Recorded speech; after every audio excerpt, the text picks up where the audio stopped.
rock and roll. We've got a late night stream tonight. We'll see how long I can make it before I have to fall asleep and crash. But we're gonna do what we can, friends. Thank you so much for being here. We couldn't start at our usual time, taking care of my fatherly duties, but I think my son he's in bed. I think he's ready to sleep. We'll see if he goes to bed. But let me open up the guest boxes real quick, or at least make sure they're open. I think both guest boxes should be open and ready to rock and roll. We should have the YouTube and Facebook and TikTok streams open. So welcome in, everyone. So glad to see you. So there should be a lot of fun. I see all the friends piling in. I know there's other streams you could be watching right now. Joel's live, Coco's live, doing moderated debates. It's a wild night. There's a lot of debate action going on. Hopefully, we'll get some action going on here as well. So great to see you, friends. And looks like we've already got Brian in the house. Good to see you, Brian, Travis, Darko, Mary. Good to see you, friends. Oh, Joel's on sub only right now. Oh, I've never done a sub only live. I don't know to what benefit the sub only live is. I do understand that, like, kind of the point of the sub only live is to provide something unique for those who are subscribing to your channel, like an added benefit. So I get that part. But I think like part of the fun of the live stream is interacting with all the people, right? So personally, I think the more people you can have there, the more fun the live stream is. Like, I love going to other people's live streams and just like chirping it up in the comments and chatting at people like I'm at a football game or a basketball game, yelling at the refs. It's a great time. Anyways, that's why I never did the subscriber only lives, just because I think the more people you have in there, the more exciting it could be. Now, I could see doing a subscriber only live stream if, in fact, you were presenting something unique, like you weren't doing a debate. Like Rainbow Reverend, thank you so much for sharing out the live. I could see if you like had a scholar on your channel and you're doing like an in-depth scholarly discussion, you might say, you know, that there might be a worthwhile endeavor for a sub-only stream, but I don't think I'll ever be doing that. LA Silver Surfer, good to see you tonight. Thank you so much for the $4.99 super hype. Totally appreciate that. And M says, you were about to sleep, guess not. Sorry, M. I'm sorry, my friend. I contemplated whether or not I should actually, you know, go live tonight, but I think I got a couple hours stretch before my my mind and my body says it's time to give up. But I did schedule off the next 2 Fridays from work so I can live stream the next 2 Fridays, and then I've got like a 2-week window there where I'll be able to do some live streaming. Summer, as you guys have been around for a while, summer's a little bit rough on my scheduling. It's basically completely jam-packed. And M's asking when full-time YouTube. If the channel continues to grow and I can get, let's say, for example, I can get to a point where I regularly have about 2,000 people on the YouTube stream. And I'm getting pretty close. I'm averaging about 1,500 per stream. If I get to the point where I'm at about 2,000 per stream and I can still get steady opposition and different things like that, then I think that's where I'm getting to a point where I can start looking at integrating streaming into my like a full-time type of a deal. I had told myself earlier that probably I'm going to wait till I get 100,000 followers, but if I get to 100,000 followers at the end of the year, I think I'll actually be in a really good position to do streaming full time. So we'll have to wait and see, friends. But Dusty, thank you for sending out 10 Deconstruction Zone memberships, and that does bring up another point. I think one of the things that really helps this channel continue to grow and put out more content is the huge amount of memberships that are on the channel. So the members are really kind of the backbone of the channel. It's a huge boon to have members that are willing to support you every month, just like a church, just like a missionary. So I really appreciate that. And Fori, thank you for the $49.99 super thanks. Big W, Fori. We still don't have any opposition, but we did just open up live. It wasn't premiered. We'll have to give the opposition a couple minutes to catch up. Before, thank you so much for the super thanks. I really appreciate that. And also from our friend Nightman Cometh, thank you so much for the $20 super chat. Big W, friend. It says, hell yes, fire up the smokers. It's barbecue time.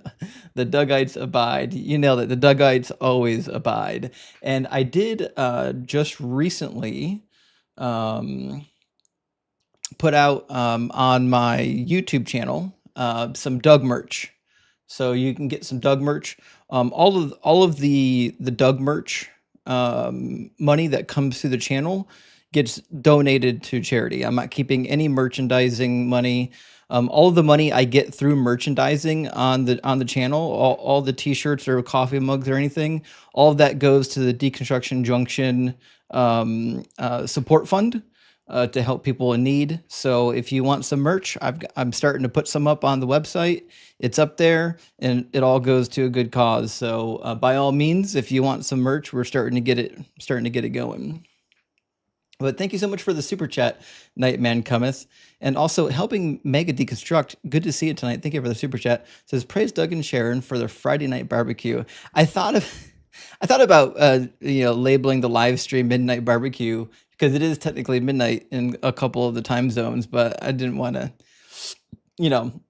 buck my trend. You know what I mean? The name seems to work, although we don't, we must have scared off all the apologists. They're not here just yet. And Jay Callis says, praise his Dougness. I agree with this sentiment. Praise his Dougness. And guess what magically appeared today? I was cleaning up some of the stones that were in my driveway, and I found some quartz. And it was just a lovely reminder that Doug is always in your heart, and he's everywhere. He's all around you. So may the quartz be with you as well. And Theoden, thank you for the $5 super chat, says, I never get tired of seeing you cook with friendliness and superior knowledge. Well, I'll tell you one thing. One of my goals for this year is not only to acquire more knowledge, find some time to read more of the books I got at the beginning of the year over winter when everyone was trapped inside because of the cold weather. I want to get some of that stuff integrated into my talking points. But the one thing I'm excited about, if I can end up doing this full time, is the amount of extra time I actually get to learn. So the goal is actually to finish the book and start my PhD program and continue to integrate new information, new knowledge, and new talking points into the debates. So that's the goal. That's the goal. And also, Heathen, thank you for the $10 super chat. I really appreciate that. Heathen says, appreciate you. One day you mentioned a verse prophecy that says all men will be circumcised in the heart and flesh when the new heavens and earth come to be, but I can't remember the verse. Or am I confused? Actually, you're not confused, actually. And as it turned out, there's kind of two verses that point to that time period that I think are important to look at. That maybe a third if you include Jeremiah, but the two verses that I typically go to is going to be Ezekiel 44, and it shows up twice in Ezekiel 44. Actually, I'll show you. In Ezekiel 44, we get twice a reference to circumcision of the flesh. I think once in verse 4 or 5. Let's see what it says. The Lord said to me, mortal, mark well, look closely, and listen attentively to all that I shall tell you concerning all of the ordinances of the temple of the Lord and all of its laws. And mark well the entrances to the temple and all of its exits to the sanctuary, so on and so forth. And then in verse 7, it says, in admitting foreigners, uncircumcised in heart and flesh, to be in my sanctuary, profaning my temple, when you offer to me my food, the fat and the blood, you have broken my covenant with all of your abominations, and you have not kept charge of my sacred offerings, but you have appointed foreigners to act for you in keeping my charge in my sanctuary. Thus saith the Lord God, no foreigner uncircumcised in heart and flesh of all the foreigners who are among the people of Israel shall enter my sanctuary. And this, of course, comes after Ezekiel has already given the measurements and the vision for the new temple and the new Jerusalem in this, we'll say, eschatological age. There's another one that points to this particular problem as well. Is it Deuteronomy 28 is what I'm thinking of? I kind of forgot where it was. I think it's Deuteronomy 28. Could be Deuteronomy 31 or 32. Let me try Deuteronomy 31. Actually, I've got it highlighted in my Bible. I could just open up my Bible and tell you what it is. Blah, blah, blah, blah, blah. Or I can, yeah, Deuteronomy 30. Okay. So in Deuteronomy 30, we have more of this talk about the circumcision of the heart and what that time period is supposed to look like. And it says, the Lord your God will bring you into the land that your ancestors possessed, and you will possess it. He will make you more prosperous and more numerous than your ancestors. Moreover, the Lord your God will circumcise your heart and the heart of your descendants, so that you will love the Lord your God with all your heart, with all your soul, in order that you may live. And listen what it says at that. The Lord your God will put all of these curses on your enemies and on the adversaries who took advantage of you. Then you shall again obey the Lord, observing all of his commandments that I am commanding you today. So according to Moses, the time period of the circumcision of the heart includes them following the laws of Moses. It's not getting rid of the laws of Moses. So that's another reason why, the New Testament is trash. You can just throw it out the window, throw it away. And Nick, I got a couple more super chats. We'll get our first guest in here. Nick, thank you for the super chat. It says, did you see the Dan McClellan AI video on you and his response? It was strange. Actually did. Yeah, a bunch of people tagged me in it. So for those who aren't aware, Praise I Am, that guy that we cooked like 2 weeks ago, makes a bunch of fake AI videos of me. He'll like take clips of me and then he'll make AI generated videos of scholars and have the scholars disagreeing with me because he's, a cowardly POSFF that can't actually debate. And so he has to resort to that kind of nonsense. And then, obviously, Dan McClellan got a hold of it and was like, oh, no, we're not doing this. Dex, thank you for sending up 5 DZ memberships. I really appreciate that, friend. Big W, and great to see you tonight, Dex.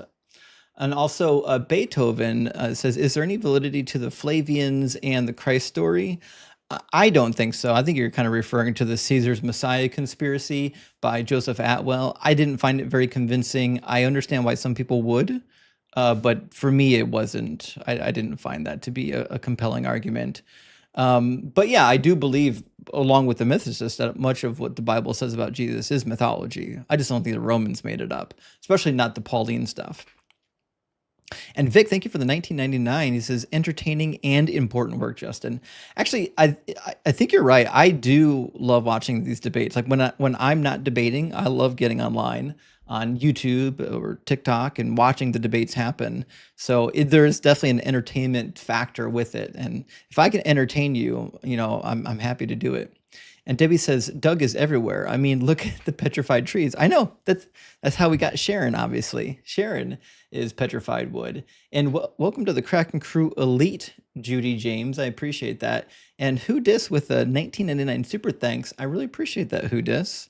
And also Isaac with us. Thank you so much for the super chat. It says, I thought I knew a lot about the Bible, but you make me look almost as ignorant as a Christian. Well, knowing the Bible well is a really relative term. Like I went to school with some guys that could probably run circles around me on the Bible.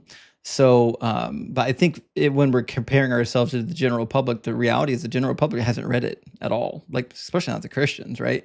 So you don't have to know much of it to know more than the general public. And Maestro, thank you for the $10. It says, where and in what would you do a PhD? So I'm looking at a couple schools.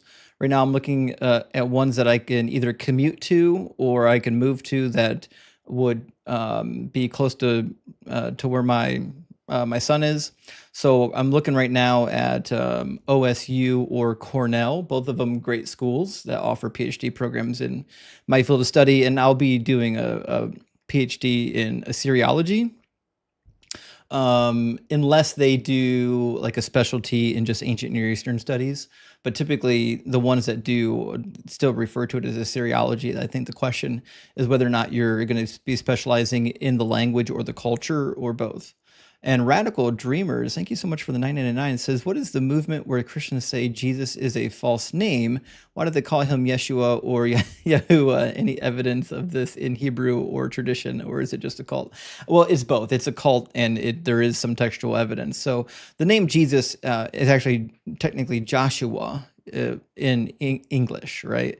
So Jesus comes from a twice transliterated name, Yehoshua in the Old Testament. Yehoshua just means Joshua, and it gets shortened in Jesus's time period, and a little bit even before that, to Yeshua.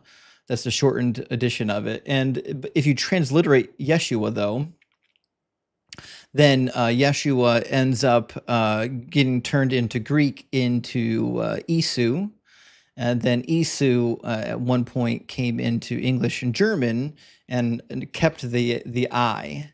And this was before English had the I and the J. There used to be just one letter. The I had a hard and a soft pronunciation. Then they created the J. The J became the hard pronunciation. The I became the soft pronunciation. But we kind of stole it from the Germans, and because the Germans had the soft pronouncing J when they did Isu. So, anyways, when we ended up getting it in English, by the time we got it, it ended up being Jesus. So that's just kind of how that cookie crumbled. But so there is textual evidence for his name being Yeshua or Yehoshua, but not Yahuwah. That's complete nonsense. All right, let me grab our first guest, and we'll get the ball rolling here.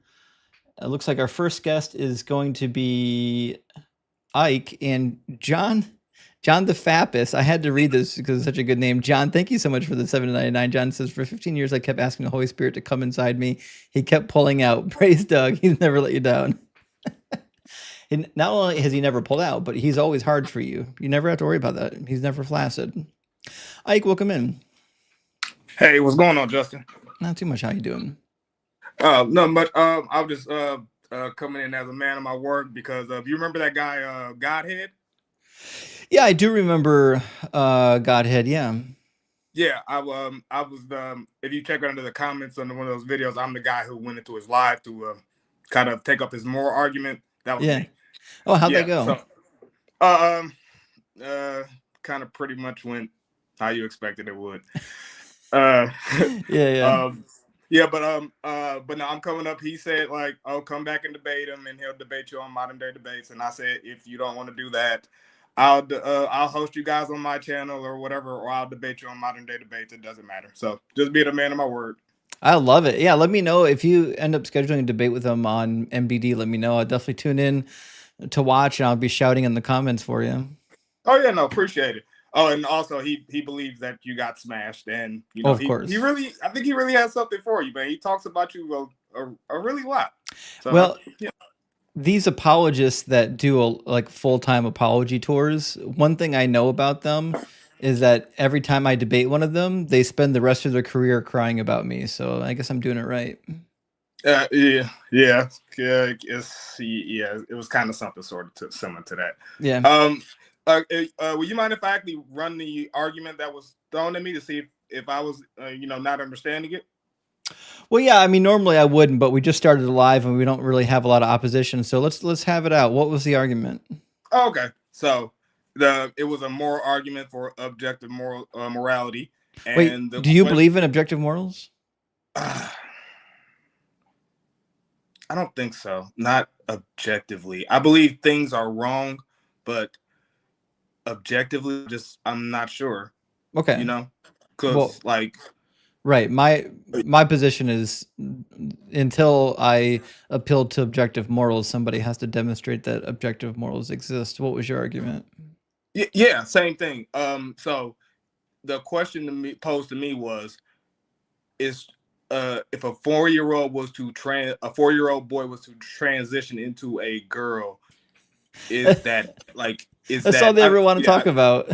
yeah, like yeah, that's what I'm saying. Like, so it was like I'm just making sure that I wasn't crazy when when it was said to me. So it was like, is that a wild statement? Like, and so basically I was asking like, okay, so what is objectively wrong about that, or what's wrong about it? And it was just, oh, I should know that that's wrong without any parameters. Just Basically, intuitively, you're supposed to intuit. Yeah. yeah, basically, like I get like there's intuitions about things, but it's when you just say things and statements, like you need some emphasis behind it. Like, I understand that you think it's wrong, but you're not really conveying to me why I should think it's wrong, or why it's I'm sorry, objectively wrong. So Right. independent of both me and you. Right. Yep. Agreed. Yeah. So yeah, that was pretty much it. So if you want to drop me or whatever, go ahead, let your show Well, get on. Ike, man, it was good to talk to you, and hope you have a great night, man. All right, man. You too. I'm finna tune in right now. Cheers, man. All right, man. Catch you later. Yeah, W. Ike, for tracking that dude down. Some other people went onto his channel and said he was talking a lot of smack about me afterwards, which I'm pretty used to. I have a general rule, like after debates, I don't go and talk smack about people. I just like the debate's over and I move on because I'm a normal human being and I have like a life. I'm always tickled like when I have a debate with somebody and they spend like the next week, the next month crying about it. It's wild that people have time for that. All right, let's get our guest in here from the TikTok queue. We've got with us the resurrected skeptic. How you doing? Hey man, how you doing? Not too bad. Thanks for asking. Skeptic, are you at least 18 and are you a believer? I'm 45. The only thing I wanted to come on here this morning. I messaged you on your latest YouTube video, Mm-hmm. and I asked you if you were ever going to talk about the Shroud of Turin. You might remember that. Oh yeah, yeah. What do you want to know? Yeah, because I debated somebody yesterday, and he said he was a scientist and all that stuff, and he was showing a bunch of proof. I can't remember his name. He's an older guy, I know exactly and what you're talking about. I've talked to him before. He's not a scientist. There's an older and gentleman but on he should. TikTok that his whole career is talking about the Shroud, but he has Yeah, no I forget his study. name. What's his name again? I forget, but there's only one of them. He's like 70, and he is his life mission to convince people that the Shroud of Turin is real. For some reason, something wood in his name. Shit, was that? Am I remembering correctly? Anyways, a lot of people would recognize his face. Yeah, He's been on the yeah. channel Somebody said twice. his name, Oakdale Curtis. Oakdale, there we go. Oakdale Not Curtis. not Wood Oak. There we go. Oakdale. Yeah, yeah. Okay. My brain was almost there. Okay, but he's been on the channel twice, and I've had delightful conversations with him. But first of all, he doesn't have a background in study of antiquity, so that's completely out. But here's the problem with the dating, right? The carbon dating came back as 13th century. When it was initially found, the Pope at the time admitted it was a forgery. He's like, this thing's not real. It wasn't until many people became convinced outside of the authoritative structure that they had to start parading this thing around. But the latest study, the wax imaging, is nonsense. So they're parading this new dating method like it's the smoking gun for dating this, and it's simply not. And I'll tell you why. All they've done is they've taken wide angle X-ray spectroscopy and they looked at the degradation of the flax fibers, and they said, okay, by looking at the microscopic level, we can see how degraded the flax fibers are. And so they said, so if we can find some analogs and see how quickly flax degrades, we can see roughly, I don't know, maybe what time period this thing is from.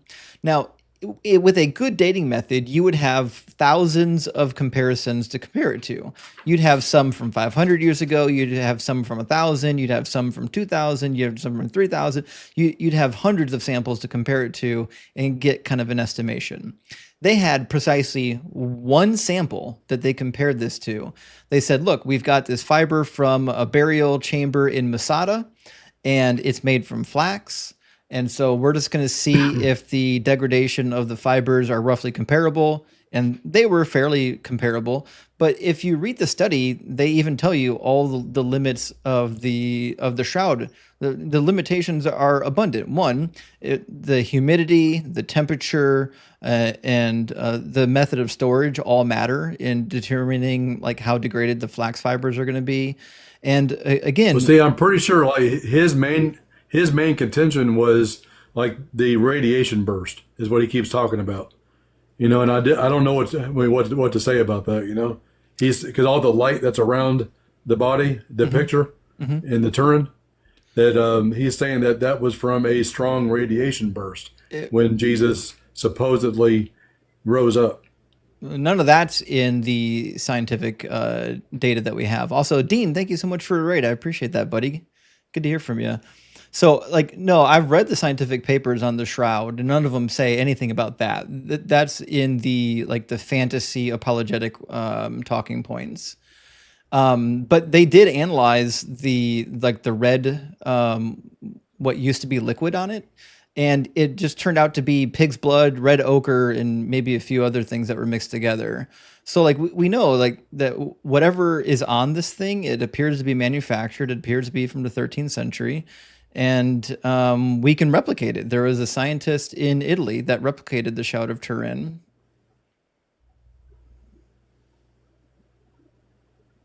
Yeah, yeah. I mean, because I didn't know how to argue it with him. I mean, like for about 10 years, I was a mortician, and so I was talking to him about what I know about body stretching, because I mean, I'm sure in the field I was in, you see a lot of unalignment, Hmm. and so you see a lot of cases, and I was giving him an example of something I've seen. I said, the person that I was talking about, they were hanging for so long from their arms Hmm. that their arms had stretched, and their shoulders had dislocated, Right. and there was a lot of stretching. And I said, from all the examples I've seen, I don't see that, and I don't. There would have been stretching at the joints of his knees, Hmm. because there was a lot of stress, and Well, I don't see the stress that I would typically have seen from what I've seen. right. And think about this. If you look at the way everything's laid out, so it's laid out like it's an image of what was on it, which would only kind of make sense if this person was standing up when they put it on them, because even some of the blood flow, if you look at like well, the blood flow, it's flowing down towards the long end of the fibers. What you would expect is blood pooling, not blood flowing, and the blood flowing would be probably flowing out away from the body. We don't really find that. So the way that the blood pools on the thing makes it look completely not like it was on somebody. Plus, the Bible itself tells you he wasn't buried in one piece of cloth. He was wrapped in strips of linen, and then there was another burial cloth over top of him. In the ancient first century world, like you didn't get just one burial cloth. You were wrapped up in strips of linen. That was typically the way to do it. So yeah, the whole Shroud of Turin thing is nonsense. Yeah, I also looked up. It seemed like that the cloth itself would have been very expensive, and they wouldn't have just bought that for that particular burial. Right. Yeah. I don't know what you think about that. Well, I mean, they're going to tell you that Joseph of Arimathea was wealthy and he must have paid for it. But I mean, Yeah, I don't know. but Joseph of Arimathea is clearly a plot device. He's not a real character. Also, welcome in everyone from the Dean Raid. But listen, Yeah, Resurrection but Skeptic, I've got a couple people waiting that I think are opposition, so I'm going to get them in. But okay, send me a DM or an email, and I'll send you the research paper on the X-ray dating. okay. But I mean, there was one thing that I did want to bring up. And just before I go, that I mean, I've had a thought experiment for many years about you know you know like if you go to court, there's always two sides. why have we never heard the side of Lucifer if the whole story is true? I mean, there has to be the opposition side, and I didn't know what you thought about, if you've ever thought about that. Well, it's an interesting point, and theoretically, he could inspire somebody to write a book. So yeah, I mean, the power that Christians are willing to give Lucifer is enough that Lucifer could write a compelling book from his angle, and shit, a lot of people read it. I mean, because that's assuming it's real, but they think it's real, so why wouldn't there be a side for Lucifer? Right. I don't know, Mm-hmm. Yeah, I don't know, but yeah, that's just all I wanted to talk about and see what you thought about it. Yeah, I've definitely got more thoughts on the Shroud, but I think for now that's probably enough. Okay, well, it was nice talking to you. Yeah, it's good to hear from you. Thanks for being here. All right, man. Cheers. All right, bye. W for being a skeptic for sure. So a big W there. Welcome in, everyone from the Dean Raid. I appreciate you coming in. We're going to grab our next guest from the queue. Let me not lose track of where I'm at on my super chats real quick. All right. And then let me grab, it looks like I'm going to pronounce this name wrong, but I think Yehi's been waiting the longest. How you doing, Yehi? Yehi, are you with us? Maybe? Yes, no? Anything? Okay. All right. Well, yeah, he's Hello. not with. Oh, there you go. How you doing, Yehi? Hello. Did I pronounce your name right? I'm doing good, man. Yeah. No, I did not pronounce it. don't worry about it. Don't worry about it. Okay, fantastic. Don't Well, worry about anyways, well, how old are you and do you believe in God? Well, I'm gonna be honest with you, man. I'm like 17 and a half. All right. Well, unfortunately, we can't talk to. I mean, we're not supposed to talk to children here. We're streaming on multiple platforms that don't allow for that kind of a thing. Sorry about that, man. Okay. Well, I mean, to be fair, he probably had better arguments than half the adults that have been on here. I mean, just saying, he probably has. Bear Jew says thoughts on Sham Shamoon. Sam's smart. He's an arrogant buffoon. He's a child, but he's smart. He knows some things. He's still got bad arguments though. And Adam says late live. Hell yeah, brother. Rock hard for Doug. Adams, yeah, sorry, it's a late live. I had some dad responsibilities I had to take care of first, so I wasn't able to get on any sooner. But thank you for being here. Thank you for the super chat. And Sinker Soul, thank you so much for the super chat as well. It says the people who did the wax said in their paper that it needs more testing and that the Shroud needed to be exposed to consistent conditions to be dated to the 1st century. I agree. That's why I was going to send them the paper. Like if you just read the paper that talks about the dating of the Shroud, it clearly tells you the problems with the dating method. Nobody, listen, if they're not going to read the Bible, they're not going to read the wax study paper. It's not going to happen. And Dex, thank you for the super chat. Says, does the Shroud contradict the Bible because the Bible says Jesus was wrapped in strips of cloth? Yes, we covered that. And the head cloth was separate versus one big cloth like the Shroud. Don't hear this talked about much. Dex, you're 100% right. That's why we brought it up. You nailed it, buddy. You nailed it. And last one, Sinker Soul says, and unfortunately, when you try to look up the paper, all you get is Christian apologist websites running wild saying it's proof of Jesus' resurrection. That's exactly what you get. You don't get it. The apologist websites really have kind of like taken over the internet. That's usually how that works. Welcome in, Mac. How you doing, buddy? Good. How's it going? Good to see you. We're gonna grab our next guest. Well, we're about to. They dropped out. We're gonna grab our next guest again. There we go, and see if they can connect. They're trying to connect. I've got the little circles that says they're attempting to connect. We'll see what happens. They might have a bad connection. It's hanging up on them. You can do it. You can do it. Well, Jade, thank you so much for gifting out a DZ membership. I appreciate that. And Josh, I Love the praise. Says best atheist channel out there. Love it. Well, thank you so much for the kind words, Josh.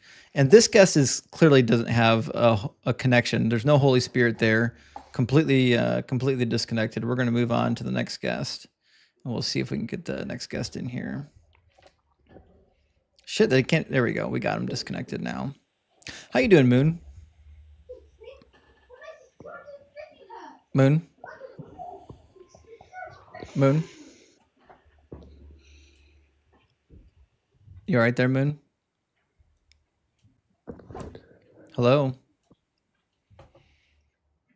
Moon is not all right. And Andy's gone. What a tease. And he's gone. All right, we'll move on to the next one. We're going to get somebody in here. How you doing, KK? I'm good. Thank you. I kind of wanted an expert's opinion on this. Someone posted this a year ago and it stayed with me, and I would like an expert's opinion. So their thought was, what if most people have Christianity backwards and the God is the devil and the devil is the actual God, because it's so fear-based. And I don't know enough about Christianity to really have an opinion on it, but I did feel a strike of fear of a God I don't believe in. So I just thought it was very interesting. Yeah, so I've heard the argument before. You know, there's been quite a few people that have run the argument that Satan is actually the good guy and God's the evil one. And I think that logically, if you're reading the book, that seems to make the most sense. The one who's in charge of all the horrific shit is God, not Satan. Satan's just like God's henchman. Like he's just doing what God created him to do. So I definitely see why somebody would think that. That being said, I mean, I don't think that demons exist. I don't think God exists, like any God, not just a biblical God. And so for me, like I wouldn't, like I'm not worried that there's actually a God and his name is Satan, you know?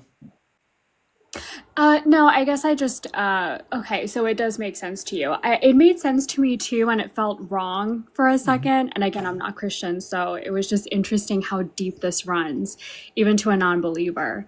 Because you think about what would an evil person do, right? An evil person would do all kinds of horrific shit. And he'd have a henchman doing it for him, so he didn't have to get his hands dirty, right? And then when he gets found out, he's like, I didn't do that shit, he did it. And that's exactly what God does. It's the perfect fall guy. Yeah. Satan's just a fall guy. Yeah. That's great. I have one more question, if you don't mind. So since you don't believe in religion, can I ask you from a scientific standpoint, do you believe in intelligent design? No, I don't. In fact, I think if this whole thing was designed intelligently, I would expect to be there would be like a lack of natural disasters, and I would expect that like children weren't born with bone cancer and things like that, right? So I think if you could prove that there is a God, I think that God would end up being like deistic, where he just like kicked everything into motion and then just was like stepped back and been watching for a couple billion years. Oh, so are you looking at this from the perspective of like an omniscient God? Because I'm talking in terms of like the Big Bang, right? So if we compare the Big Bang to like a car crash, right? So a car crashed into a wall. You could argue that the Big Bang is random and we're all random, but there's so many coincidences that exist that it's difficult to say that there isn't some form of intelligence behind all of it. So in Hinduism, for example, there's the concept of samsara, right? The cyclical nature of life. So you cut down a tree, the rings inside of a tree are circular. You look at the way that the planets are shaped, they're mostly cyclical. They move in a cyclical pattern, right? So I guess in terms of like life in general, it feels too designed to feel random, like us being here. Why? Does that make sense? I mean, it might make sense to you. It doesn't make sense to me. I think the reason why so many bodies are circular or spherical is because of gravity. Gravity tends to pull towards the center. Okay. But you don't think it expands beyond that? So like, I guess the cyclical nature of things sort of goes deeper than that. Like if you look at the nature of how people exist, they tend to be stuck in certain cycles in their life, right? So there's pattern in everything. It just feels too intentional to be random now. I don't think so, no. And why would a god spend all that time being intentional to make tree ring circular? Like he cares so much about that, but then he's totally okay with letting 3 million children starve to death every year. I see what you're saying. Right? Like if we're looking at these patterns or these coincidences, right?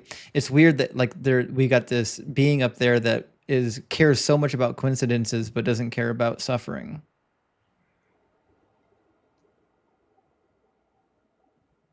Okay.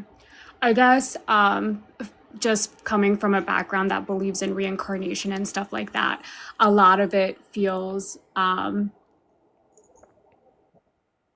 not that we choose it, but that the good needs to exist with the bad, sort of just to balance things out. But I see what you're saying. Yeah. Well, let me ask you a question. I mean, so like I like what the Buddhists have done, right? The Buddhists have, for a lot of them, admittedly accept like the spiritual realm and spirits and even malevolent spirits and things like that, right? But they deny like a creator God, like an all powerful being that created everything, right? I think for some people, like if you're convinced that there's a spirit realm, I think that's one thing. Like if you think reincarnation is a thing, right? But I mean, theoretically, that could just be a naturalistic phenomenon. You still don't need a god for that. Like it might be that the facts, like if we had a consciousness that lives on past our physical bodies, that literally could just be a phenomenon of how the universe works. I don't know why we'd have to invent a god for that. Oh, I completely agree with you. Which is why instead of focusing on an omniscient God, I was trying to come at it through like an intelligent design standpoint. Sure. But I do think that we do have souls, and I think it does go through a process after we pass on because energy doesn't just disappear; it has to go somewhere. So, Yeah. thank you. All right. Well, listen, KK, it was great to hear from you. And best luck to you. And we're going to grab our next guest. But thanks for coming up. Thanks. Cheers. I remember going through a phase when I deconstruction from Christianity where I was willing to accept spiritual things, even though I knew Christianity wasn't true. I feel like everyone's in a process. Like, I don't think it's not universally true, but I think a lot of people, when they leave religion, they don't go directly to atheism. They go to somewhere in between. You know what I mean, Mac? Yeah, that's always what makes me wonder if I ever actually believed in this God. Because I don't know. Like, my parents took me to church when I was a kid, and like my main ambition in church was just to avoid getting a spanking when I got home. So, like, that was it, man. That was the focus, right? Keep your eyes open. Don't do anything too wild. Yeah. You know, just fly under the radar. But I don't recall a time ever actually believing. Because like when you say something like that, like it totally makes sense. Like there's these, there's these steps on the way out that a lot of people hit. I was young anyway, but like I don't recall hitting any of these like steps because I don't know that I ever actually believed. I try to think about it. I don't know. Right. Yeah, for sure. Well, let me grab one or two super chats, friends, and then we'll get our next guest in here. We've got someone's waiting in the YouTube queue for a while, so I want to grab him, and then we'll move back to the TikTok queue. Marcus, thank you for the super chat. It says, have you read Historicity of Jesus Christ by Richard Carrier? If so, do you have an opinion on its reliability? Well, first of all, I like Richard Carrier. I've read some articles that he's published. I've watched a lot of interviews. I have not read his book, but I do now own it thanks to Denise, one of our mods. Denise sent me the book, I think, for my birthday, and I haven't got around to reading it. But I listen. A lot of people will poo-poo on Richard Carrier because he's a mythicist, but I think he's smart. No, I might not agree with him. I might get through the book and not agree with him. I'm not a mythicist, but nevertheless, I think he's a smart guy. And Brian says, if you could pick any Christian denomination, what would you pick to be? I would probably be one version of the Anabaptists. I like them a lot. I like their philosophy. I like their nonviolent positions. I like their willingness to be true to the doctrines of the gospel that are good, and not fall prey to capitalism. And T-Mass says, was talking to my mom about Luke chapter 3. She said she thought ancient people wrote genealogies different and skipped generations. Any validity there? They typically didn't. There were occasions in which somebody would skip a generation to make like a political statement. Like if you're giving a generation and there was a particularly evil entity in that genealogy, you might deliver the genealogy to either highlight or to omit that particularly hated individual. But it seems like the genealogies that we find in the Gospels, the reason why there are missing names appears to be because they're trying to do a pattern of 14s or pattern of 7s, more accurately. So it's just they're trying to get some numerical significance there. I don't think is anything serious. So that's what I would say about that. Also, Acme Hero, thank you so much for being here, friend. And also, Germ sent out 5 DZ memberships. Big W, Germ. I appreciate that. And also, Bruce says, cooking pretzels is a great way to wind down from a long week. Praise Doug. Well, I love me some good pretzels and some beer and some cheese. So get all 3, get the trifecta, get the trinity, and we're gonna cook. And Spicy, thank you so much for the $10 super chat. What are your thoughts on the 7 tablets of creation? Never even heard of them. Sounds like another one of those Zachariah Stitchin's conspiracy theories, like the Emerald tablets and that nonsense. So I don't have an opinion, unfortunately, unless you're just have an abnormal name for the Sumerian tablets. Let me see if they have a different name. The 7 tablets of creation. Oh yes, it's the Babylonian creation epic. Yeah. They're fine. Yeah. Read them up. They're fantastic. They're normally referred to as the Enuma Elish. You'll find a lot of parallels with the Bible in the Enuma Elish. I definitely recommend it. But we've got with us now Tiny Ghost. How you doing, Tiny?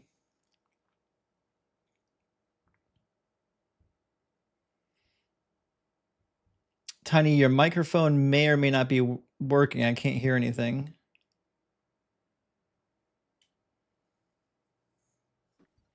How's that? Yeah, we're good now. Awesome. Okay. Hello, I'm 18 and I'm a lifelong atheist, unfortunately. I know that's always a letdown. Well, we're here for debates, my friend. I know. So I would like to ask a quick clarification on Ezekiel, because you actually inspired me to read the entire book. I love your channel, everything you do. And I actually really enjoyed reading Ezekiel. I just wanted to ask you for clarification on a couple things, if you don't mind. 5 minutes. There was this really weird line, and I have the NRSV here. Ezekiel chapter 20, verse 25. Yeah, about the child sacrifice. No, this is so in 2025, Ezekiel 2025, it says, "Moreover, I gave them statutes that were not good." Yeah. And ordinances by which they could not live. Yeah, child sacrifice. Oh, okay. It's talking. Who is the them in that sentence? Well, it should be referring to the ancient Israelites. It says, "Moreover, I gave them statutes that were not good and ordinances by which they could not live, and I defiled them through their very gifts in their offering up of their firstborn, in order that I might horrify them, so that they may know that I am the Lord." And if you've been through Ezekiel recently, you'll know that Ezekiel is one of the first prophets among the major prophets to actually address the Torah. Like, he's quoting the Torah over and over again. He's definitely familiar with it. Jeremiah comes next. He's super familiar with it as well. We don't really catch that as much in Isaiah. So he's reading what is most likely the book of Exodus, right? He's probably in Exodus reading where it says, to offer up the firstborn, the first that opens the womb up to Yahweh. I think chapter 20, he says that. And he's saying, look, God gave this command to offer up your firstborn as a sacrifice. It was horrible. And the reason why God did it is to horrify you. That was the goal. That's just so shocking that he just says it wasn't good. So that's what when you get an apologist talking about child sacrifice in the Bible, hold them to the fire and say either Yahweh commanded child sacrifice or Ezekiel was wrong. One of the two has got to be Right. true. Yeah. Well, I think this book is even more damning because I just want to ask for clarification on 26 and 29, the chapters. Because Ezekiel, to my understanding, like the contradictions are so plain here. I don't know how Christians don't see this. Well, they haven't read it. You know, they're not reading that book. Yeah, that's true. But so it's my understanding that this entire chapter 26 it's the prophecy of Tyre that failed. Yeah, it's about essentially a complete destruction of the island city of Tyre, right? And it seems like this Ezekiel character, I don't know who he was historically, but it seems like he was sort of reading the tea leaves after Jerusalem was destroyed by Nebuchadnezzar. He was educated guess that will continue on, right? And he's going to take Tyre next. Is that kind of true? Yeah, and all of the geopolitical predictions of the major prophets were just guesses on the most probable thing. And we see other parallels to that in the Babylonian and the Akkadian prophets. If you read the prophecies from the time of like Ashurbanipal or, even Nebuchadnezzar, what you'll find is that they were making similar predictions and they come true at a pretty alarming rate. Because when you're making predictions about what the most powerful nation in the world is going to do, it's pretty easy. When they're on the march against these small little kingdoms, you're like, yeah, we're going to go fuck them up. That's an easy prediction. Yeah. The United States is going to win a war. Yeah. I mean, it's not hard. It's real easy. Great. So anyway, to summarize, 26, he's saying, I'm receiving communication from God that the city of Tyre is going to be completely destroyed by Nebuchadnezzar. And then it seems like in real life that there was a siege that lasted more than about a decade. And then you get to 29 and it seems like this book is written over a length of time. Yeah. There's like an actual verse in 29 where Ezekiel admits, he failed, but it's and then he gives you the reason why it failed. Yeah. 18. Yeah, and then he says, essentially, like, but I know I failed, but Yahweh saw how hard Nebuchadnezzar worked for it, and it worked so hard, and so he really appreciates that. So he promises to give Nebuchadnezzar Egypt instead, which never happened. Either. Yeah. I don't. So I'll end on this because we got to get back to the debates. But the reason why Ezekiel 29 is so important is because most Christians haven't read the book, but the ones that are arguing about it studied a little bit of apologetics. And so they'll lay down these arguments for how Nebuchadnezzar did actually take and destroy all of Tyre. They'll say, no. The way the Bible describes it and the way history describes it, turns out it did come true. He actually did completely destroy it. But then that means they've never read 29 because in 29, he tells you why he didn't completely destroy it, right? So Ezekiel 29 is the ace up your sleeve every time you get an apologist when you point out the fact that Yahweh failed in this prediction. Right. You don't even have to leave the book and you don't even need to flip the page more than twice before you see the defeat of the argument. Yeah, it's strange to me. Anyway, okay. I really appreciate all the knowledge.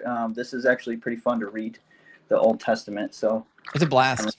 I'm going to keep plugging on that. I got Deuteronomy next. Oh, you're going to love Deuteronomy. All right. Peace out, man. Cheers, man. As someone who's been listening to the debates, because I've been recommending reading Ezekiel and Deuteronomy often. If you want to shake off the nonsense of the New Testament, read Ezekiel and Deuteronomy, and you'll be really far ahead of schedule. All right, let me grab one or two super chats, and then we'll get our next guest in here from the TikTok queue. Born Too Offended, thank you so much for the $5 super chat. It says, slowly, secretly deconstructing with cheat sheet Bible and highlighters in tow, followed by several oh shit outbursts. I think that's how I did it. That's how my deconstruction went. Thank you so much for subscribing and getting the cheat sheet, though. Big W. And also, TM says Christians think having a meaning to life is knowing who to cower before. That's a lousy meaning. I'll take helping life thrive, creating art, etc. So that's a good point, TM, because when I was a Christian, I met people that struggled to find purpose, and I was like, I didn't understand it. I'm like, what do you mean you can't find a purpose? Like, this is your purpose. The Bible tells you your purpose, right? And so the benefit of Christianity is like, you don't have to figure that shit out. It just tells you what to think, what to do, what your purpose is. So once you lose that, people don't know what to do because they haven't been trained to think for themselves. Bear Jew, again, thank you for the super chat, says, Google Richard Carrier reverse fine-tuning 2016 and 2022 articles will both pop up. Great argument for atheism. Praise Doug. I had no idea that he wrote arguments on fine-tuning, but now I want to read them because he is wicked smart. I would definitely read that. And Santa Bark says, unlike what was prophesied, Tyre was never flat. No, as it turns out, the tire never went flat. See what he did there? That was a good one. Great. We love if you use the British spelling. Right. Yeah. With a Y. Precisely. All right. We had two more in here. Ursmont, good to see you, brother. Thank you for the super chat. It says, forget the Shroud of Turin. Talk about the shield of thunder used by King James and the brother of Jesus. It's on display at St. Mary's Vatican. I literally have never even heard of this artifact. Jesus. Gosh. The shield of thunder? I assume it's a reference to the Sons of Thunders, the brothers, but I never heard of that. Roosh, thank you for the super chat. Says, Justin, what are your credentials? Godhead Trinity. I have a double PhD of brainwashed. Actually, I literally just heard through the grapevine that Darth Dawkins was crashing out on his last live stream over my credentials, claiming that I never actually went to school. For those who don't know, hold on. Gary's always good for a laugh. Really is. Bertram, thank you for the whale. I've got a bachelor's degree from Bethel University. It was called Bethel College when I was there, in biblical studies and engineering. And I've got a master's degree from Ashland Seminary, MDiv, with a concentration in biblical languages. We had a guy on Oso's live the other day who swore he had a doctrine in PhD. Oh, dear Lord. That's bad. I got that impulsive thing from where like things have to make sense. I'm like, you a doctorate? No, a doctrine. He has a doctrine in PhD. These are mistakes that people can, if you haven't been through the higher education process, you can make these kinds of mistakes. But for those who have been through it, they're so obviously flawed. It's laughable.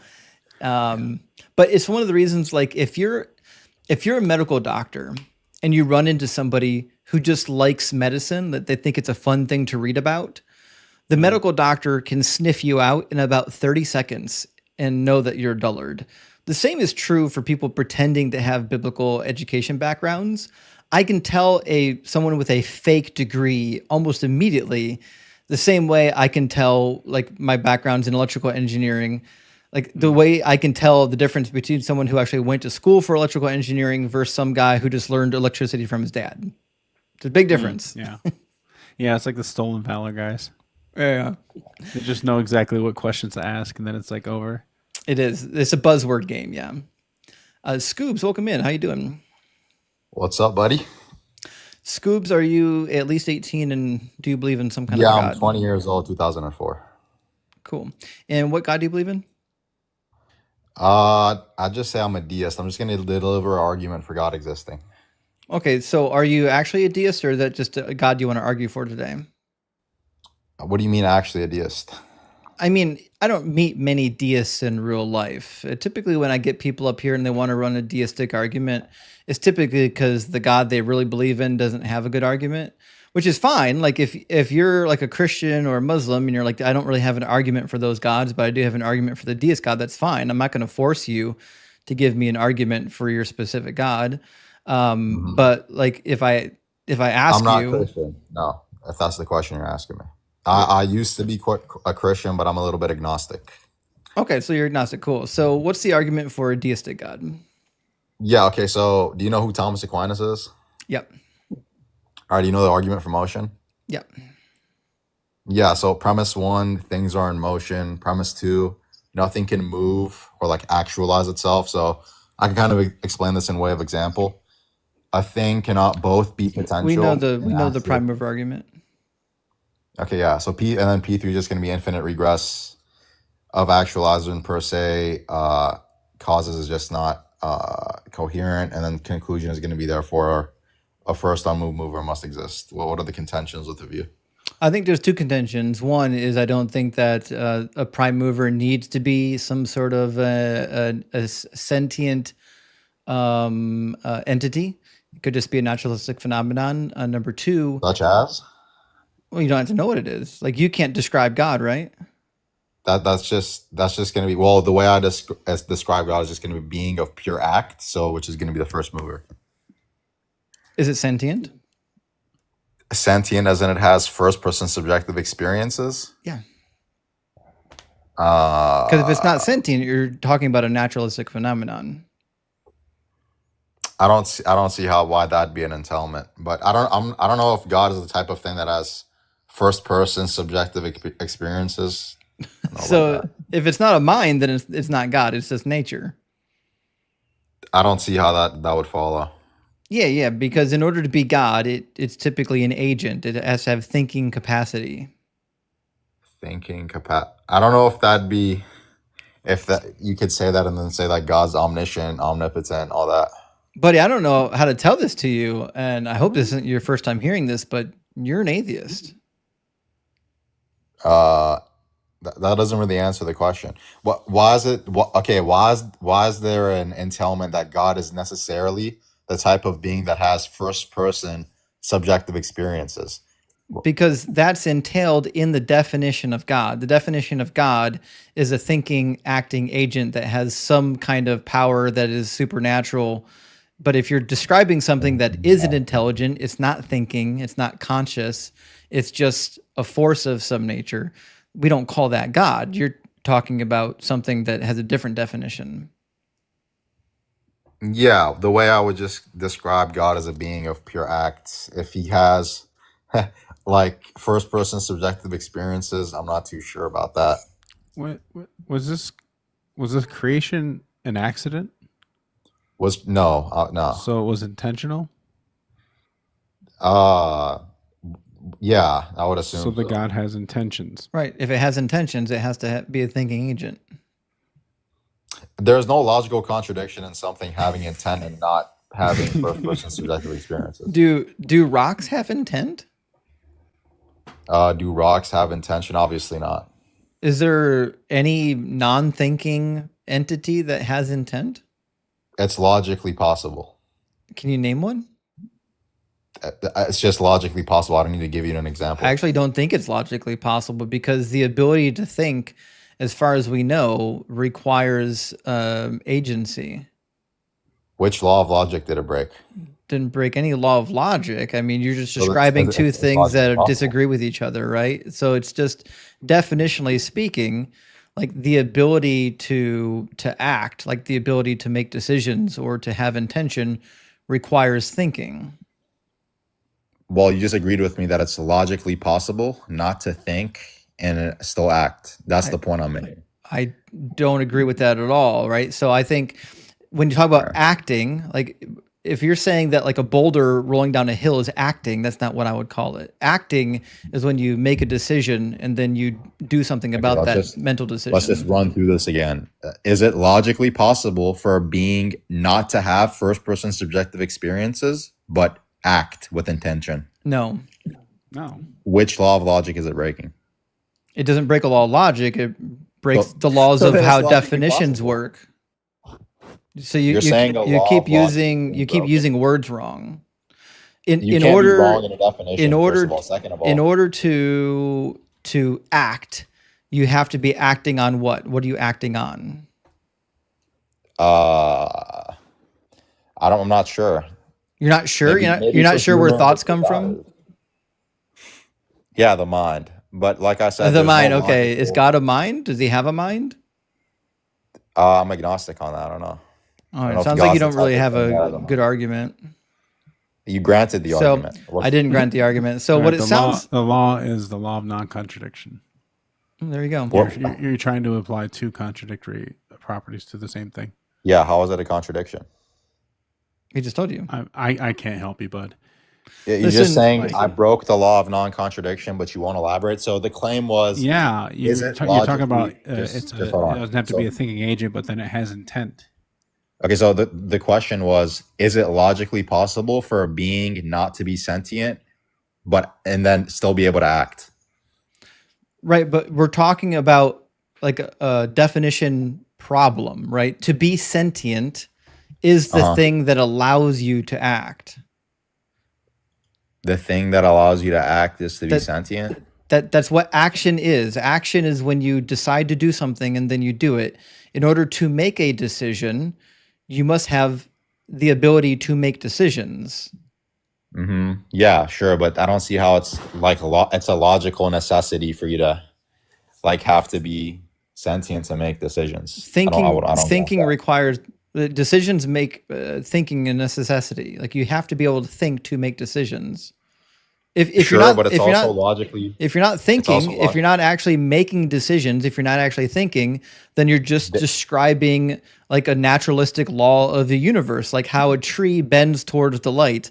It didn't think to do that. It just did it because that's the way nature behaves, The right? point, So the if point that you're, I'm making, hold on, Scoobs. If the thing you believe in doesn't think, right, then that means it doesn't make decisions. And if it doesn't make decisions, then it's just not God. You're just describing you're just describing a naturalistic phenomenon. You're an atheist and you don't actually know it yet. The other problem with your argument, which we're never going to get to if you get tied up on this point that you don't understand. The other problem with your argument is that let me finish it, and then we can. you didn't start yet. You can't finish it. The other problem with your argument is that I don't believe there was ever a start to anything. Like the prime mover argument fails also because what we know from science is that it appears that there is an infinite future and an infinite past, right? So in order for me to believe that there needs to be a prime mover, I would need a reason to believe that there was once there was once a period or something, you know, there was nothing and then something came A from state, nothing. yeah. A state where there was nothing. Okay, awesome. So I'm going to address the first point, the first claim that I made, that there is no logical contradiction for a being to be not sentient but still act. Right? There's no logical contradiction. Secondly, No, you're there very is. What is- confused what is on that? what It's the- just the a prime mover factual. are. It's just a factual contradiction, because Like say- in order saying to it for the fifth Which time. law of logic is it in breaking? order to act, you are thinking, you are making decisions Necessarily in all possible worlds, is this violating a law of logic? Again, violating the law of logic is not the determining factor of whether or not something is true or whether or not it is the case. Sure, but that the claim that I'm making is that it's logically possible for God to not be sentient yet still act. Then it wouldn't be Also, I God. don't see how we had.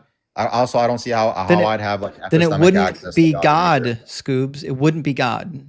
The definition of God demands that it's a Your thinking, definition, a not mine. thinkings. Well, listen, you can make up your own definitions, but we're talking about the actual definition of God, not your made-up definition of God. Now, if you believe in Definitions a aren't God, objective. if you believe in a God that doesn't think and it doesn't make decisions, then you're just an atheist and it's time to get over it. Now, if you believe in a God that thinks and makes decisions and like has a mind, will, I have no problem defending the Christian worldview. no, you don't. So if you believe in a God that thinks and makes decisions and like acts on his ability to feel and to perceive things, that's a God. You don't believe in a God. It sounds like you're just up here trolling, which is why now you're wanting to defend the Christian worldview, even though you lied earlier and said you weren't a Christian, you were agnostic. So it But clearly, you're not. sounds to me like you're a child and you need to grow up and put a shirt on. Come back when you're more serious. Yeah, honesty problem was evident right away. Yeah, I was pretty certain right away he wasn't actually agnostic. I typically They Yes, claim that because they don't want to defend their actual religious positions. Well, when he says I'm agnostic, have you heard of this argument from Thomas Aquinas? Right. Oh, okay. Yeah, what the fuck are you doing reading Thomas Aquinas for if you're agnostic? I'm an agnostic, maybe deist, but let me tell you about this church father. These people are crazy. The Church of Four says, if Mary is the mother of Jesus and Jesus is the Lamb of God, does that mean Mary had a little... It does. That is just factually true. Mary did have a little lamb, according to the mythology. So I can't fault you for hair that. were white as snow. Yeah, exactly. Yeah. In fact, well, except this lamb is going to come back with fire shooting out of his eyeballs, but that's neither here nor there. Maestro, thank you for the $10 super chat. It says, can you get Hadassah 316 back? Rewatched and was cracking up. I got a master's, my guy. In English, She right? loves that. She loves that, my guy. I wish Hadassah would come back. Guys, send this live stream to Hadassah. Tell her we're live, that we want to talk to her. Space Lord says, what happens when we end? The same thing that happened when a song stops playing. Yeah, I mean, that's it. When the song, we don't have spirits that go anywhere. When the song's over, it's over. You know what I mean? And Mary Beth, thank you so much for the super chat. It says, deconstruction is such a process. I claimed to be spiritual after I figured out I didn't believe in the Christian God. Then I said I was agnostic, now atheist. The process took me about 10 years. Mary, actually, that's very common, actually. That was my experience. It took me about that long as well. And a lot of my friends went through a very similar process. Like you only want to, it's like, waging a war or playing a game. Like you only want to give up as much ground as possible until you're forced to eventually give up all ground. But they've got to take it, piece by piece. Hold the line. Yeah, exactly. You're holding the line, right? And Peter says, I was watching Sheo, Holocaust documentary. In it, Polish priest says Holocaust was punishment for Jews, to Jews for Jesus, how dangerous Christianity can be. Listen, and this goes back a long way. I'm actually rereading the Disputations of Origen. The reason why I love the Disputations of Origen is because he's quoting word for word what his opponents are saying. So you actually get to read what opponents of Christianity were saying at the earliest time periods. And he makes a lot of arguments against the Jews about their present afflictions are punishment by God. So this runs deep. It's very deep. And Logan says, more sponsorship money from the law office of Dunning-Kruger. That's 1,000,000% it. And last one, Benji, thank you so much. Says, watched Ray Comfort, how he was talking smack on Catholics and how they aren't saved. So 1.3 billion Catholics are thinking they're doing the right thing, yet they're all bound for hell. Where is this God? That's the craziest thing, that you can have a group of so-called Christians, the one who started the whole thing, and they are the ones that earnestly are reading the book and following tradition, thinking we've got it figured out. And meanwhile, God's just up there twiddling his thumbs, being like, well, you're all going to hell. That's a crazy thing to believe in.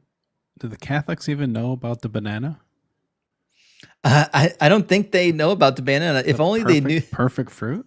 If only they knew about the mighty banana, the atheist's worst nightmare. Welcome in, Mel. Hey, how's it going? Pretty good. Thanks for asking. Mel, are you at least 18 and are you a believer? I'm 29. I'm agnostic as well, and I just found your live today through Dean. I actually watch Dean's lives all the time. I was raised Catholic and also kind of went to Christianity, and now I'm kind of like, I don't really know what I believe, other than I believe there is some kind of higher power out there, and I don't know. I want to pick your brain about some things in general, like creationism and like spirituality is like in general, like what do you think, any experiences with that in general at all? Yeah, well, we'll do this. Pick the argument that you like the most for some sort of a higher power, and then we'll pick it apart. Yeah, creationism. Like I have a really hard time believing that the Earth and the position of the Earth, the circumstances we have in our Earth, kind of just came out to be from an explosion billions of years ago. I have a really hard time grasping that concept as just random chance. I mean, I don't know. It's got to be one in, I don't know, trillions of chances for that to happen. Yeah. I agree. Yeah, the chance that we're going to be in a life permitting zone inside of a universe is pretty low. but it's certainly not zero, right? And so, for example, the fact that we don't see life everywhere we look tells you that it seems to be, pretty rare. That being said, I don't think being rare has anything to do with like the fine tuning argument having any type of credibility, because if let's just say the probability of a life permitting zone is like 1 in 1 trillion. Well, the universe has got trillions and trillions of galaxies and stars and sextillions. Yeah, right. So like, there's going to be one, right? It feels improbable to us because we're the ones here. We're the ones experiencing it. We're like, oh my god, what are the odds, right? But like, just playing the odds, I don't think is all that relevant. Sorry about that. Yeah, that's fair. I also heard you mention earlier that if you did believe in God, you believe in a God that kind of just did create like the spark that started things and kind of like sat back and just kind of watched it unfold. You mentioned that earlier in the live. Like, can you elaborate more on that? Like what your belief on that is, how that works for you? Yeah, so I'm a complete atheist, but if I did believe in a God, it would probably be a deistic God, because a deistic God explains the circumstances that we're living in a lot better. For example, when we talk about the fine-tuning argument, to me it fails when we just look at the earth. So a deistic God actually accounts for the lack of fine-tuning here on the earth, why we've got earthquakes and volcanoes and tsunamis and other natural disasters that kill 100,000 people a year, why children are born with bone cancer, different things like that, right? This is in perfect keeping if you believe in a God that just like started everything off and then he's just chilling. Like he didn't know what was going to happen. He just kicked it into motion, right? This doesn't seem to bode well for a God that is like all knowing, all loving, all powerful. And he's like intently looking down from outer space at what's happening. That doesn't seem plausible. Yeah, no, I agree that I don't believe in the concept of an all-knowing, all-powerful, all-loving God either. That those are all like contradictions to each other. I've definitely learned that over time. But yeah, I don't know. I just Well, let me ask you a question. Sorry. In your mind, what problem does having a God solve? Honestly, I think it's more of an emotional value than it is like a physical action problem solving. Right. More than anything. Yeah. That was how it was for me, right? When I deconstructed from religion, I still held on to the notion of a God. I was agnostic for a while. And for me, like I wasn't ready to let it go, but I hadn't walked through all of the logical and scientific steps to get to the point where I had to admit that this belief in a God wasn't rational anymore. So it's a little bit of a process. Did you used to have a religion? Yeah, I was raised Catholic, and I was also Christian for a while as well. So, okay. And now you're doing the same thing me and a lot of others do, where you're slowly examining the evidence and you're seeding ground to the areas where you have to seed ground, and then you're holding on to the ground that you haven't had to seed yet. And I think the more you keep looking at science and nature and things like that, it starts to become obvious that the God hypothesis doesn't really solve any actual problems. It's there just more for like emotional support. And there's something to be said about that. I've got 2 siblings that are recovered alcoholics, and for them, because they went through the AA process, they really had this effect where believing in a higher power helped them to feel like they could overcome their addiction, right? So there certainly is a placebo effect there, that believing in a God will allow you to do some things that maybe normally you wouldn't be able to do without that placebo effect. But then again, we can get the same benefits from hypnosis or from sugar pills, Yeah, no, I completely understand what you're saying. And I mean, if I'm going to be like blunt and upfront, I've had suicidal ideation on and off for like most of my life. And I had a period where I called it a spiritual experience at the time, but maybe it just was that placebo effect. Something that happened that made me feel like I was going to be okay and things were going to be okay at the time, but I don't know. Well, I get that too. So I remember early on I had an experience where the way I interpreted the experience was that God was real and that he was there in my life, right?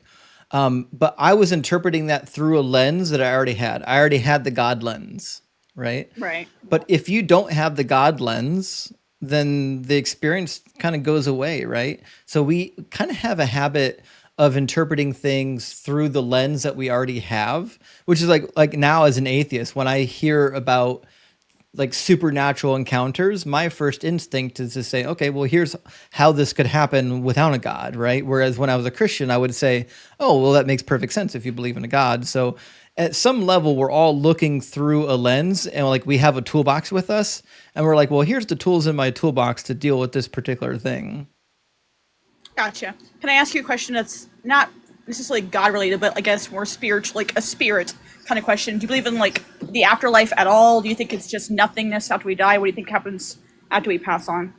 Yeah, I don't believe in any afterlife. I think that's the hardest thing about moving to atheism is, you grow up being told that you're going to live forever, you're going to see your loved ones, and that, this thing we call life, it just goes on forever eventually. I mean, you die, but then, you're in a better life, right?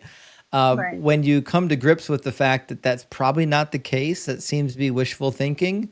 That's a very hard thing to get over. And I remember going through it in my, early 30s, thinking to myself, man, I kind of envy, like I work with engineers, that's my background, and a lot of engineers don't believe in God. It's just the scientific minded people tend not to believe in God. I remember being envious of some of my atheist friends at work, thinking to myself, oh, they probably dealt with this when they were teenagers. Like they dealt with this shit a long time ago. I'm stuck here in my 30s dealing with this, right? Man, I would have made different decisions if I had known when I was 16. Yeah, no, I got you. I mean, I would like to, I say the word I would like to, because obviously this is more an emotional thing. I would like to think that there's something better beyond just being dead. But obviously, again, that's wishful thinking. Like you said, I don't really have any Right. concrete evidence. But I would like to believe that would be the case. Well, I would I've say never- this. Oh, go ahead, Mac. I've never read a description from the Bible, and there are several, right? I've never read anyone that didn't sound just awful. Like Yeah, when, no, a- I don't. when I applied don't to an believe Bible eternity, at all, my dude. At all. You're good. Right. yeah, like just times infinity, no thanks. Yeah. Yeah. Like just give me annihilation. Let's go, lights out. That honestly is like preferable to But anything else. I get it. One of the stories that helped me early on start learning to cope with this new reality, believe it or not, was reading the Epic of Gilgamesh. I love the story. I talk about it a lot. But in the Epic of Gilgamesh, the main hero, Gilgamesh, who's like this tyrant king, he has a friend named Enkidu who eventually dies. And it's it's the first time he experienced death. And he's like, oh, well, I'm like this guy over here. If he died, I'm going to die one day. I'm not going to exist. And so he goes through this existential crisis of trying to figure out what he's supposed to do with himself while he's here. And I think the same thing is happening in the Ecclesiastes in the Bible. Solomon, or whoever wrote it, didn't believe in the afterlife. He clearly believed that the end was the end, right? And so he's coping with like, well, fuck, what do I do now? I'm here. I've got some time here. What am I supposed to do with the time I have left? So I think the thing, if you come out on the other side and you get to the conclusion that the end is just the end, that's all there is. I think the big question that helps is saying, okay, well, fuck, I'm not dead now. I'm alive right now, right? I'm going to die eventually, but motherfucker, I'm alive today. So what am I going to do today? And so every day I wake up and I say, I'm going to make this day worth it. This day is going to matter. I'm going to have a good time. I'm going to help somebody. I'm going to make the world a better place. And then, when I finally do breathe my last breath, I'll live a life that I'm proud of. Okay, awesome. Thank you for that. One more question before I pop out of here, and then I'll let you go to somebody else for the debate. Is there any particular event that kind of like started your deconstruction, or was it kind of just like gradual processes over time that kind of got you fully into deconstruction mode? So for me, it was death by 1,000 paper cuts. So I started studying the Bible academically in Bible college and then in seminary, and I kept finding all the problems with the Bible. And after a couple of years, I came to the conclusion that I was probably agnostic. Like I was still in church, I was still in ministry, but I was kind of like, I don't really believe a lot of this stuff anymore, right? And so it was a slow moving process for me because, you know, like you, as I kept learning stuff, I had to give up beliefs. I had to give up biblical inerrancy. I had to give up prophecy. I had to give up all this stuff when it no longer actually turned out to be true. And eventually you get to the end and you're like, you're just holding an empty bag and you're like, fucking, there's nothing in the bag anymore. Yeah, right. You know? Gotcha. Yeah, I think the biggest thing for me, my aunt, she's married to her wife.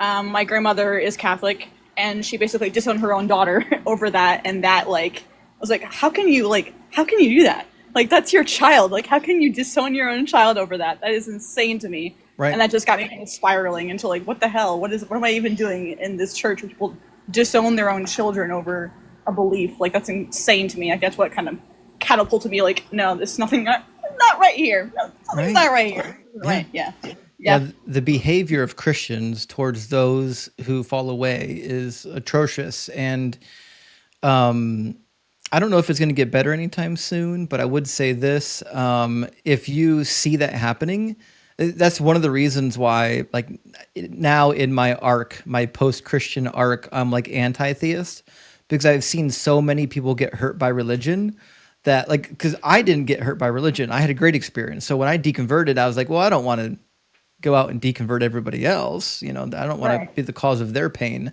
But now that I've been online and I've been having these debates and discussions, I see how much pain that these religions are causing. Now I'm like, oh fuck, we gotta end these things. This is not good. Yeah, no, I completely agree.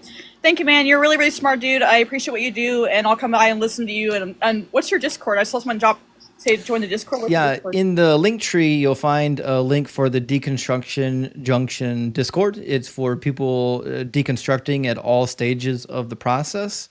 It's a wonderful community. Definitely pop on in and say hi to everybody. I will. Thank you so much. I appreciate you. Absolutely. You too. Cheers. Have a good night. Bye. Well, W to Mel for deconstructing. It sounds like she's going through a lot of the same stuff that a lot of us went through. Also, just keep asking questions. I got a message from. Oh, sorry. What's that, Mac? Just any Catholic who didn't leave around like the time of the Spotlight scandals gets side eye from me. Just in perpetuity. Well, see, when I was a young man in Catholic school, that was always the head scratcher for me. Was like when the scandals were really getting hot in the late 90s, early 2000s. My thought was, even if you believe that the Catholic Church is right, I don't know how anybody can choose to be a Catholic when this is what the Catholic Church is doing. Like I would, I'd start a new Catholic denomination or something before I admitted being part of the Roman Catholic Church. Martin Luther Part 2. Yeah.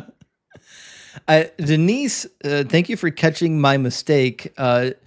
I missed a super chat. I apologize. Every once in a while it happens. I apologize when it does. Unashamed apostate. I didn't mean to overlook your super chat, but he says, Yahweh, kill your son for me. Abraham, what? Yahweh, just kidding. Unless. Which I think is pretty much how that conversation went, right? It's like when you jokingly suggest something just to see if the other person will go for it. Yeah, I had a guy arguing the other day that was not a test. Oh, right. It wasn't a test because he didn't do it. I was like, is that what a test is? That he literally tells you it's a test to know. Yeah, no, we read him 22 verse 1. It literally says what God tempted.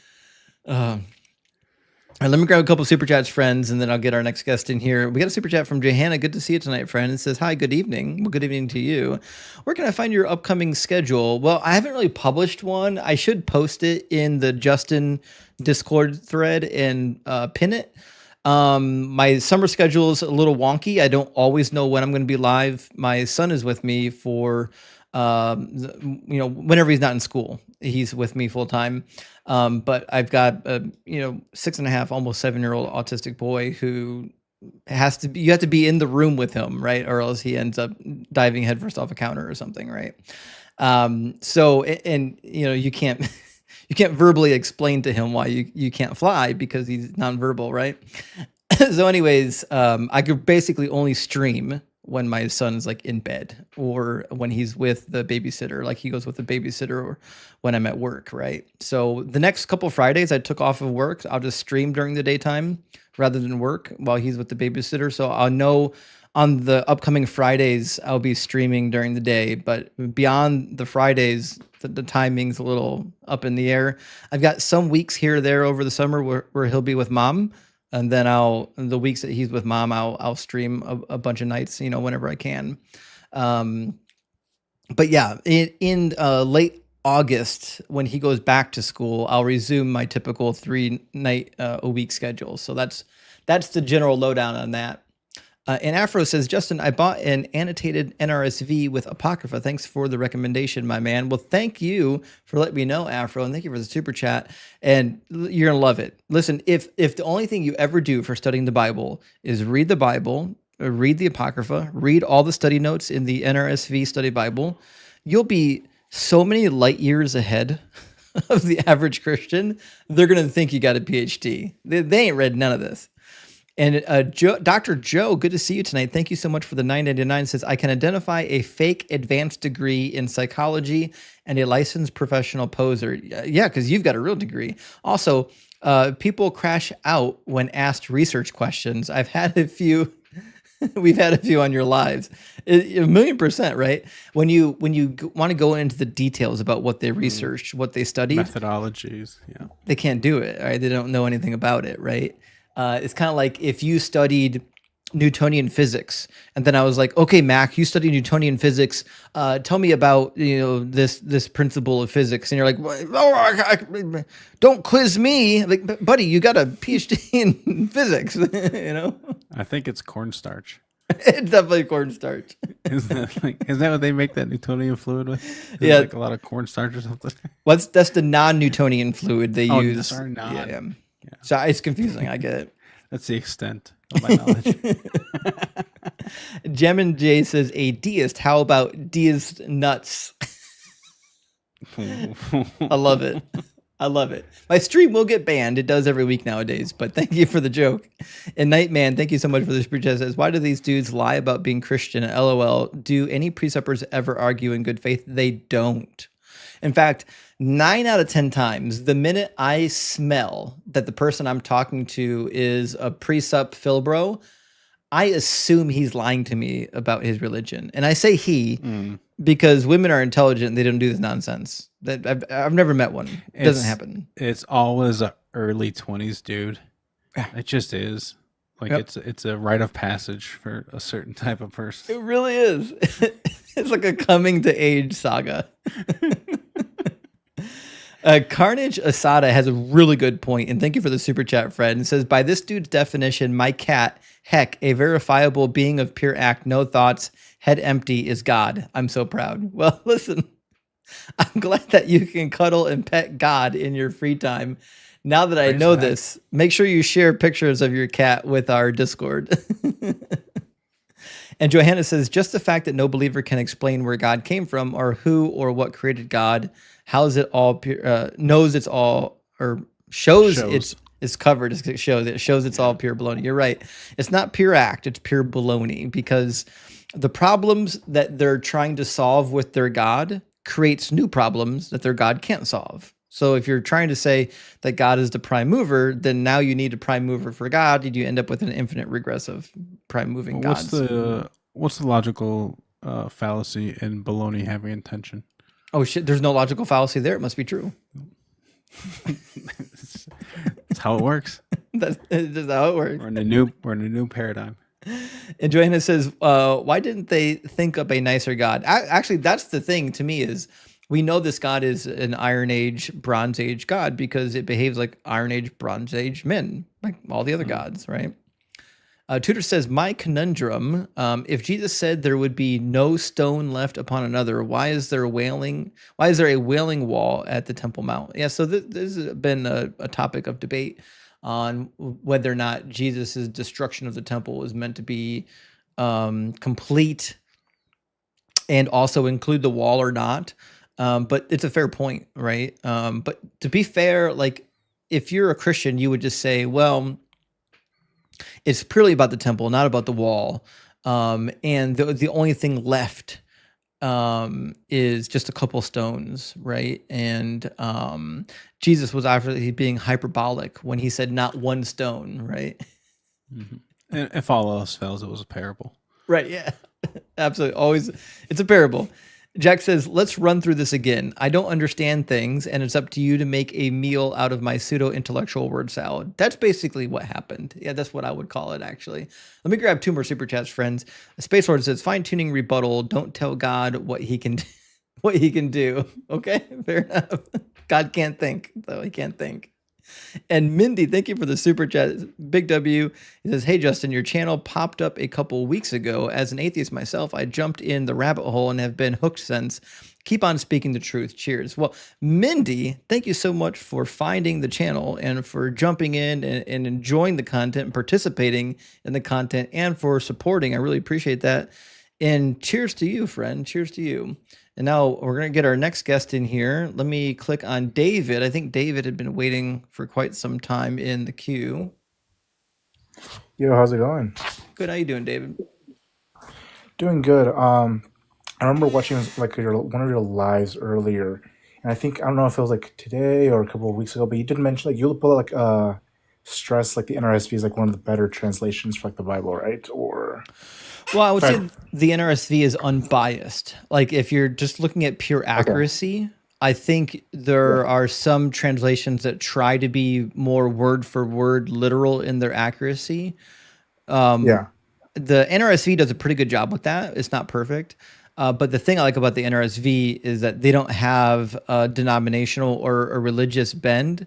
Like, for example, the NIV is always trying to uphold Christological viewpoints, right? The ESV is like the Bible for the Reformed movement, right? But you don't really have that with the NRSV. It was just put together by scholars who wanted to make the best possible translation, and they weren't really cared about how you interpreted it. Yeah, because I was raised Catholic, so like I was like always wondering like, okay, if I like, because I'm now an atheist, but I was wondering like, is there like a really difference between like the NRSV like updated version or like the NRS versus like the NRSV like Catholic edition? I'm not just like sure like if it's like a marketing terms. Like I don't know, like if you know what I'm trying to say. Yeah, so there's a couple editions of the NRSV. The latest is the NRSV updated edition. Now, the Bible I use right now is not updated. It's the NRSV non-updated edition, New Oxford Annotated Study Bible, and it's great. Now, there are some key benefits in the updated edition, but like it's not going to drastically change the reading of the text. But it's not when they release the 6th edition, I'll definitely get it. The 6th edition will be updated. Now, there's another translation that is woefully like under advertised. It's the NABRE. It's specifically used in the Catholic Study Bible. It's a phenomenal translation. You said it was called the NAVRV, if I got it right, or the NABRE, the New American Bible Revised Edition. Okay. Yeah, it's a really great Bible translation. And I would add the Catholic Study Bible is a great scholarly study Bible.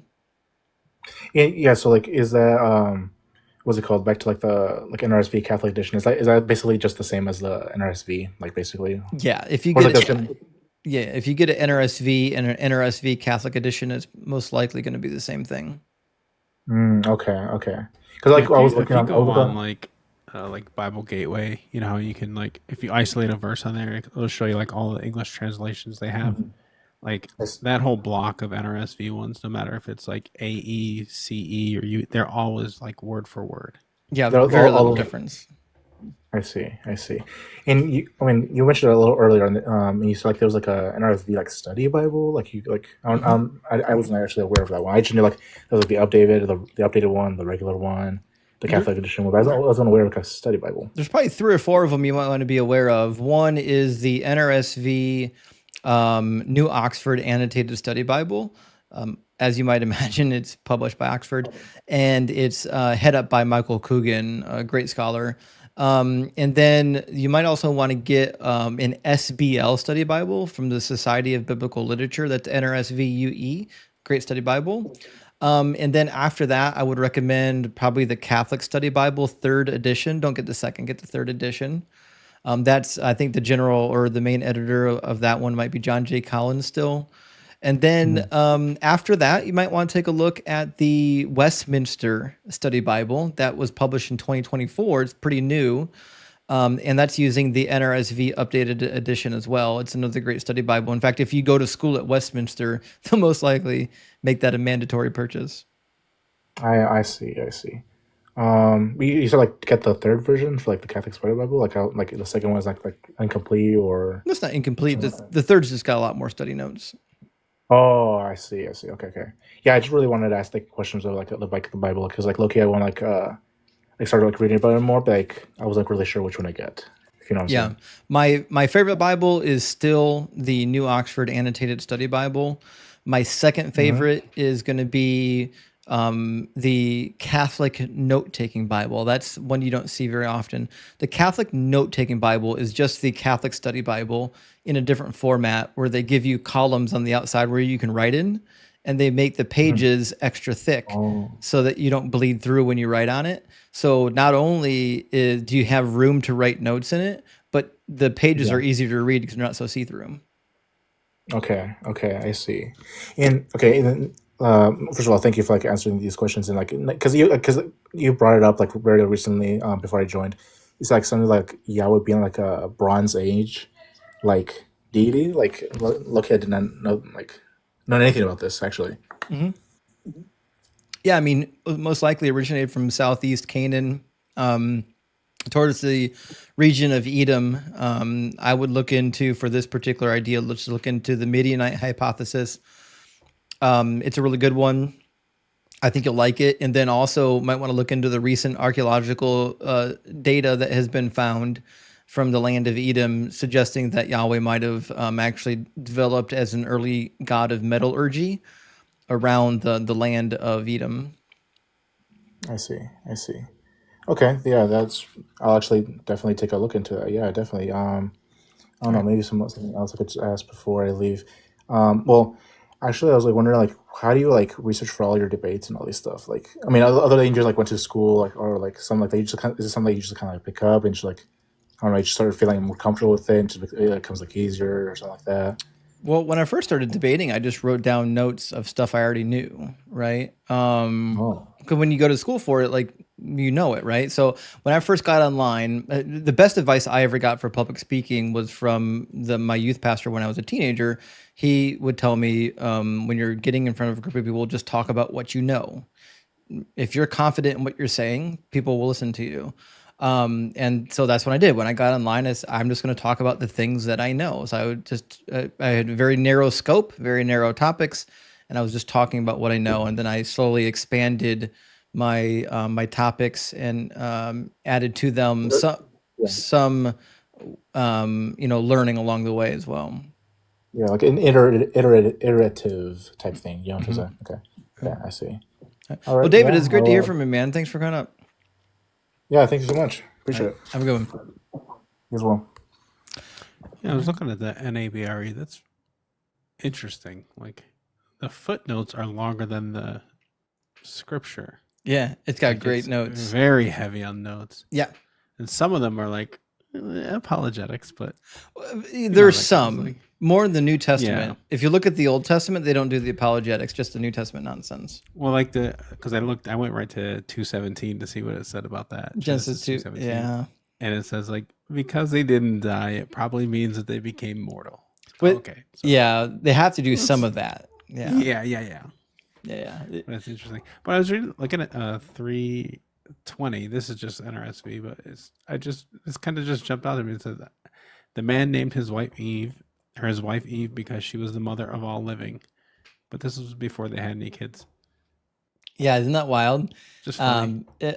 Theoretically, that means it would be prophetic, which is wild too, because that only works. We talked about this earlier when we had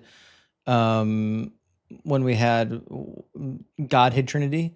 That's another wordplay that only works in Hebrew. You're not going to get the same sense in Egyptian or Akkadian.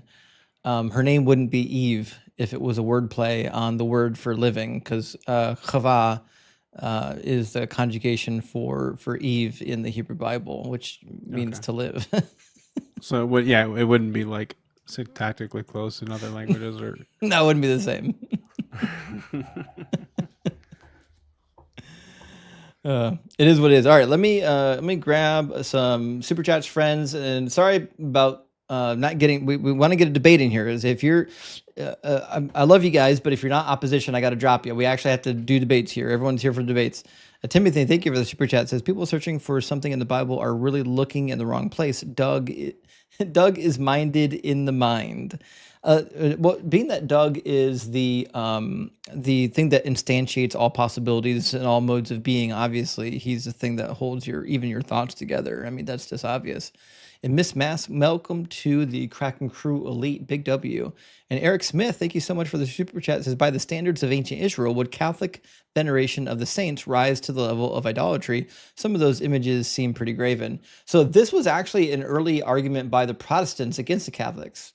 The Catholics do practice idolatry with their statues and different things like that. So there's certainly a way you can make that argument. I do actually agree with the Protestants that the way they treat some of the statues can border on idolatry. I don't know if it actually is, but it borders it. And Maddie F says, the guy who raises his hand in Philosophy 101 to a chorus of groans from the rest of the students. I think you nailed it. Be some bullshit. You nailed it. You're gonna be some bullshit. 1,000,000%. That's so good. That was spot on. Josh says Doug and Sharon Stone can be explained through igneous regress, sentience from sediments. I love this igneous regress. I need to make a transcendental argument for Doug that includes igneous regress. We need to make this happen. Is there a prime sculptor? I guess would he be there? Maybe. Johnny, thank you for the $2 super thanks. And also Cryptic, thank you for the super chat. Says, when you cook in debates, what's your favorite doneness? What would be a rare, well done, and what would be Doug approved of? Okay, so here I have a scale. I'm going to tell you how I do it, right? So when I get a guest in here and they're being nice and polite, I don't want to cook them. I want to be kind to them. I'm going to give them the energy they're giving me. If I get a know-it-all idiot up in here who wants to be belligerent and, dodge questions, my level of cooking goes higher and higher. I want them more and more done the more they talk, which is why sometimes you see people up here for 3 hours. Because I'm like, by the end of this conversation, you're going to regret that you were up here. That's what's happening. And that's called carbon. Yeah, the carbon. Acme says all yellow bananas are clones like Eve. Well, listen, you're not wrong, actually. You're not wrong. And the banana was cultivated to be that way. Adam says, you started late because of dad duty. I have to leave early because of new dad duty. Catch ya later, homie. Cook 'em good for the rewatch. Well, thank you so much for the super chat, and Big W for being on new dad duty. That was one of my favorite time periods. I love babies. I love them. I love babies. So enjoy holding your baby. It's delightful. They're great. There's nothing better. And Frey says, being agnostic isn't mutually exclusive to beliefs. You can be an agnostic theist, agnostic atheist, or agnostic anti-theist. Many don't realize it. Actually, so that's a fair point. Definitionally speaking, we have a lot of people in the community that are agnostic atheists. I think when people come up to debate me, though, and they call themselves agnostic, typically we assume they mean they believe in some kind of a God, but we just don't know what kind, right? So that's how I take it. Depending on how I feel, I'll either leave that alone or pick at it. But yeah, I agree. You can't just be agnostic. You're agnostic about something, right? Yeah. Belief is binary, etc. So. And Atheist says, what the hell? I didn't get a notification. Now I'm 120. Well, it's late where you are. You didn't get a notification. I'm sorry. I don't know what's happening with your YouTube setup, but ring the bell. Guys, if you're following me, ring the bell so you get notified every time I go live. And if you're not following me, what are you waiting for? Drop a follow. And Design, thank you so much for the $20 super chat. It says, same. I went forever thinking that everyone dealt with these religious questions as kids and thought I was behind. Meanwhile, here we are turning away questioning kids while religion says, gimme, now shut up. Actually, they've been saying that for a long time. That was one of my favorite arguments of Celsus against the Christians is that they go around saying, "Don't ask questions, just believe, just have faith." And last one from Fierce Interaction. Thank you so much, friend. Great to see you tonight. Thank you for the $20 super chat. It says, when God promised to bring Shalom to the land in Leviticus 26:6, was that a dog prophecy? I mean, obviously it was. Been studying my Oxford Bible now, a study Bible. By the way, thanks for the recommendation. Praise Doug. Well, Fierce, thank you for reading the damn thing so you can go out and you cook with actual scholarly ammunition. And thank you for the super chat. And I agree. Obviously, it's a prophecy about Doug. Doug is all over the Bible. Like it just every page you turn is a prophecy about Doug. All right, let me grab our next guest. How you doing, Paz? Hey, what's up, man? Paz, are you at least 18 and are you a believer? Yeah, I'm 33. Cool. And what God do you believe in? I don't believe in God. I don't think about it. So the reason I wanted to come up is because I just All right, I already went through this. I'm not doing any more. I already had my fill of circle jerking tonight, guys. Love you. The people are starving. They cry out for meat. Like, you have to, guys, respect the boundaries of the live, please. Sorry, Mac. I didn't mean to. No. I'm just bullshitting. It's crazy. Like, listen, if nobody was in the guest box and I was like, oh, my guest box is completely empty, I can see some people that might be like, well, maybe I'll come up and shoot the breeze for a minute. But like, listen, guys, we got a full lineup of people waiting to get in. We're waiting for debates, guys. Like, I love you. I'm glad you're here, but everyone's here to watch a debate. No one wants to watch me disagree with somebody. So he's saying he's backsliding. I'm sure he is. Congratulations. That's what he was saying. You should be. No, the other way. I'm saying like. Oh, he's backsliding away from atheism. Yeah. Oh well, shit. We can fix that. Well, it's not weird, man. You said you don't believe in a God. Like that's what he said. Not weird. What's weird is to come up and when we're looking to talk to Christians and say I don't believe in God. Right. Yeah. Don't lead with that.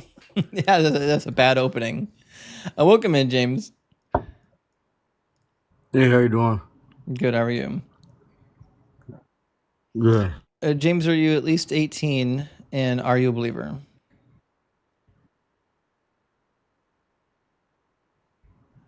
Yes, I'm 45, Christian. Cool. And what would be the most convincing evidence or argument for the Christian God being real? Mathematics and language. What about mathematics makes God real?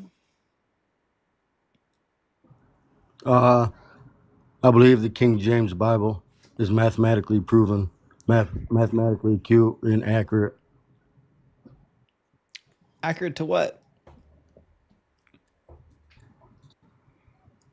Accurate to if you compare the first verse and the last verse together, it's coded mathematically. Coded to what? Coded to date conceived on Nissan 17.4, 1296. Sure, show it to me. Combinatoric.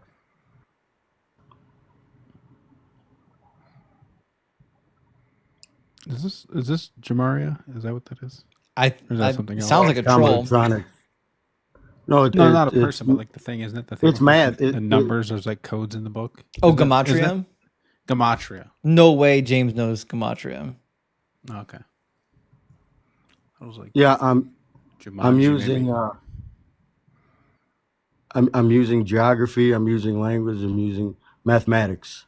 Sure. I'm basically counting. I'm sure that they all fail. Okay. So what about the Bible says anything about the 14th of Nisan? That was when Christ was conceived, 14 of Nisan, or Nisan 17. Sure. Year 4. Yeah, show me that in the Bible. I'm sorry? Show me that in the Bible. Show you that? Yeah. Yeah. Take the first verse and the last verse, compare them. They're the same verse. They're both 44 letters. And neither one of them say anything about Jesus' birth. But I didn't say anything about his birth. You said he was born on Nisan the 14th. No, I said he was conceived on Oh, sorry, Nisan 17. conceived. That's my fault. You said conceived. Okay, sure. So show me in the Bible where it says Jesus was conceived on that day. Yeah, compare the first verses, the positional count, the 17th D and the 41st A. That's the start of the The code. Aleph and the Dalet? Yeah. Why would If I you do want to that? go to Hebrew, I mean, You know that's not 14, right? yeah, in English, yeah, it is. No, it's not. Okay. I don't think you understand what I'm talking I about. don't think you actually know Hebrew. I don't think this is a good place for you to be. I think you're dodging and you have nowhere to go. What am I dodging? You haven't laid out an argument yet. You've made a fallacious claim that the count of Aleph and the frequency it shows up in arrangement with the letter Dalet say something The about count, the 14th, and neither one of those say anything about the 14th digit. you keep saying the 14th, it's the 17th. Like I said, the Well, 17th neither letter, one of them. D, and the 41st letter, A, is the same. Dalet is not the That is, 17th letter. yeah, I'm talking English, dude. It's We're the on English. third. It's the third letter. Okay. Okay. Why would it be coded in English? That's crazy. I mean, it's coded in Hebrew as well. It's not. It is. The coding can't match Hebrew and English because the word structures are completely different. You are correct. The word Actually, structures are actually, two different languages. the Dalet's got to be the fourth letter. I forgot my Gimel, but either way, nothing to do with 14. Yeah, you keep saying 14. No, you said I 14 agree. or 17. Sorry, 17. It's not 17. Yes, the 17.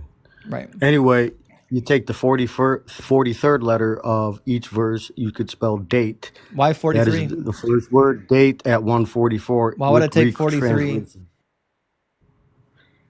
Because why not? It's the 14th prime, 43. because that's the number that gets me the weird sequence that I like. No, okay, what What if I that's date. what if I take 144 the Greek is what if I take the Adar. 13th letter? 140 is 1 plus 1 5? No, as it turns out, it's No, not. it's not. So why would I do that? I didn't What is ask the you to do relevance that. of the 14th prime? Well, 144 Greek is Adar, the last month of the Hebrew calendar. Again, Well, AD. the Hebrew calendar is not in 14? Greek. I agree with you. Then why do you say Greek? Excuse me. Okay, I misspoke. In Hebrew, 144 in Hebrew is Adar. In Greek is judgment. 144? Yeah, number 144 Hebrew is Adar, the last month of the No, it's Hebrew certainly calendar. not. Yes, it is. No, 140. no, it is not. So 144 Hebrew is not Adar. There's not 144 months. Dude, okay. But you're in a lot of This trouble. tells me you don't know Hebrew and Is you he don't know talking about Greek. like lexicon? I actually learned Yeah, both He of is. them when He I was in is. school. It's Strong's. It's Strong's Yes, 144 Lexington is Strong. Adar. Oh, you're talking about the Strong's Concordance number? Yes. You can't be serious. Is this guy for real? The Strong's Concordance Isn't Greek number a was valid added. language? The Strong's Concordance number was added by the guy who made the Strong's Concordance number. He just made up numbers to represent the individual words. It's not one guy. It was one I'm guy. gonna go. Yeah, you Yes, should go. I'm above your. You're in the wrong place, Yeah, buddy. I'm above your intelligence. That, I'm that above guy your was King intelligence. James. Yeah, Yeah. yeah, I'm sure it Learn was. Greek and Hebrew, dude. Already did. It'll learn Greek and Hebrew. It will open your debate Already options. did. Do you know one? No, you don't. Do you know one Hebrew You verbal think one stem? guy just? You're telling me one guy. James, wrote, can you list one the Hebrew Greek verbal language. stem? You're telling me one guy made the Greek. There's one, no, James, it's you heard embedded him. in James, can language. you conjugate even one verbal stem in Hebrew? Why should I? I don't have to prove to you. Do you know Hebrew? You're asking me a question with the question because you're dodging me. So you can't actually You're do it because you don't dodging know my anything about question. You're Hebrew. dodging So my- this is always No, my not playing litmus games. test for people who pretend to know languages that they don't, is they can't conjugate verbs. For example, Okay, if doesn't matter. I already proved if that. I I'm like, asked hey, you what an aorist verb is in Greek, could you tell me what an aorist is? no, Okay, so I you don't haven't know. learned Greek or Hebrew yet. All right. Well, I don't know those congratulations. rules. You No, won I the don't. Dunning-Kruger Award so far for the night, but you know, Yeah, I'm sure you weren't you're dodging my a ton of question. fun at Thanksgiving dinner. At that point, I feel like I mean, if we continue that conversation any further, I think it borders on like It's abuse. abuse. Yeah, abuse of the disabled. Like he's not all there. That's wild to me. It's crazy that he really thought he was cooking with that. TM says post-life will be the same experience as pre-life. That's my view, right? You don't remember before you're born, you're not going to remember after you're gone. And Bill says, how are you live here and Apostate Sisters? Well, they're premiering, the Apostate Sisters are premiering my interview with them. I'm not technically live with them right now. But good question. And if you're not following the Apostate Sisters, definitely do. Tariq says, hearing a Philbro spending 20 minutes defining the word by, then 40 minutes going over premise number one is like getting a root canal without freezing. So you're referring to the conversation I had recently with Divine Order, where he kept miswording his syllogism. And I had to go over it with him 15 times to get him to realize that the argument he's intending to have is not the argument he's actually having, because he's using words improperly in one of his premises. And it took him a long time to get to that point where he recognized the nature of the problem. That sounds brutal. I was like, listen, your premise might be correct. It's just not correct the way you worded it. We have to change the wording somehow. Marcus, thank you for the super chat. Says, do you think the premise that Catholics are polytheists could facilitate an entire live debate? I feel like that always gets blood boiling, but it's subjectively true. So, I mean, I don't think so. And let me come to the defense of the Catholics. I don't think that Catholics are polytheists. I think they believe in a heavenly realm that's got different tiers of spiritual beings, just like the Old Testament people believed, right? So when they're talking about these characters that are high ranking, you know, they're not necessarily putting them on the same level as God. That's my read of it. I could be wrong. I don't know any Catholics. I'm sorry. Would you say like it's henotheism, or is that just still no on that? I would say it's akin to henotheism, but it's got a more hierarchical structure than some henotheism. Okay. In most henotheistic pantheons, a lot of gods are only sub-level gods because they were born as children to higher gods. And so they're like, well, that's just the natural order of things, right? Oh, so it's just like it's not like a demigod kind of thing, or even like a deified person. It's just father, son, or whatever. Right. Okay. Right. Now, in strict henotheism, there's a number of different arrangements. You can have multiple arrangements of deities, but I think the way it gets used with like the Catholic tradition is not quite like that. They wouldn't consider those to be gods. But Randy, good to see you tonight, Randy. Randy, thank you for sending out 5 DZ memberships. I really appreciate that. It's big W. And Josh says chimpanzee guest. I mean, I think chimps are smarter. That's just me personally, Josh. I think chips would have them 9 out of 10 days. And Johanna says, why would anyone want to live forever, especially since nobody knows if there's actually an afterlife? Well, this is the point Mac was making earlier, which is that like living forever eventually is going to be horrific. Like after about 1 billion years, you're going to be wishing you were dead. And Samal Johnson's with us tonight. We saw your friend Adam, buddy. He says, X is 425. Please explain. I can't imagine doing this in real life. So Exodus 425 is part where where Yahweh is prepping Moses for what he's about to do. And in 425, we get this little nugget. Hold on.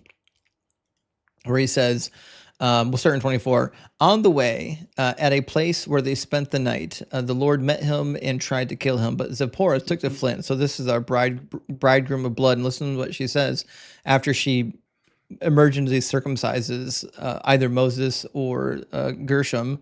Says, truly you're a bridegroom of blood to me, and because so on and so forth.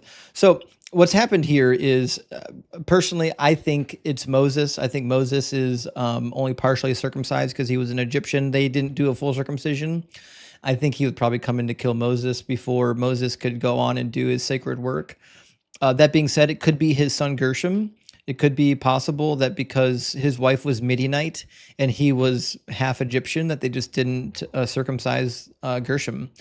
And so that is certainly possible that they had to do an emergency circumcision. But it would beg the question, if Yahweh is coming to kill Gershom, like, why? He's a baby. Like, why wouldn't he just come and be like, Moses, you got to circumcise your kid, right? So like God's desire to seek vengeance makes more sense if he's attacking like a full-grown adult than a baby. But then again, if you just read a couple chapters later, God murders babies endlessly. So like, I don't know. It's a tough one. I guess like I have a thing with like the pronouns in that one, because it says Zipporah took a flint and cut off her son's foreskin and touched his feet with it. But is the his Moses? Oh yeah, so this is a good question. The question comes up, which is whose foreskin and who's being killed. And if you read it in Hebrew, it's less clear, right? So let me do Exodus 4:26. And it might actually be his son's foreskin, but it's not clear who's about to be murdered. Well, yeah, it says cut off her son's foreskin, and then it says touched his feet with it. But I've always heard that the feet, it was Moses' feet, but right, like just syntactically, that doesn't make sense. I do have in the Hebrew text Binah, meaning she cut off the foreskin of her son, and cast it at his feet, which means it was the son that needed to be circumcised. But if you go to verse 24, the confusion is where in the world, or who in the world is Yahweh trying to kill here? So if you go to the text, it says, it came to pass, or it happened, and it happened, along the way, Yahweh met him and sought to kill him. Well, who, right? It sounds like he's seeking to kill Moses, but we don't know who him is, because in the very next chapter, it's clear that the child is the one that gets circumcised. But why would God be seeking to kill the child? And I don't know, the story is confusing when you break it down. But anyways, it's a fun story, at least. It's exciting. We play this game on G Spots Live, where it's like fill in the blank, and we got this one. It was like somebody said something to God, and that was I said, that guy looks pretty pissed. You better throw him some dick skin. Yeah, pretty much. Give him that calamari.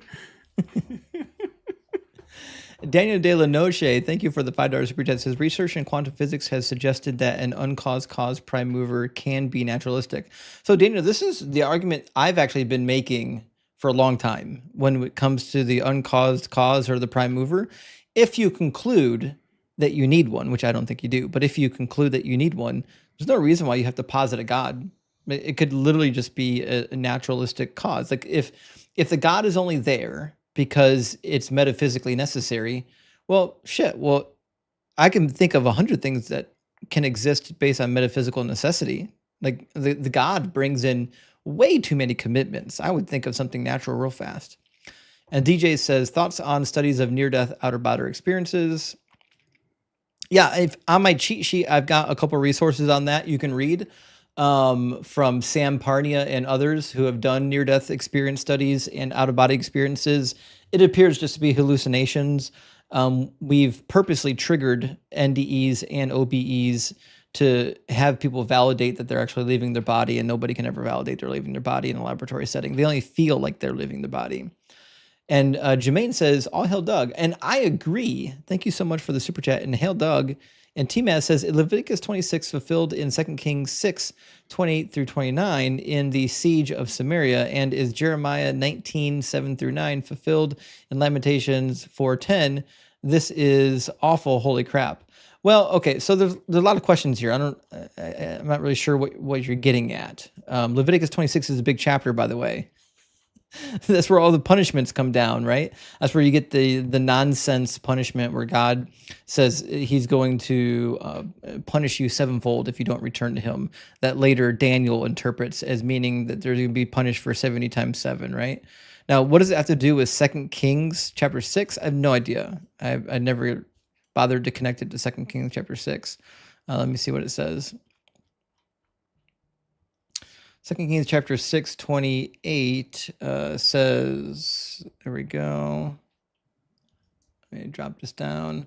But then the king asked her, was it 6:26? Hold on, let me double check. 2 Kings 6:28 and 29. So it says, but then the king asked her, what is your complaint? She answered, this woman said to me, give up your son and I will eat him today. And oh yeah, but the siege. Yeah, okay. So there's 2 verses. There's also Jeremiah 9:19, if you forgot about that one, where God says that he's going to punish them by having them eat their young. And yes, it's confirmed in Lamentations. I agree with you. The prediction that they're going to eat their own children when the invading army comes was able to come true because they were all written after the invasion. They're all post-exilic texts, right? These are already events that happened. That's pretty clear. And Dude Man Bro Guy says, Aragorn, son of Arathorn II, has fulfilled more messianic prophecies. Thank Jesus. Actually, thank you for the $10 super chat. And I agree. It's easy to fulfill more prophecies than Jesus. Point being, because he didn't fulfill any. He's still sitting at dead zero. And last one says, it's Friday. Is it Friday yet? Thank you for the super chat, my friend. Says, how do I respond to family members that say the Bible is a primary source, that the apostles saw the resurrection and wrote their words? Thanks for all you do. Well, first of all, I would ask them if you can go into the Gospels and identify who the authors are, because they're not identified. They're not in there. Second, I would ask them if you can figure out when they were actually written, because it turns out we have no idea when these things were written. Maybe some of them late 1st century, early 2nd century, and we have no idea by who. And then ask them why they disagree, why there's so many contradictions. If you have trouble locating contradictions, just go to my cheat sheet. Rusty, thank you for all the confetti. And then I would ask them to justify all the bullshit prophecies in the book of Matthew and in the book of John. They're trash. The reality is they've never read the Bible. They've only read books talking about the Bible. And Cora Rose, thank you for the $10 over Cash App. Big W, friend. Great to see you tonight. Thank you, Cora. All right, let me grab our next guest. We're going to get Sarah in the box. Not leaving Faith Sarah. This must be a different Sarah. How you doing, Sarah? Hey, Justin. I'm good. How are you?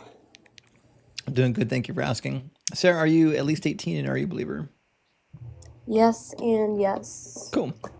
And what God do you believe in? I'm Christian. All right. And what would be the most convincing evidence or argument for the Christian God being real? See, I don't really know how to answer that question because I feel like what you're asking is evidence that I can't really give. Like there isn't like actual proof like with science. And I can recognize that. I can say that where I think a lot of other Christians feel uncomfortable saying that, but I don't have proof in the way that you're really asking. I think that's honest at least, right? So then if there's no like tangible evidence, then what would be like one reason why somebody who doesn't believe in this God would be compelled to believe in him?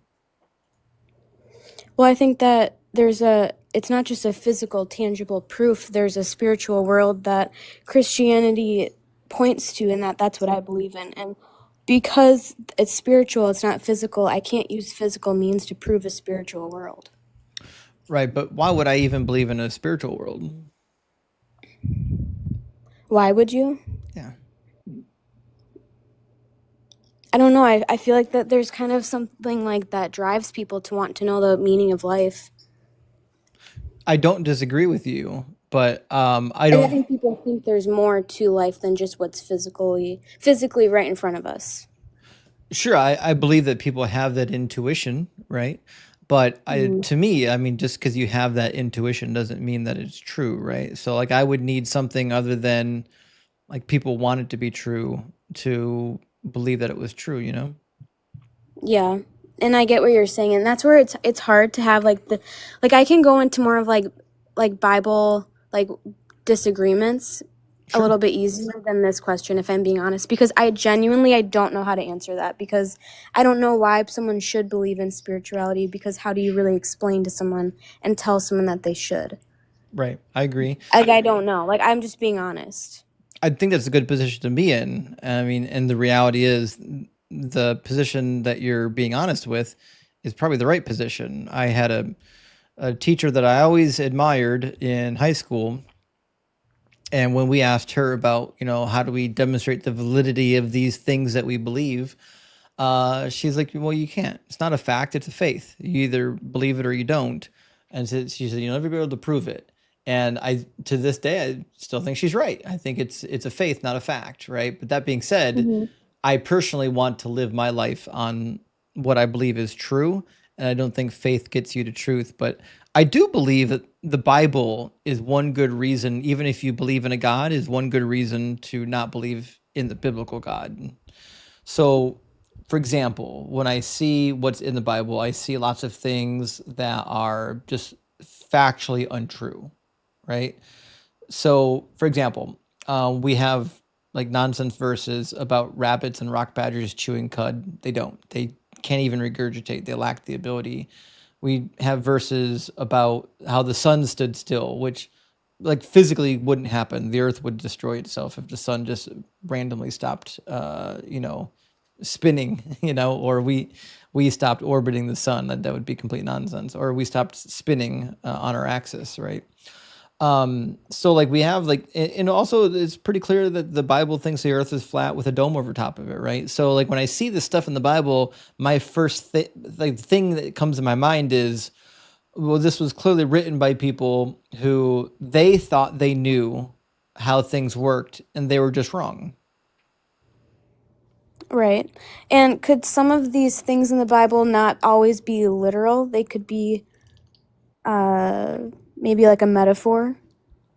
So that's been the way that a lot of people have dealt with the Bible difficulties, is they'll say, well, it's not literal, it's a metaphor. But I think the problem we have is that like the New Testament treats them as though they're true, right? So if we got this nonsensical science in the Old Testament, it seems like the best way to deal with it is to wish it away by saying, well, it didn't really happen, it's all a metaphor. And a lot of early church fathers did this. But the problem is, like, look at like Jesus and Paul, they believe it was true. Like even the book of Hebrews talks about all these clean and unclean animals that God commanded you to eat. Okay, well, if God really did give you a list of clean and unclean animals that told you what to eat and what not to eat, then it's weird that he would tell you to not eat rock badgers and rabbits because they chew cud when they don't actually chew cud. They make a motion with their mouth that looks a lot like other animals that chew cud. Okay, well, two things. First of all, it's very normal, like day to day, like our normal life. We talk in literal terms, we talk in metaphorical terms constantly, and we go back and forth all the time, and we can recognize that that's a normal thing to do. I mean, day to day, we talk in metaphors, and then we switch to talking in literal, and we can intuitively tell which one is literal, which one is metaphorical. And secondly, when you said that those two animals, they look like they're chewing cud, but they're not actually, maybe people in that time period that don't have the ability to test the way that we do, they thought they were chewing cud, but they weren't. But they thought that they were. But I agree with you, yeah. So on the second point, yes, people at that time period witnessed the behavior of these animals. They said, hey, they're behaving in a way that looks like other animals that chew cud, therefore they chew cud. And it turns out they were wrong. The problem is that this wrongness is placed in the mouth of God. And I agree, we can intuitively tell when there's a metaphor afoot, right? For example, if I said that, I drove really fast today to work, I was an eagle, like, okay, I wasn't really a bird. I'm using a metaphor for a large, fast, quick flying bird. Or I could say like a falcon, a very fast bird, right? Like typically when there's a metaphor, it's couched in this idea of something that obviously wouldn't make sense if it was literal, right? But the law given by Moses is couched in a very literal sense. And the whole of the Bible tells you over and over again, God gave you this law, you must follow it. You must follow it forever, right? So if the Bible tells you over and over again that God gave this law code and you have to follow the law code to a T or else he'll punish you, I'm inclined to believe that it's just a law code. Well, yeah, I think the law was literal, yes. And so I guess that's where I'm kind of I guess, yeah, I get what you're saying. Maybe I'm going back on and if it was God that said to not chew or to not eat animals that chew the cud, and then he said it was a rabbit, I get where you're coming from. But I mean, yes, I still do agree that the law was literal. The law is not what we're supposed to be abiding in today, though.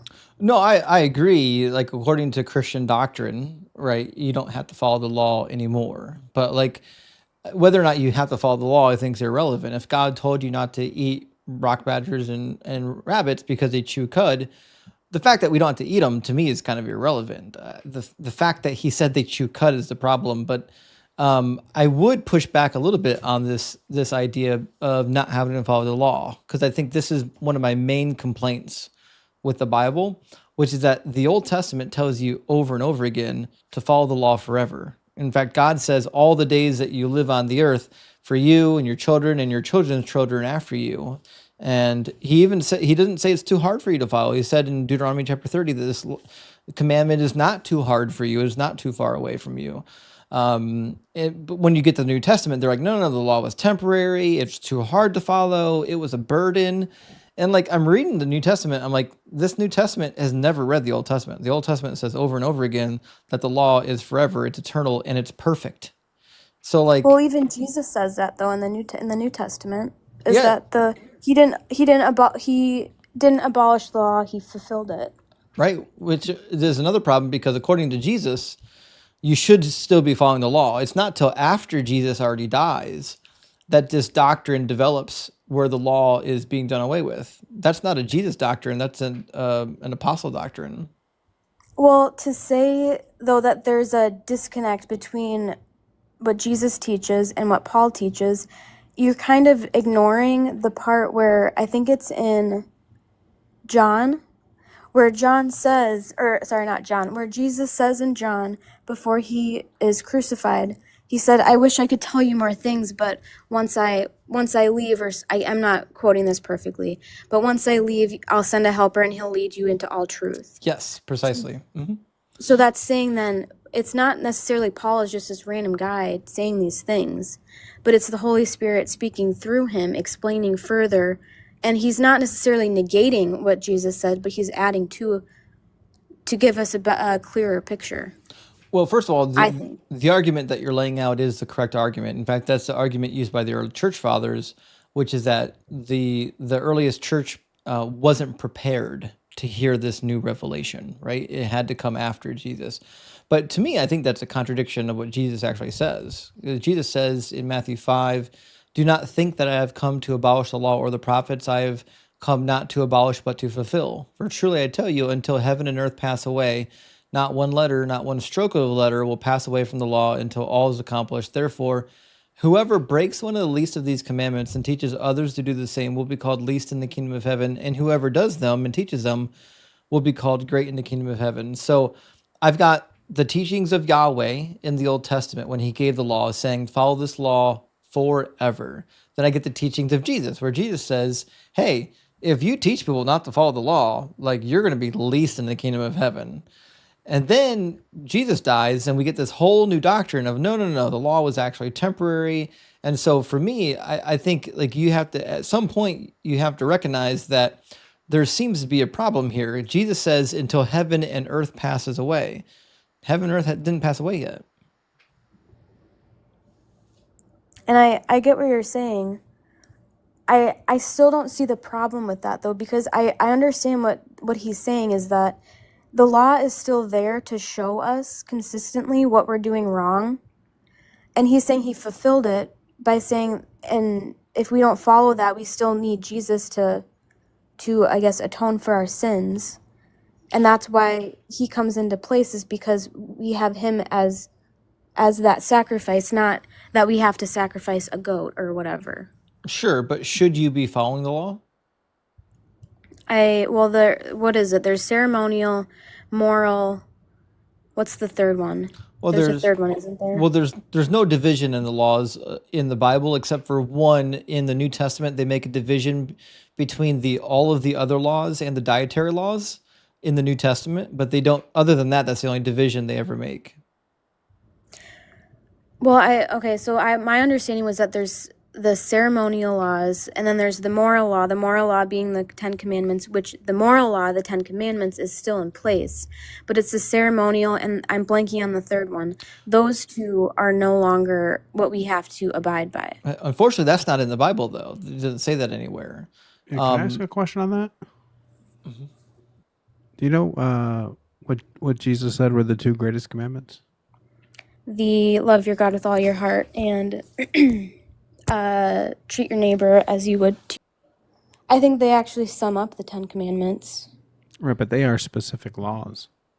They're specific laws, yes, but they also are kind of an umbrella to the Ten Commandments. Right, but they're not in the Ten Commandments, right? No, they're not in the Ten Commandments. Right. So there must be moral laws outside of the Ten Commandments.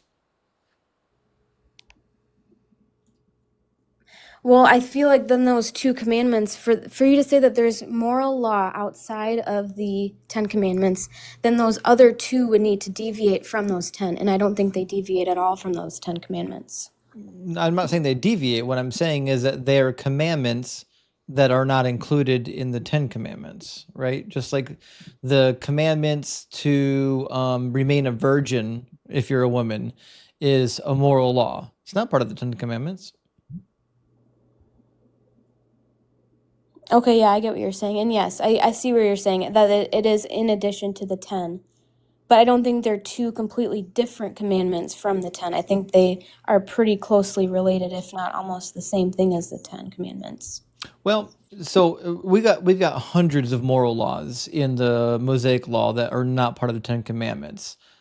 I'm trying to figure out why you're specifically trying to single out just the Ten Commandments, because Jesus doesn't do that. And maybe this is just from I'm not like a biblical scholar, so I don't know 100%, but from my understanding is that there are three groupings: ceremonial, the moral, and I'm still blanking on the third, and it's that third one and the ceremonial that are not something that we need to continue with, and that's what Paul says in Acts, where he says the Gentiles don't need to keep acting in favor to those laws. That's what I'm saying. Yeah, Paul said that you're free from all of the laws. He said you're completely free. He says even of himself, a Jew says, I'm no longer held by the law. So we agree. Paul says you're not held by any of these laws. The problem is that Jesus and Jesus's daddy disagree. They say to follow the law forever until heaven and earth pass away, right? He didn't say just the Ten Commandments. Well, then that kind of goes back on what I was saying, that it's not just Paul being some random guy saying this. It is still God speaking through Paul saying these things. Then it's a contradiction. I don't know if it's a contradiction, though. What is? Because he says to follow the law forever. Deuteronomy 12:1 says, these are the statutes and ordinances that you must diligently observe in the land that the Lord, the God of your ancestors, has given you to occupy all the days that you live on the earth. Then he says in 28, be careful to obey all of these words that I command you today, so that it may go well with you and with your children after you forever, because you will be doing what is good and right in the sight of the Lord God. And even the Day of Atonement, Leviticus 16, he says this is a perpetual statute for you for all of your generations. And then don't you think Jesus amends that by saying that he fulfills those laws? No, because fulfill does not mean abolish. No, I know that. I know that he said it's not abolished, it's fulfilled. Yeah, but fulfill does not mean abolish. If you think that... No, I know. I get that. I get that. Okay. But fulfill doesn't mean the law goes away. No, I know. I know that the laws are still there, and I think that's why he's saying that he fulfilled them. That's why why Jesus is our Lord and Savior, is that he died for us, because when we don't abide by those laws, he's our sacrifice for that. Right, but the goal is to abide by the laws, right? I think it's by the 10 Commandments, or I guess the additional 2. But it didn't say 10 Commandments. He says the law and the prophets. That's the first 5 books of the Bible and the prophets. He didn't say the 10 Commandments. He says the law. That's all of the law. But then why does Paul then say that we no longer need to follow the law? Which laws are he Because talking he's about? contradicting Jesus, and he didn't have a copy of Matthew in front of him. What do you mean he didn't have a copy of Matthew? He didn't know Jesus' teachings in the book of Matthew. He was But I think living. this is where we're disagreeing. Is I think it's just two different worldviews. That from an atheistic worldview is that well, he's just a person talking on his own authority. From someone who believes in Christianity, there's the Holy Spirit that's being denied within atheism. That I'm saying that's what gave Paul the authority to say that. But And the that's why it's authority not is exactly what irrelevant. The Jesus problem said. is that it's a contradiction, right? Whether the contradiction came from God or not is irrelevant. The problem is that it's a contradiction, right? If God says that the law is forever, you follow this thing forever, and Jesus says that the law is there until heaven and earth pass away, and then Paul says, nope, we don't have to follow the law anymore. The law is temporary. So it's just a contradiction. Yeah, I guess I don't really know where to go from that, if I'm being honest. I mean, I'll be real, like you can like totally run circles around me with the Bible, and I recognize that. I've only been a Christian for like a year. And I don't know if like the law is something that I'm totally like well versed on, because I don't know. Like I said, I thought there was a third grouping of laws that I thought scholars were saying it was like the ceremonial and the whatever law that's been abolished. Or not No. abolished, but it's not what we have to follow. The dietary laws, and scholars will talk about the dietary laws being abolished because Mark chapter 7 talks about it, right? And then Acts chapter 10 talks about it when Peter gets the vision before he goes to Cornelius's house. But those are just for the dietary laws. There's no division of the law outside of that. You don't find a division between the ceremonial and the moral law. But that being said, the disposition towards the law, that contradiction, is a major contradiction in the book that most people aren't dealing with. They need to deal with it. I think the other big problem with the Jesus figure is that not only does he misquote the Old Testament, he doesn't even know how to read it in the original languages, and all the prophecies that he fulfilled aren't actually prophecies about him. He didn't fulfill a single messianic prophecy, not even one. So like to me, like the whole New Testament is just like this book of like nonsense apologetics from people who don't really know the Old Testament. Other than like the prophecies that you think weren't fulfilled, what other like issue that do you have to make you not believe in God, or like disagree with the Bible? Well, I've got a lot of problems with the Bible. I think it gets history wrong. It gets science wrong. It says in Job 38:14 that the earth is formed like clay beneath a seal, which is a flat disc, which is how they depicted the world. And they believe there was a dome over top of it called the firmament. This clearly is not the case. But if you're living in the ancient world and you're looking around you, well, that's what it looks like, doesn't it? It looks like there's a flat disc earth with a dome over top of it. That's why everybody back then believed it. And then we've got nonsense like blood ritual. Like, the God of this book thinks that you can purify sins by rubbing blood on it. You might think, well, this is just like a metaphor for something. But no, like we have a bunch of ancient rituals from the Hittites and from the Assyrians and from other cultures in the same time period that had the same exact practices. They thought that if you had these moral impurities, you can spread blood on the inside of your temple or on your altar or even sprinkle it on people. And the blood, because blood comes from God, would purify these moral impurities, right? And so like this ancient blood magic that we find in the Bible, that we find in the rest of the ancient Near East, to me just tells me this is just a book written by a bunch of people from the Bronze Age. You don't think that there's any kind of moral standard that applies throughout time? Like from... I That's don't. honestly my biggest objection. Yeah. I think the God of this Bible is a moral monster. Why do you think that? What good God would allow his people to practice slavery? Allow to practice slavery? And command, if you want to get particular, yeah, he did command it as well.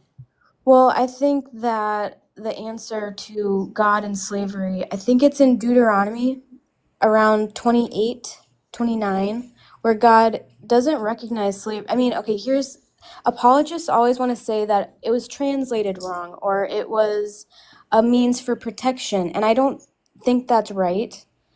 I think that the answer is that God looks at slavery as a curse and as a punishment, and I think it's either in Deuteronomy 28 or 29 where God says that if you worship other gods and you do X, Y, and Z, then he lists like a ton of curses, one of them of which is slavery. No, we Yeah. agree. Yeah, and that shows up in Deuteronomy and other passages. So we agree with you. Yeah, God does curse some people with being slaves, but But it's also more than that. yeah, it's more than that, right? For example, you can, if you're a Hebrew, you can just sell your daughter as a slave, right? Exodus 21. Acts 21? Uh, Exodus 21? Yeah, Exodus 21. So Exodus 21, you get the classically called the indentured servitude laws. It says when a man sells his daughter as a slave, she shall not go out as the male slaves do. So if a man goes into servitude and he's Hebrew, he serves for 7 years. Well, 6 years, he goes free in the seventh. If a woman gets sold as a slave, she doesn't get to go free because it's presumed that she's going to become somebody's concubine, essentially a sex slave.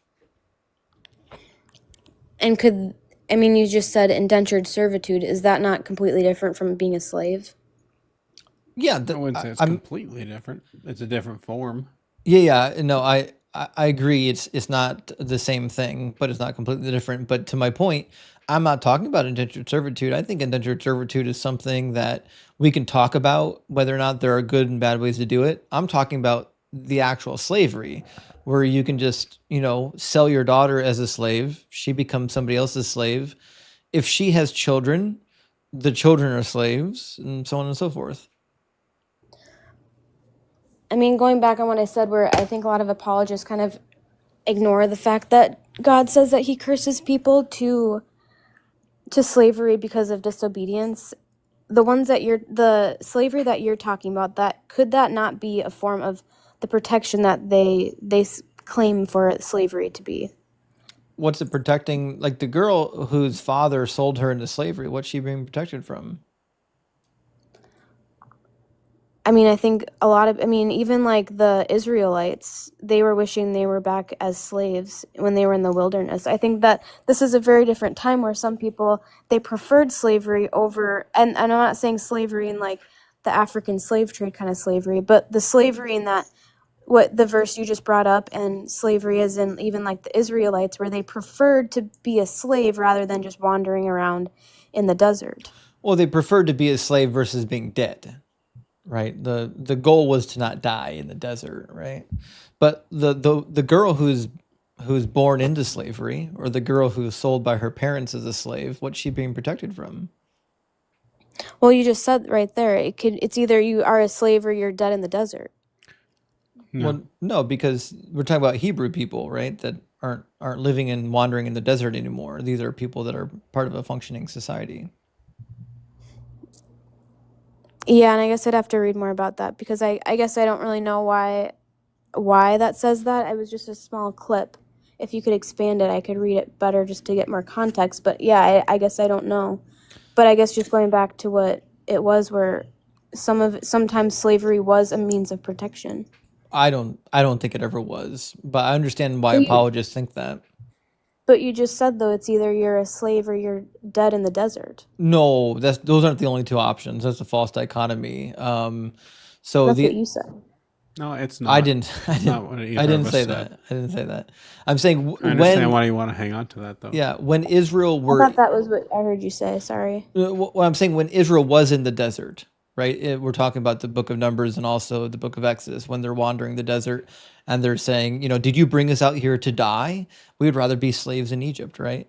What they're suggesting is like, listen, we'd rather be slaves in Egypt than to be dead out here in the desert, right? But now we're talking about God giving laws for structuring society. here's what to do, right? When you are having your society set up, right? And God says that you can buy and sell slaves, and it says you can even sell your daughter as a slave. And we're not told anyone's done anything wrong. It's just something that people did back then, and God was okay with it.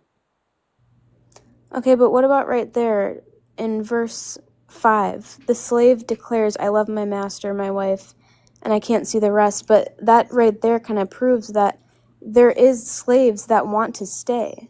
I never said there were Why did never slaves that wanted to stay, but listen to the trick that's being pulled, right? Says the male Hebrew, right? It says, when you buy a male Hebrew slave, he shall serve you for 6 years, but in the 7th he shall go out a free person without debt.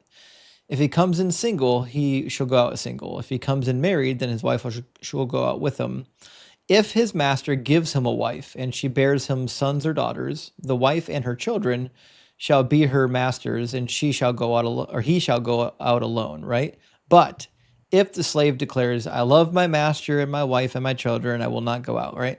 So the ideal here is that if a male Hebrew comes in and you give him a wife while he's a slave and he has children, he has to make a decision between, am I going to leave without my family, because they're permanent slaves now? Am I going to leave without my family, or am I going to be a permanent slave? I think the better of the two options would be if God said, listen, if a guy comes in for 6 years of service and he goes free in the 7th, if he bears children and starts a family while he's there, you should let them all go free, because the family is more important than the slavery. Okay. And I'm just trying to differentiate. One is if the slave has a wife on his own, then he is free to go, correct? So if a man comes into his 6 years of service already married, then he and his family get to go with him when he leaves. If he comes in unmarried and the slave owner says, hey, I'm going to give you a wife, right, since you don't have one. If that happens, well, guess what? At the end of the 6 years, he just goes alone. That wife and any children had to that wife remain permanent property of the owner. Now, I'm not saying this is right. I'm just trying to kind of understand that time. But even in like America, when there were slaves, they looked at people as their own property. And so that was, I'm not saying that's right or anything, but was that not kind of the same kind of context? Is the reason that they couldn't just take their wife and their kid is because the wife was technically the master's property. And again, I'm not saying that's right. I'm just trying to understand. No, you're understanding it correctly. That's the problem. The problem is that the woman who had children with the slave is technically somebody else's property, so she shouldn't be allowed to go free. This is something, though, that you would expect from people living in the Bronze Age. It's not something you would expect from a deity that is the highest moral agent who gets to set whatever rules he wants. He does get to set whatever rules he wants, but even on like I think it's in like Ezekiel where he says, or Ezekiel says, or no, I'm sorry, God says, I let you do what you wanted to show how, I'm not paraphrasing this right, but to show how like depraved you are. Could that not be the same thing? Yeah, it could be Ezekiel 20, but could that not be the same thing? And then everything's kind of redeemed when Jesus comes and he says there is no slave, there is no master.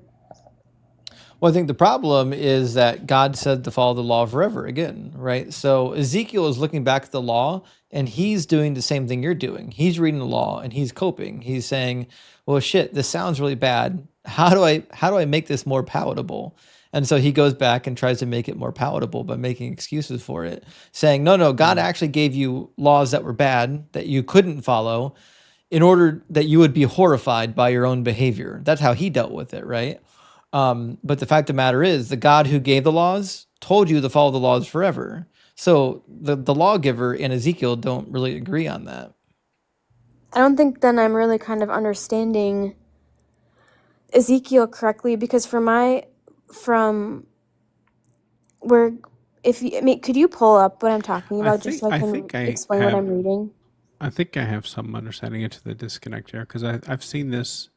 It's actually in some translations where it says like I gave you over to, right, instead of I gave you. Mm-hmm. Right.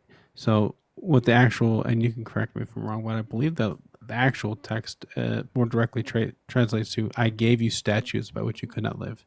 Yeah, Right? it Not didn't I say gave you gave you over over. to. Right, Yeah. that's not in the text, yeah.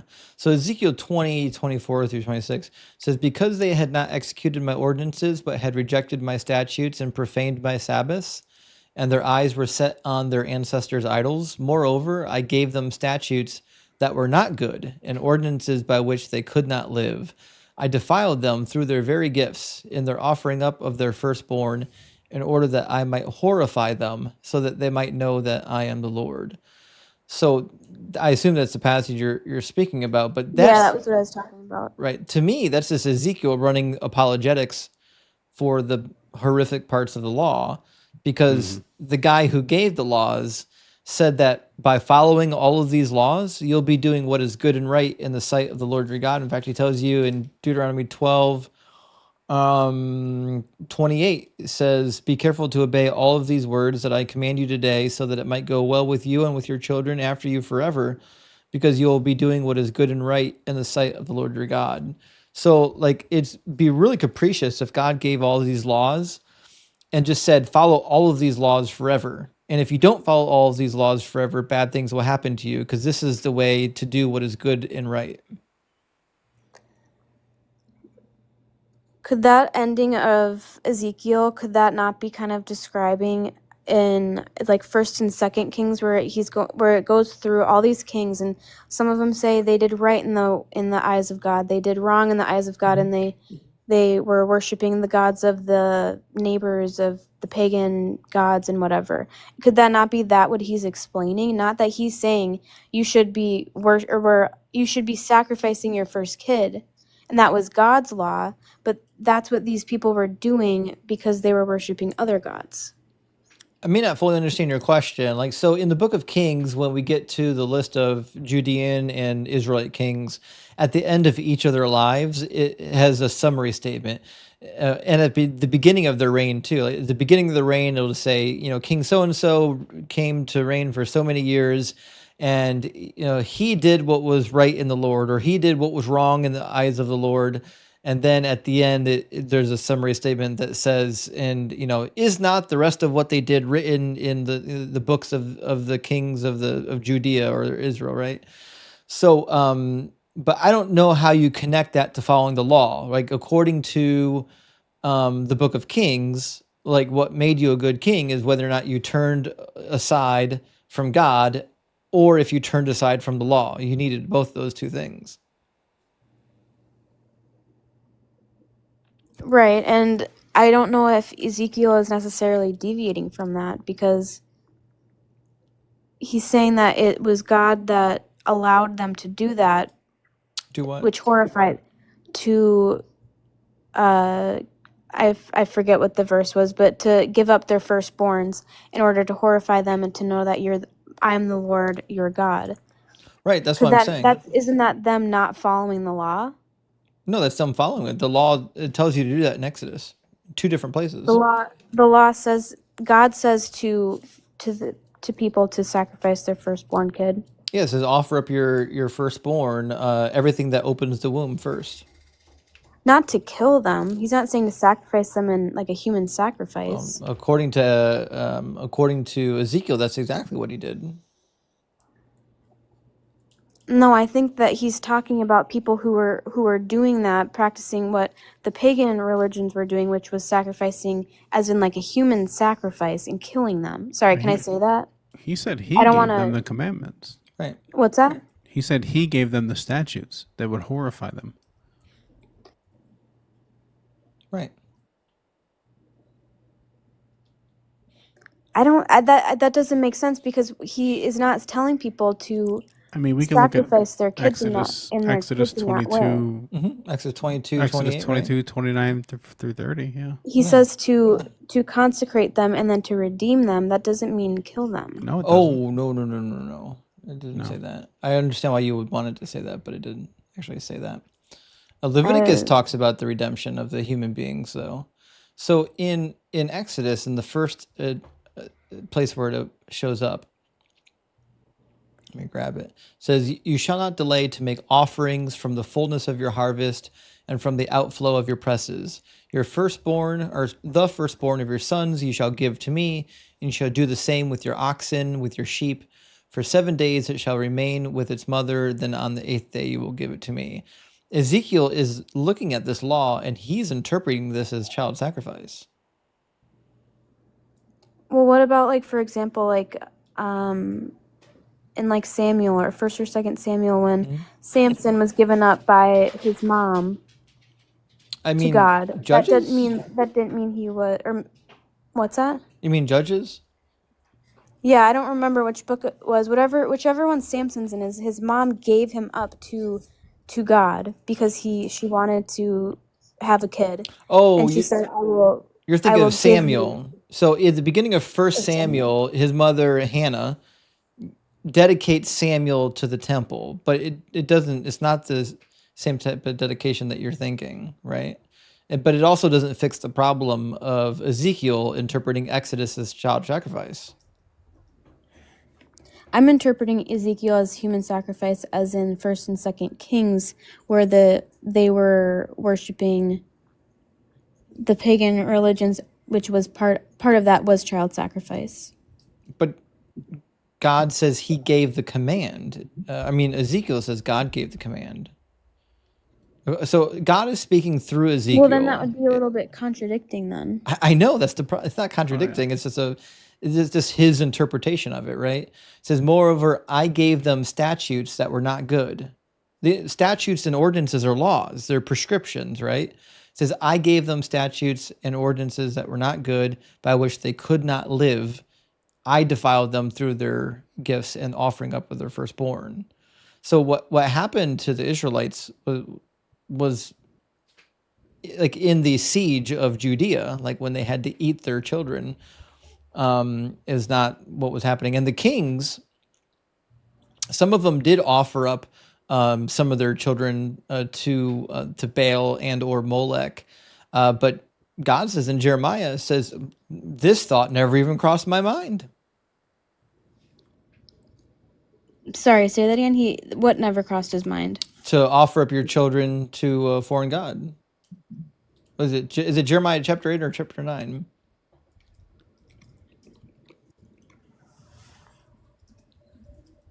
I guess I'm confused a little bit on the connection a little. Jeremiah 19, not 9. All right, Jeremiah 19, 5. In referring to the Israelites offering up their firstborn to the foreign gods, in his accusations, he says, building high places of Baal to burn their children in the fires as burnt offerings to Baal, which I did not command or decree, nor did it enter my mind. So the idea of offering your children up to Baal or to Molech, this is not a command that God gave. Yeah, no, and I agree. I don't think that he would have said to offer your firstborn kid to Baal. Right. He said to offer your firstborn to me. Yes, but I don't think that meant killing them. Well, that's what I'm saying, is Ezekiel did, right? So either your reading of the text is wrong and Ezekiel is right, or Ezekiel's reading of the text is wrong. Or Ezekiel's right and you're wrong. Like one of you can't both be correct, right? Because Ezekiel says that God commanded them to offer up their firstborn, just like it says in Exodus, as a sacrifice. Yeah, I mean, would dedicating your children to the church or whatever, would that horrify them? Yeah, right. Well, I think what was horrifying was when people were actually, I think what was horrifying was that they were sacrificing them. Yeah, exactly. Yeah, well, that's what it says in verse 26. He did it to horrify them. Right. Giving your child to the temple is not going to horrify anybody. That's just a practice that people used to do. In fact, even the ancient Babylonians did it. In fact, there's elaborate rituals you can read in the Babylonian text about how you prepare your daughter to become a temple attendant and how she's selected and what kind of life she has to live for the 1 year preceding her time of service, right? So certainly, like, giving it was considered an honor to be selected to serve in the temple, right? So this idea that he gave them ordinances that they couldn't live by and that it was going to defile them, right? It says, I defiled them through their gifts and offerings up of their firstborn in order that I might horrify them. This is child sacrifice. But if he was saying to dedicate your firstborn kids to me, could it not be the first thing that you were saying, which is kind of what I was talking about with Samson, having his mom dedicate him to God? Is that not what he was saying, and not the sacrificing one? Well, and then when Ezekiel is talking about the one part where it's horrifying them, the horrifying part was that people were taking that as human sacrifice. So no. So again, Samuel being offered up has nothing to do with Exodus. Sorry, I keep saying Samson. Samuel. It's okay. It's just a brain slip. It happens to me all the time, right? What Ezekiel's talking about is actual bad laws, right? He starts out in 24, because they're disobeying me, right? They rejected my Sabbath, so on and so forth, and they set their mind, on idols. It says, I gave them statutes that were not good and ordinances by which they cannot live. So we're talking about laws. We're talking about commands. Well, what were the statutes? What were the ordinances that weren't good? And then he tells you, I defiled them through their very gifts in offering up of their firstborn in order that I might horrify them. Well, giving your child to the temple, as happened with Solomon, isn't horrifying. It's an honor. So it's got to be child sacrifice. Don't you think he's defiling them because they're sacrificing their kid, not just dedicating the kid? That's what I'm saying. Yeah, the fact that he is asking them to sacrifice their children is the thing that defiles them. So thinking of Judges, I'm blanking on the name of the man where he says, I forget what he's like. I will. Jephthah, chapter 11. He sacrifices basically his firstborn daughter. Yeah, it's his only child. Only child. Yeah. Yeah, it's Jephthah. Okay, it's in chapter child. 11. Yeah. And I can't remember the exact thing, but he says very kind of flippantly, I'll sacrifice whatever walks out of my first, or whatever walks first out of my door, I will sacrifice. Yep. Could that not be that God is defiling him by even saying that, saying, okay, you want to sacrifice whoever walks out of your door? That will be a defilement because it will actually be your only kid. Did like God kind of like that? a punishment in some way. Did God which command it? Command what? Command him to do it. To sacrifice his kid? Yeah. I don't think so. I don't think that Well, it just doesn't make sense that he would tell people to human sacrifice their own kid. Well, then Jephthah and the sacrifices of a daughter has nothing to do with Ezekiel. Ezekiel's talking about commandments, ordinances, rules that they have to live by. Jephthah, according to the narrative, didn't do anything of that nature. In fact, it says the Spirit of the Lord came upon him when he uttered the promise, but there was no commandment. Yeah, I don't know. I'll be honest, I guess I don't know. Yeah, these are tough. Let me cover one more passage with you that I think is typically pretty illuminating. Have you read Deuteronomy 22 before? Yeah. Okay. Have you read the virginity laws? I have. I don't remember them exactly. That's all right. You listen, for a new Christian, you've read way more of the Bible than most Christians we ever talked to up here. So you're doing great. Thanks. I will say that is a frustrating thing when they don't. I mean, I don't mean to sound hypocritical, but yeah, I get it. Yeah, I mean, listen, I've been around for a while, and when I meet a Christian that claims to be a Bible-believing Christian, that's my first clue that they've never read the Bible. But let me read a little bit of Deuteronomy 22. It says, suppose a man marries a woman, but after going into her, dislikes her and makes up charges against her, slandering her by saying, I married this woman, but when I lay with her, I did not find evidence of her virginity. Okay, after going into her, like, what is the evidence you think he's probably looking for? I would assume blood. Yeah, exactly. He's looking for her to bleed, right? That's why it says, the father of the young woman and her mother shall then submit the evidence of the young woman's virginity to the elders of the city at the gate. The father of the young woman shall say to the elders, I gave my daughter in marriage to this man, but he dislikes her. Now he's made up charges against her, saying, I did not find evidence of your daughter's virginity, but here is the evidence of my daughter's virginity. Then they shall spread out the cloth before the elders of the town. So they're looking for blood, and the proof that she's either bled or didn't bleed is whether or not there's blood on the cloth, right? Right. Right. Now, you're probably aware, and I don't want to be assuming, but you're probably aware only about 43% of women bleed their first time, right? Yeah, I know it's not always the case. Right. So the fact that God says if you don't bleed your first time, you can get stoned seems to be because this was written not by God, but by somebody who didn't know biology. Right, and I'll be honest too. Like I read things like this, and even the part where we're talking about the Hebrew slaves, and like I was trying to reason with it. Like maybe it's protection, maybe it's whatever. I don't understand this, and it begs the question: maybe is part of it not God saying that? Is it just a person saying what they want to say? Because what you just pulled up is very, I don't know, misogynistic Right. and abusive, and I don't know. I really don't know. I don't get that part. So yeah, and you're being honest with the text. Like when I was a young Christian, when I was just a little bit older than you, I ran through a lot of these difficult passages, and I said the same thing. I said, shit, these are really difficult. I don't know if I have answers to them. And I went as far as I could trying to find answers for a lot of these problems. And what I discovered is there's not good answers for them. I ended up going through Bible college and seminary and coming out on the other side, realizing that the God who gave these laws is not a good God. He doesn't know biology. He doesn't know history. He's a barbarian who seems to be an invention from the Bronze Age.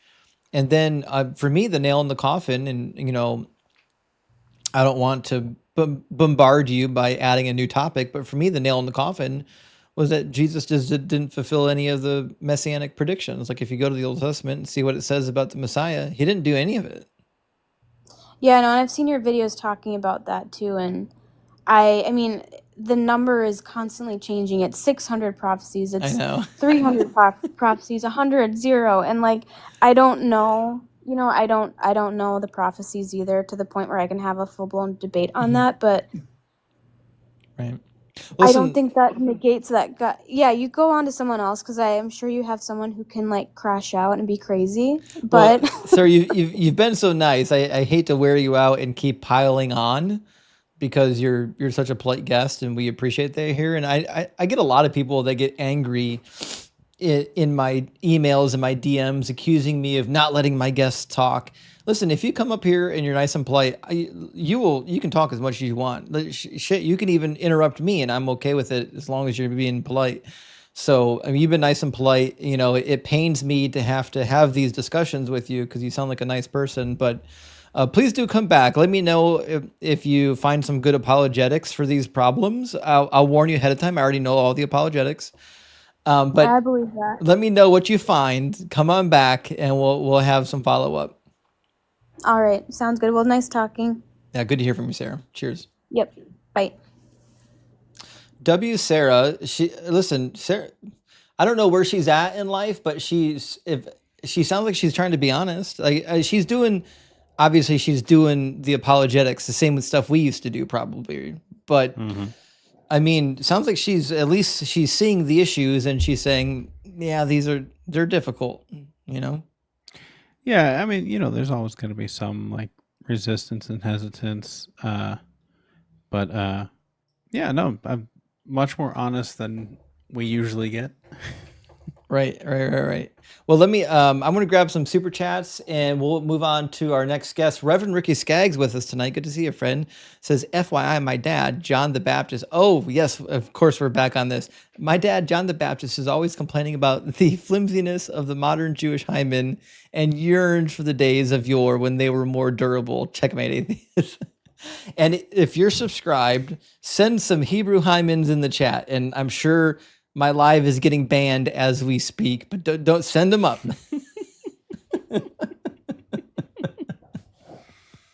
We're doing the Lord's work here. Josh, thank you for the super chat. It says chimpanzee autocorrect sucks. Listen, that was a sick burn. I apologize on your behalf for autocorrect. Autocorrect is the bane of most of our existence. And Marcus says, isn't that still a belief in multiple God? Wait, what? Isn't that still a belief in multiple God though? I think that's the Catholicism thing. I think so. What we're talking about. Oh, I see what you're saying. Yeah, about the idols. No. So, okay, you have to understand in the Catholic worldview, like God has a narrow range, right? So, like an angel is a spiritual entity that is unlike human, but it's not a God. You see what I'm saying? So, like in the Catholic worldview, or even in the Orthodox worldview, the idea that you have these divine beings that are of an elevated status, they're not necessarily gods. They're just part of the divine council. Right? The God is the thing at the very top that created everything. But so I think it's Psalm 86, maybe Psalm 82, where he says, so 82, but it always leads back to verse 6, so that's why I flipped those around. Yeah, But it's yes, 82.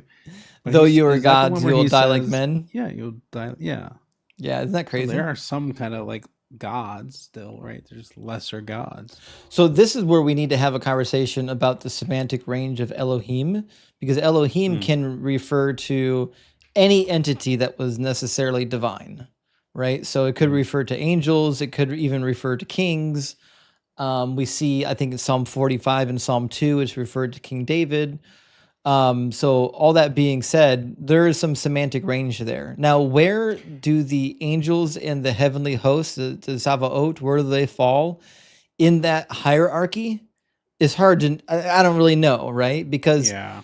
like according to Mark Smith and other scholars, the oldest Israelites did believe in many gods. But the Israelites that we know of, the ones who actually wrote the Bible, like the prophets and whatnot, they seem to have a different idea that these were lesser created beings. It's just, it's very difficult because now you have to have a discussion on, well, are we talking about the ancient Israelites or the Israelites of the Bible? You know what I mean? Like it's hard to know. But I agree, depending on the time period you're in, the Elohim either are or are not gods. Were they B'nai Elohim? Yeah, the sons of 82? God, the B'nai Elohim, yeah. Was that in Psalm 82? It shows up in Psalm 82, it shows up elsewhere, it even shows up It's Genesis 6. in Daniel, in Genesis 6:6.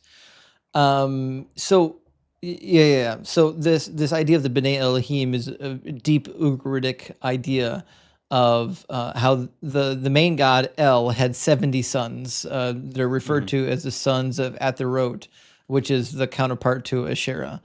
And the idea was that there was 70 sons, one demigod or one lower tier god to govern every nation. There were theoretically 70 nations.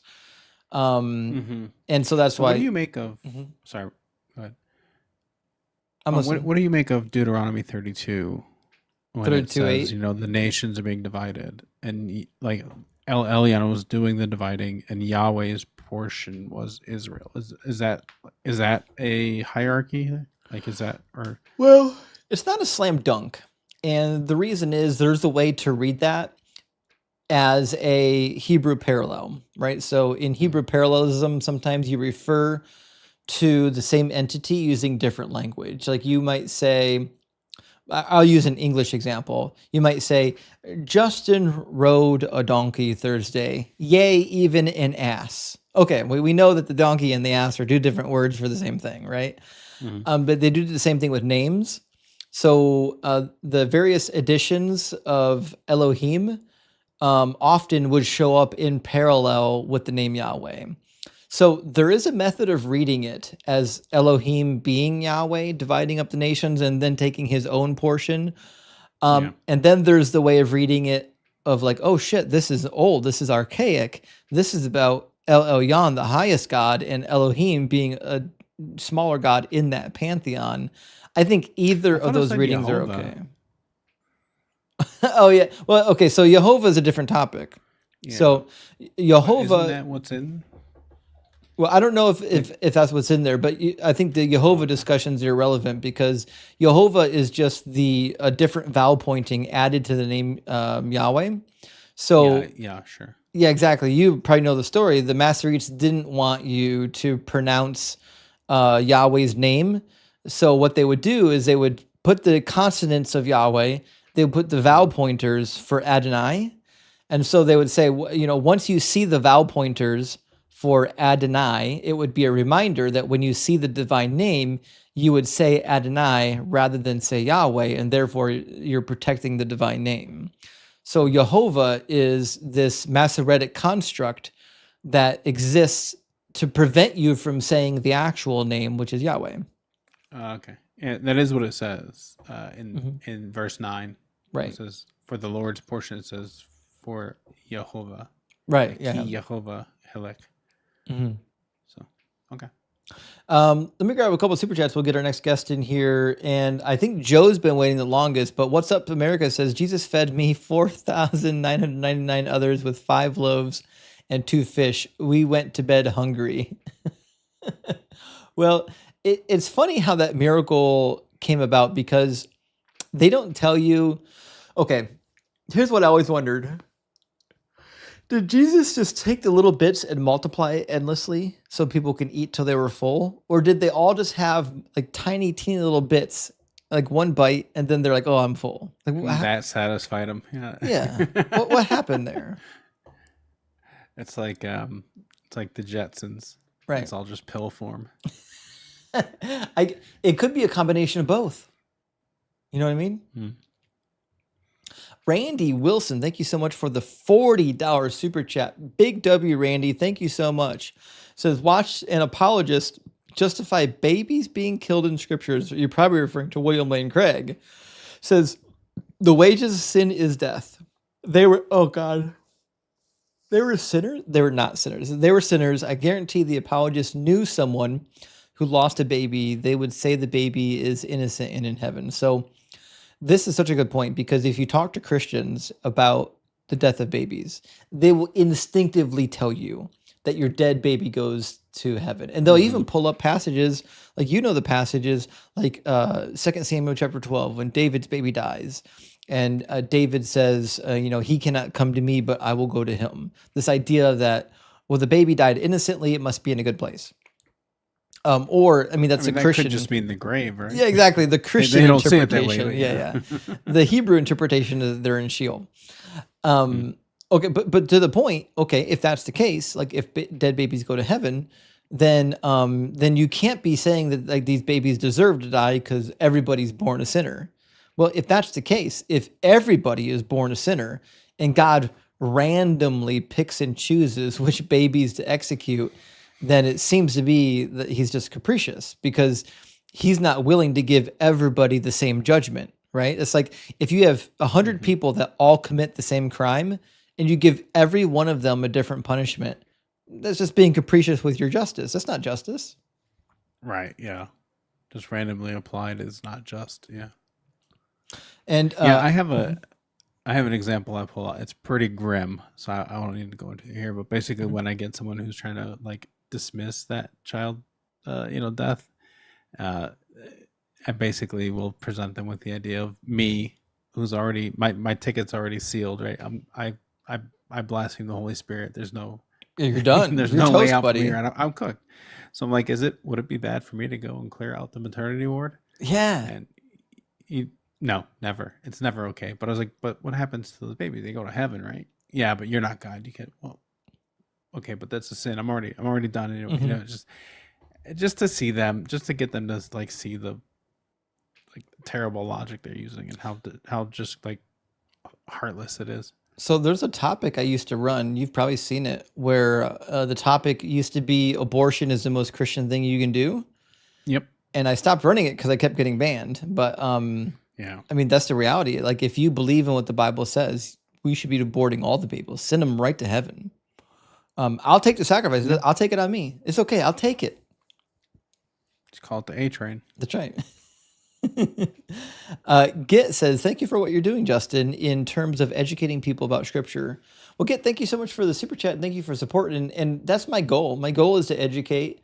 I never thought I'd be online arguing with people. Here I am. My goal was always to educate. An atheist truck driver, good to see you, friend, says there are many Jewish customs in New Testament that are 2nd century, including wrapping bodies and ritual hand washing from Matt. Plus, women never touch men's bodies. So there's a lot to be said there about which traditions that we find in the New Testament are Jewish in nature or not. The hand washing, it comes from the Talmud, and I think this is the dividing line between some of these laws, right? The laws that the Jews were following in the 1st century, a lot of them were a combination of the Mosaic law plus the oral law, the Talmudic laws that we call them today. And Jesus wasn't for that business. Jesus didn't want to follow the oral law. He only wanted to follow the law of Moses, right? He was a purist. And so that's why you find these weird laws in the New Testament. Or like, where'd they come from? They didn't come from the Old Testament. Well, they got them from the oral law. And if you want to know more about how they came to this conclusion that the oral law came from Moses, you can read Pirkei Avot in the Talmud. It'll give you the background information on that. Sim Pilot, thank you for the $10. Says cognitive dissonance is a bitter dish, isn't it? When people see the contradictions, that moment of realization is a beautiful thing to behold. Face it, folks, the Bible we have today is a mess. And Sim, I agree. And we've all dealt with it. When we were reading the Bible as Christians, we all dealt with the cognitive dissonance and that uncomfortable feeling. And then we had to make a decision. Do we reject it? Do we study further? Do we look in the resources, or do we pretzel?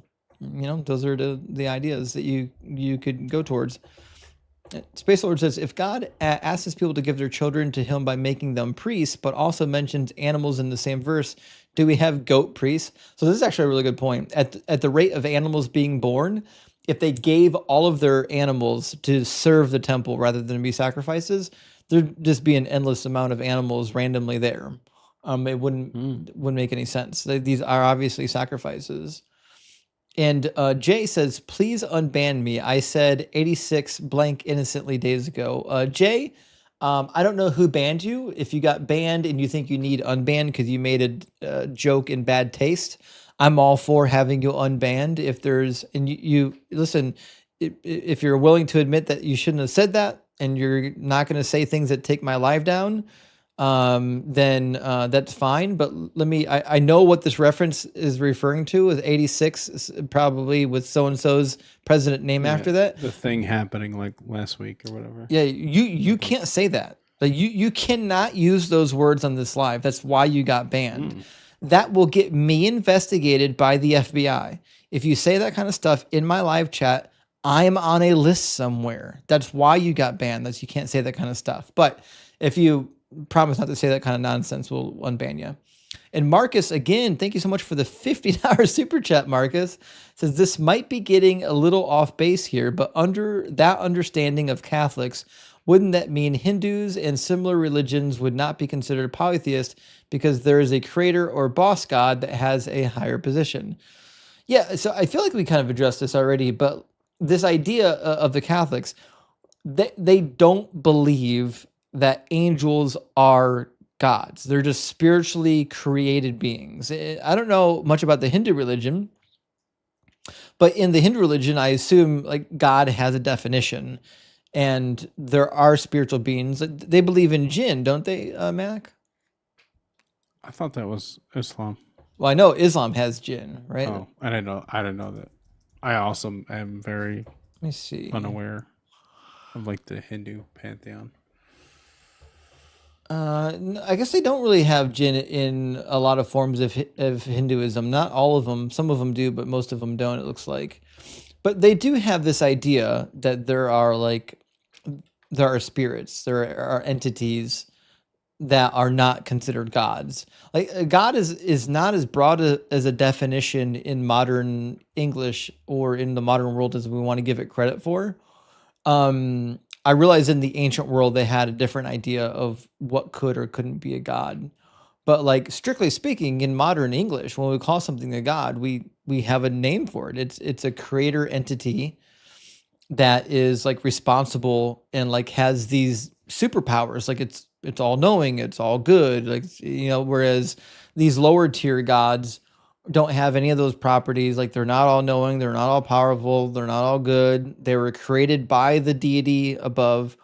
I understand though, like there were gods in the ancient world, like even talk about ancient Egypt, they had gods that were created. So I get that. I understand your confusion here, but we're using modern language, not ancient language. Yes, there are periods in history where certain cultures would have considered the Catholic form of worship polytheism or henotheism. But in like our modern vernacular, no, we've got more nuance than that. Our language has got more nuance. We can describe things in greater detail. And Total says, called a Catholic call-in show a few weeks ago, intended to talk about why I will never return to the church as an ardent apostate. I got 20 seconds for an explanation before he interrupted, and I spent, that's what you listen. If you call into a Catholic call-in show and you tell them this is why I'm an apostate and I'm not coming back, you're not going to get a warm reception. You gotta open a little softer than that. That's a hard open. You gotta get a soft open. And I apologize on. I had so many super chats. Let me just grab like 2 or 3 more, and we'll get back to the debates. I don't want to get so backed up that all of these super chats are no longer relevant to what we're talking about. Jay says Goldilocks zone arguments are dumb. I agree. There's no way to know the denominator in the equation, like Schrodinger's cat. All we know is that the box is open. I agree. We don't know how many Goldilocks zones there are. We just know that we're in one. That's it. Johanna says, in heaven, you probably have to go to church every day. Yuck. Well, the heaven described in Revelation. 65? Oh, okay. Sorry. Yeah, Isaiah 65 is different. The heaven described in Revelation sounds like what you're talking about. Doesn't sound good. I don't want to go up there and be singing and bowing and constantly. Oh, that's the holy, holy, holy. Yep. That's Revelation. Okay, Yeah. Nightmare. The heaven in Isaiah 65 is just a renewed heaven, renewed earth, and a new Jerusalem. And shit, in Isaiah 65, people are still dying. Mm-hmm. They just get to live for a long time. Khan says, yeah, it's like if you're under 100, it's like a tragedy or something. Right? Yeah. If somebody dies under the age of 100, it's considered a curse.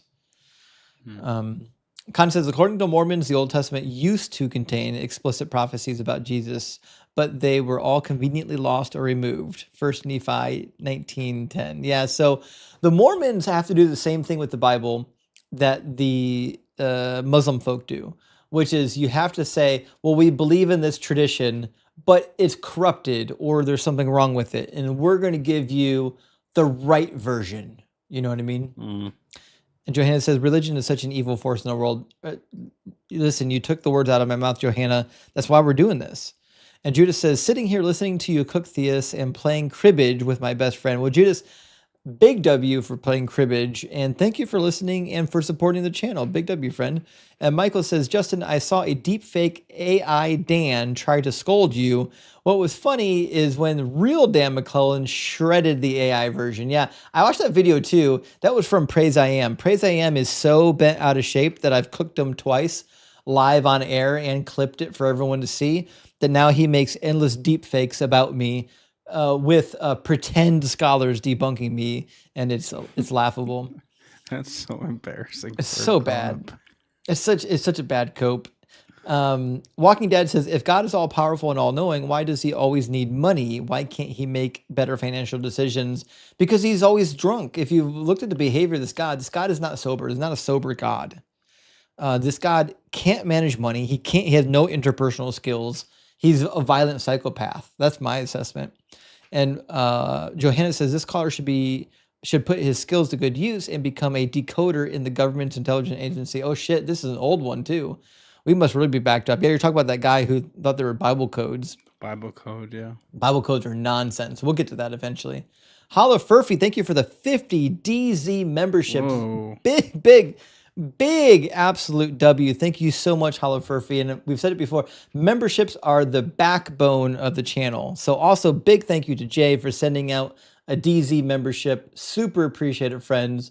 Super appreciate it. And with that, we're going to read one more super chat and get our next guest in here. Joe's been waiting forever. Cheap Snack says, Celebrity Deathmatch, Jesus versus Doug. Doug finishes with the headbutt to the groin from the top ropes with the lovely Sharon Stone at ringside. I concur. This seems like the most plausible way that this would play out. And being that we assume that Jesus was not made of paper, That means Doug is obviously not going to get covered in the death match and lose. Doug always wins paper, rock, scissors. That's my assessment of it. Joe has been waiting now. Let's get Joe in here. How you doing, Joe? I'm doing well, thanks. Thank you for waiting and being patient. It's been a busy night with guests and a busy night with supers. I'm trying to keep up on both of them, and here we are. Oh yeah, man, no problem. Chat's been fun, and yeah, just been listening. I didn't tune in at the beginning of your live stream. What I saw that I guess the premise of this conversation is that my God is imaginary. Have you already given like grounding or a base for why you think all gods are imaginary, or is it just kind of you're gonna fend them off as they come? It's just your God in particular. Okay, got it. Right. I Yeah, could so I my could say God all is gods are imaginary, but I feel like that's an unnecessary okay. burden because most people believe in a specific God. And like if you believe in a deistic God, that's fine. Like that doesn't change my life, doesn't change your life. Not particularly interesting. I don't see a reason for a deistic God. I don't think they solve any actual problems. But No, for sure. like if you believe in a deistic God, that's really the least of my worries. Yeah, oh no, I definitely believe in an immanent God, Jesus Christ, the Son of God, my Savior, Yahweh. Very happy to believe in him. So yeah, I guess I mean my main reasons for believing in him is that he completely changed my heart and mind when I was not looking to be changed. When actually was raised by Christians, absolutely despised them, despised Christianity, could not leave church services fast enough. And I was forced to go to a summer camp for Christian teenagers and was just sick to my stomach about it. And I heard a story, the story of Shadrach, Meshach, and Abednego, that I'd heard 1,000 times before. And God reached in and just convinced me that he was a good God. He is a good God, that he actually interacts with those who seek him, that those young men knew him. They knew he was good. They knew he was worthy of worship and obedience. And I just started talking to him, and he changed my life overnight. My desires changed completely.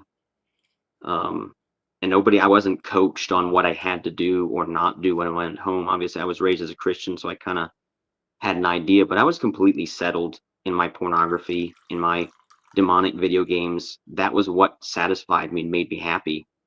And I went home and was disgusted with all of those things. Ruined a relationship, a very close relationship of mine, coming clean of my sin.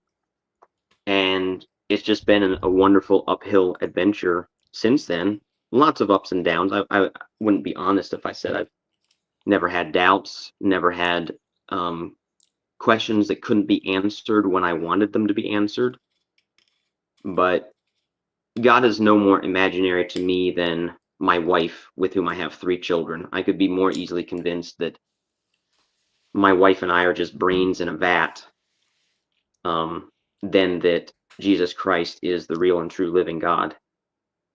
Cool. And so I realize that's subjective, and you can't really probably do much with that, just as I couldn't argue against something subjective that you would state. But I would point to So you already believe that the Bible is something true then? significant. What's that? You already believe that the Bible is true before you're a Christian? No, I did not. Well, if reading the story of Daniel was enough to change your whole outlook on God, then you must have believed that Daniel was true. I did at that time. I did when I heard it. The Bible says There you that go. faith comes by hearing. Okay.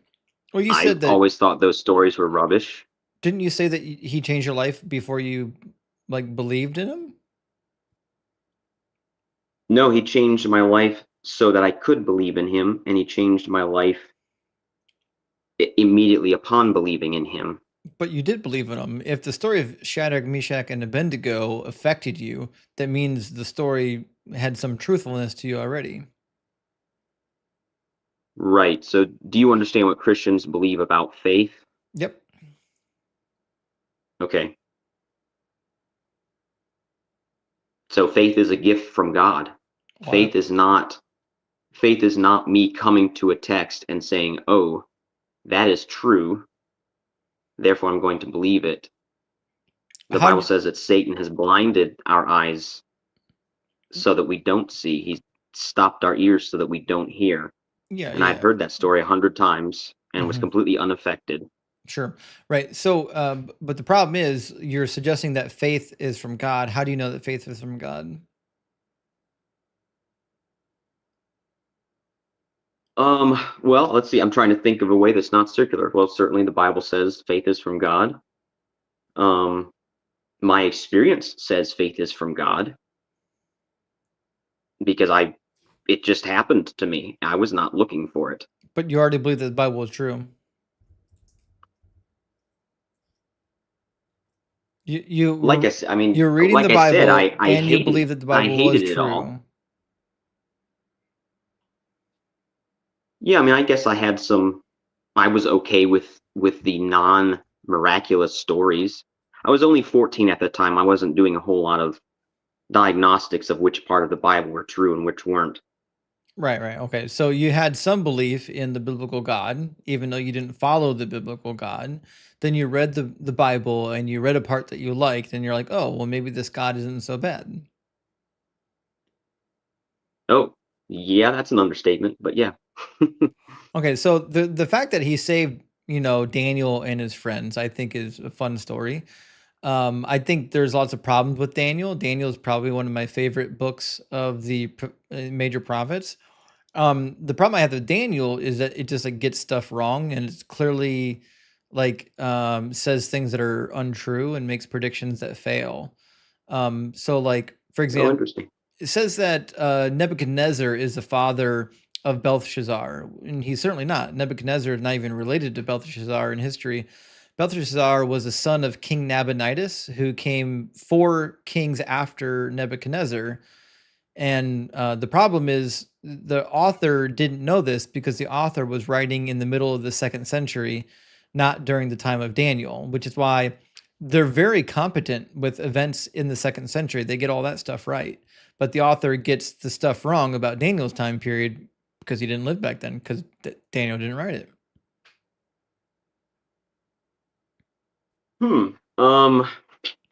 So I'm not familiar with this conflict, but I feel like the Greek Septuagint would prove that statement wrong because that began to be translated like 4 or 450 BC. Mm-mm. And Daniel is certainly in the Greek Septuagint. Uh, So I'm not sure where you're coming up with they were writing that in 200 BC. Well, according to the letter of Aristeas, who gives you the narrative of how the Greek Septuagint came to be, it was only the first 5 books of Moses that were translated in Egypt, in Alexandria. The other books came subsequently much later. And the book of Daniel, in fact, the parts that are relevant to our discussion, not only are written in the 2nd century, different parts of it are written in a form of Hebrew that didn't become popular until the later end of the 2nd century, once they threw off the rule of the Greeks in the revolt from Judas Maccabeus, and they instituted Hebrew as the national language again. When they did that, when they reinstituted Hebrew as the national language, it had a lot of hallmarkers that weren't in proper biblical Hebrew anymore. It's referred to as Mishnaic or Hasmonean Hebrew. And that's the state of the Hebrew text that we find in the majority of the book of Daniel, a text that mirrors the 2nd century, late 2nd century, early 1st century Hebrew. Okay, all right. I'm ignorant of that process, so I will take your word for it. It's a good area for me to do some poking around Yeah, and for sure. educate myself. Yeah. So like I understand how like reading some of the good parts of the Bible, if you believe in the Bible, reading some of the good parts of the Bible can really like reinforce your faith. In fact, the Bible says that believing comes by hearing, and hearing by the the reading of the Word of God, so on and so forth. But there's a lot of stuff in the Bible that I think would push you in the other direction. So Mac brought up earlier the fact that God allows for slavery seems to be like a very problematic part of the Bible that people seem to overlook all the time. Oh yeah, we chatted this one up a little bit.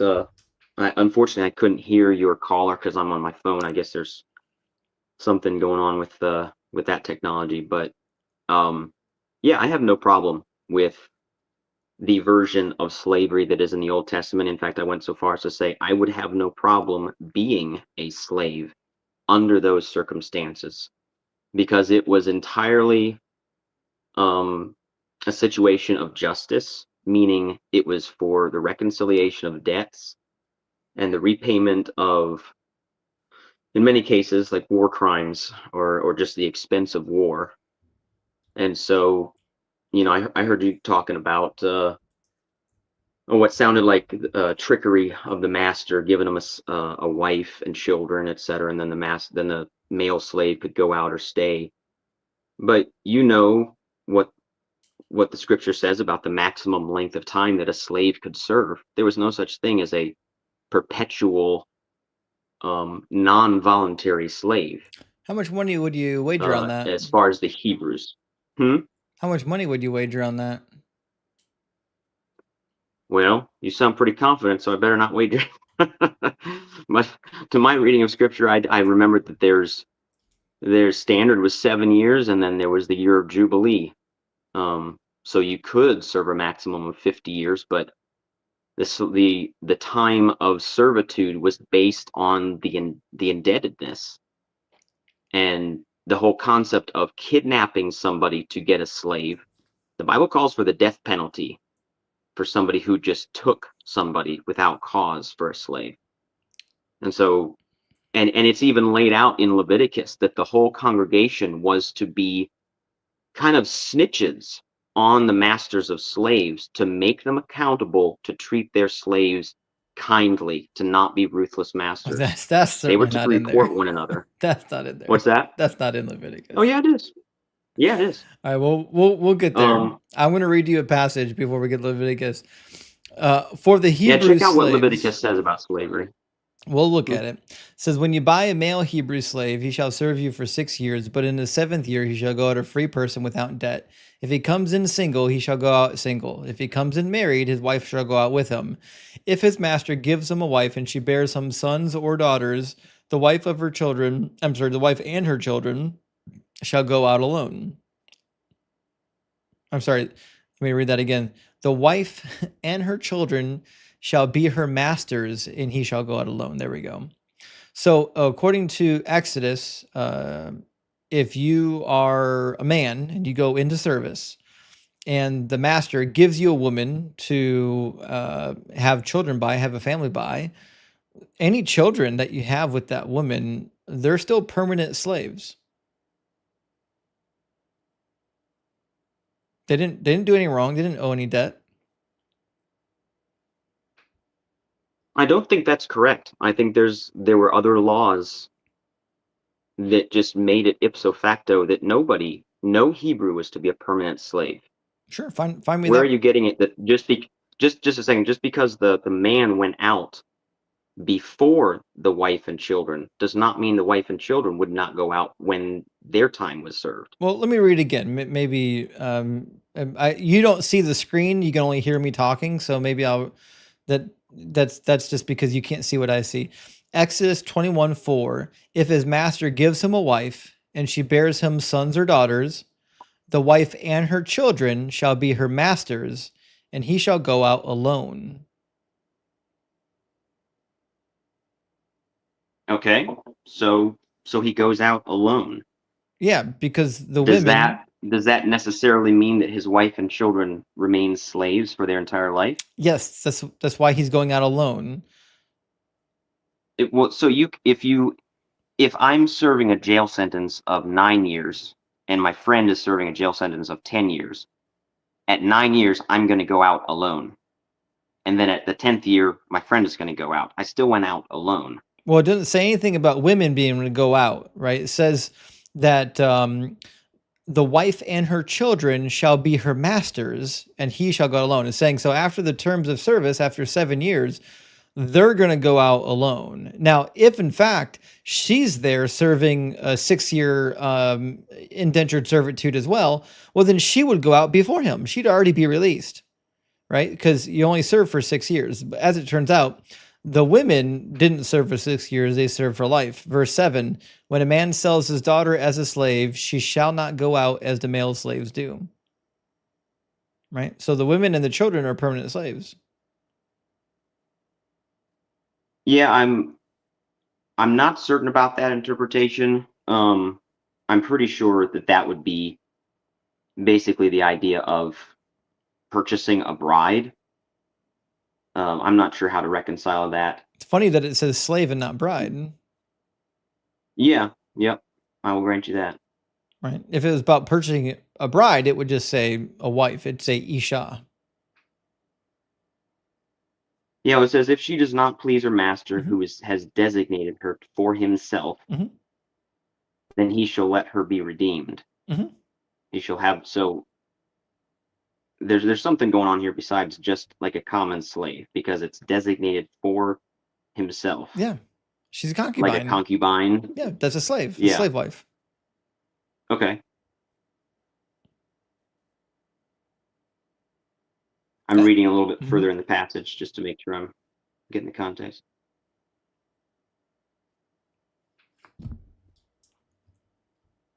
Okay, so in verse 10 it says, if he takes another wife to himself, I know, he shall not diminish her food, her clothing, or her marital rights. I'm aware. And if he does not do these 3 things for her, she shall go out for nothing, right, without payment of money. Right, because she's a slave wife. Okay. Yeah, so I'd be interested in definitely digging deeper into that, but you understand that there's a difference between being just a common slave and being a slave wife. Not that as a woman I would want to be either, based on how I'm currently understanding this passage, but it's definitely different than just you've kidnapped somebody and now the Bible tells you how to treat them. I didn't say anything about kidnapping. I'm talking about a woman being sold by her father into concubinage. Do you think she should have autonomy over these decisions, or do you think a man should just be able to sell his daughter? Yeah, well, so there's definitely an authority structure in Scripture as to a woman's ability to like take a vow, and the man's ability to either let the vow go and her be held to it, or the man being able to override that vow and say, no, that vow does not apply to you. In the book of Numbers, yeah. So there's something here, but I'm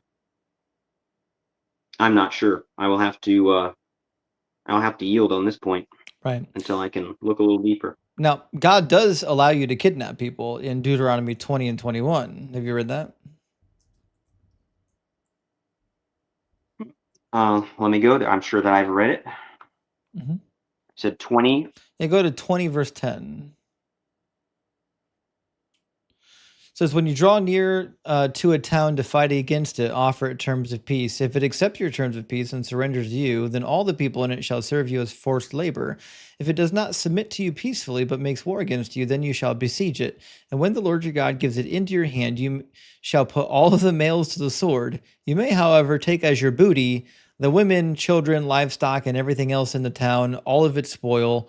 You may enjoy the spoil of your enemies, which the Lord your God has given you. And then in the next chapter, God says, hey, if you have these women that are captive and you find a beautiful one, you can take her into your house and make her your wife. You can go into her. It sounds like kidnapping and concubinage.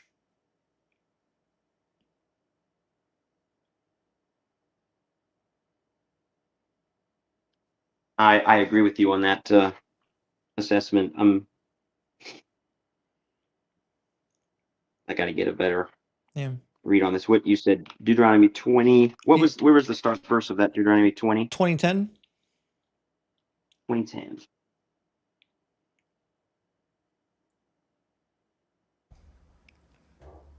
So, I mean, my first thought is that Israel, apart from the land of Canaan, Israel only fought defensive wars.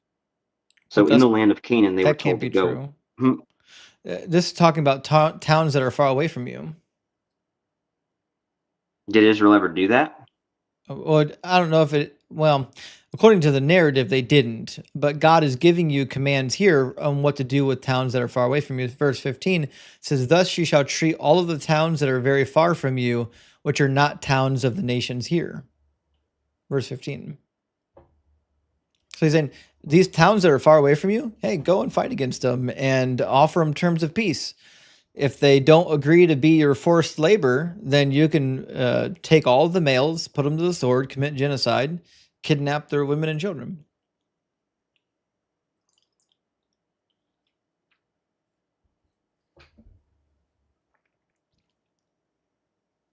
Okay, cool. Well, you've given me 3 things to think about. That's certainly something, isn't it? And then since we're already here, since we're already on the topic, and since I don't talk about it enough, personally, I think this passage gets a lot of airtime, so I don't give it as much airtime. But since we're here, we should talk about Numbers 31, where God allows and commands these little virgin children to be divvied up to the war soldiers after they go to war against a people group that they were supposed to completely annihilate. And then they don't annihilate them. Moses gets mad and says, Eleazar the priest and all the leaders of the congregation went to meet them outside of the camp. Moses became angry with the officers of the army, the commanders of thousands and the commanders of hundreds who came from the service of war. Moses said to them, have you allowed the women to live? These women here, on Balaam's advice, made the Israelites act treacherously against the Lord in the affair of Peor, so that the plague came among the congregation of the Lord. Now, therefore, kill every male among the little ones, and kill every woman who has known a man by sleeping with him. But all the young girls, it literally says children in Hebrew, hataf, all the young girls, little children girls who have not known a man by sleeping with them, keep alive for yourselves. And then later in the chapter, God commands them to distribute these young virgin girls among the soldiers.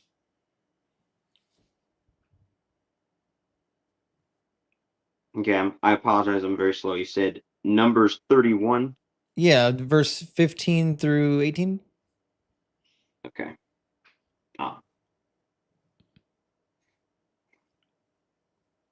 Okay, so this is a specific case of the Midianites, correct? Exactly, yeah. So there was a situation in the book of Numbers where some of the Midianite women enticed the Israelites to practice idolatry, and this upset God a whole lot.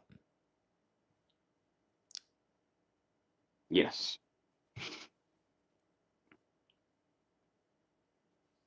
Okay. Right. Well, I don't have an answer for these right now. I do have a question about these though. Mm-hmm.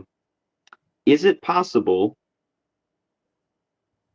So in the New Testament, the scribes and the Pharisees approached Christ with some conundrums.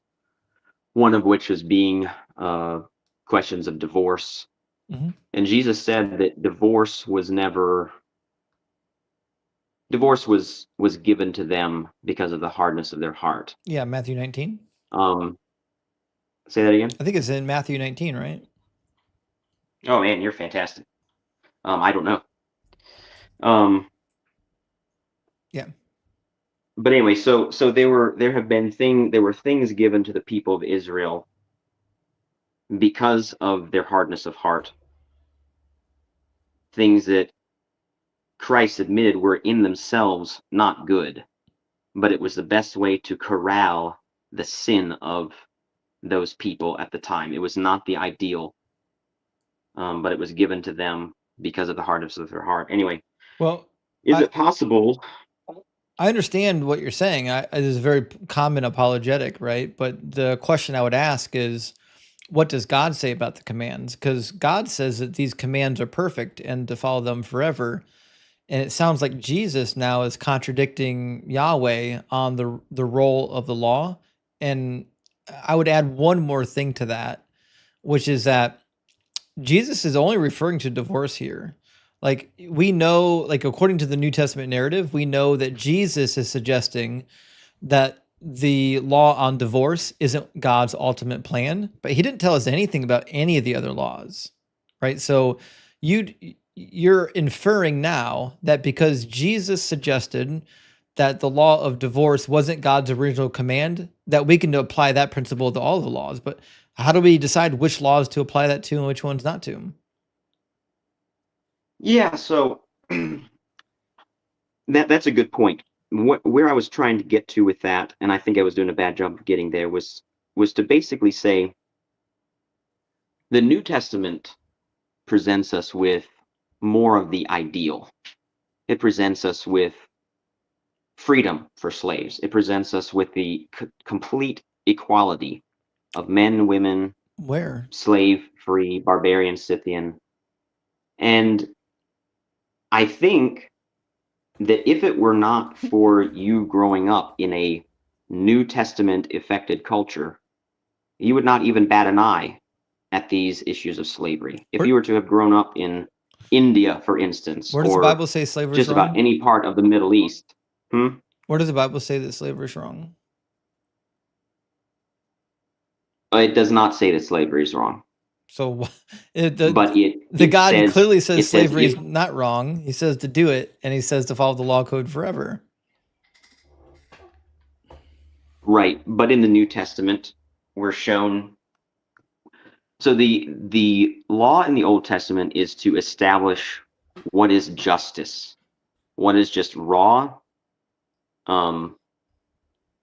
unadulterated justice. So it's just to own slaves. And there's a lot of vengeance. There's a lot of bloodshed in the Old Testament because it's justice. God uses the people of Israel to kill people that never did anything against Israel, Then but they had slavery is offended God, and just. God was calling for their slavery. As I said, slavery was primarily for the repayment of debt. But we And I just read a don't bunch of passages that understand. weren't. Right. I don't understand. Yeah, I don't understand the context, the historical context of the bride slaves. I don't think. Well, yeah, I'm not going to speculate on that. But anyway, so to continue with my point, I think you would not bat an eye if you had at these passages of slavery, if you had not been raised in a Christian culture. But Christians that didn't has get taken rid of slavery. Christians endorsed it. The whole world endorsed slavery, and it was Christians who abolished it. That's wrong. Literally, the Southern Baptist Convention, the largest denomination in America, created itself in order to reinforce segregation and slavery. Okay, so you're telling me that all of Christianity must be defined by the Southern Baptist Association? What I'm saying is that your definition of Christianity, which is anti-slavery, is a tiny fraction of Christianity. For the majority of Christian history, they fought tooth and nail against freeing the slave. That's why Jefferson Davis gave multiple speeches saying that slavery is the only method by which the degraded race has been brought to salvation. That's why the vice president of the Confederacy mentioned that God created the Negro people to be subservient to the white people so that they can come to saving grace through what was given through our race. But over and over again, we've got quotations from the... So is that sentiment found in the Bible? Is that sentiment that you're quoting, is that found in the New Testament? Where Paul urges Philemon to release the slave and count him his brother, and where it's known that Christians, the early church, were balked at because they accepted slaves into the congregations and gave them equal rights in the church. Well, having being allowed in the church doesn't make you not a slave. Correct. And even the early church but they were fathers, considered brothers. They were considered brothers of. They were still considered slaves of the though. early church. They weren't considered lesser. They were still considered slaves, though. Possibly, but under what circumstances we don't know. I Again, mean, like I we have said, a if pretty there was a good debt, idea. if I was a prisoner of war, if we went to war with a country that defeated us, I would be happy. I mean, I would obviously rather that they did to us what America did to Europe and just rebuild everything and gift them back everything that was destroyed. But the reality was that most of the time slavery was a repayment of a war debt. That's not true. I believe it is. It's not. As far as the Hebrews, I'm talking about. It's not. The Hebrews didn't go to war with each other. No, not with each other. So then it's not a slave debt. Yeah, and that's or a why war debt why with each other they could only serve 7 years. if you're a male. If you're a foreigner or if you're a woman, you were in there for life. So I mean, according to the code, If you were a foreigner that went to war with them, it doesn't say that. sure it does. No, it It doesn't. talks all over the place about taking care of the foreigner. They didn't just somebody come knocking on their door and, oh, here, look, here's a new slave, and they enslave them. There were Oh. specific guidelines about how to treat the foreigner. Oh, all right. Well, I guess today's the day you learn Leviticus 25. All right, Leviticus 25 says, as for the male and female slaves who you may have, it is from the nations around you that you may acquire male and female slaves. You may also acquire them from among the aliens residing with you and from their families. Now, families isn't actually in Just a there. second, what's the passage again? I'm sorry, you said 25? Yeah, Leviticus 25, 44 through 46.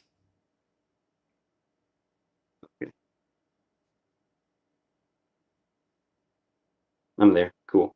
Right. So it doesn't actually say family in the Hebrew text. It says from their sons, meaning the children, right? Says from their sons that are with you who've been born in your land, they may be your property. You may keep them as a possession for your children after you, for them to inherit as property. These you may treat as slaves.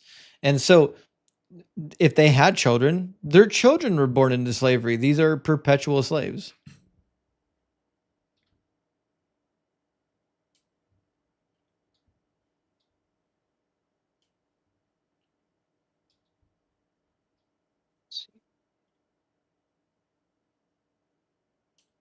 So I'm just trying to catch up.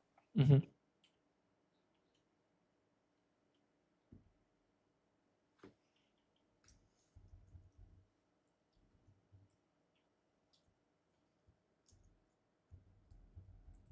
Yeah, I'm not fast enough. I'm gonna bog this thing down if I try and understand this passage. It's all right. But this is another good one. I'm writing these things down, man. I Yeah. appreciate learning. For sure. Definitely jot them down. They're kind of important. And we've got lots of texts from the early church talking, and even from popes talking about how slavery was okay. Ambrose is probably one of the most famous. Ambrose of Milan talked about how slavery was a necessary thing, like it was needed. Yeah, well, I'm Protestant, so that particular argument doesn't affect me. But fair enough. You've given enough so far. Yeah. So I think Gotcha. like the issue of slavery is kind of a big issue. That's why it comes up so much in apologetic circles, is because I think most people, whether you're a Christian or not, most people understand like slavery is not good. It's not a good thing. And so when we see the God of the Bible endorsing slavery, the funny thing is that's not true. What you just said about most people recognizing slavery is not good. I'm sorry, do most you think people it's good? in 2025 America recognize slavery is not good. I agree. But you've heard the stats probably more often than I have. There are more slaves. There are more people in slavery today than there ever were during the Atlantic slave trade. Only if you have most of the world does not think that slavery is bad. Only if you have a very loose idea of what slavery is. Also not as a percentage. Yeah, it's certainly not as a percentage. Okay, I see, just overall number. Yeah. Well, yeah, I guess so. So what is your particular beef with slavery? Why is that offensive to you? I know why I'm troubled by these passages that I can't wrap my mind around, and I know why I'm going to wrestle with them, but why are they offensive to you? Because I don't think that people are property. Why not? Because people are people. Is it okay for people to have pets? I don't think pets are necessarily property, but also pets are not the same thing as property. Like, so when we take in pets, they become a member of the family. I don't think that's the case with a herd of cattle or a herd of chicken. Cattle aren't or flock of pets. chicken. Right, but they're animals. They're animals and they're property. I mean, maybe you're a vegan. I don't know. I mean, I'm not vegan, but I'm super sympathetic to the vegan position. I don't believe that our pets are necessary slaves to us. I think they're family members. Okay, I disagree with that, but I mean, talk to my cat.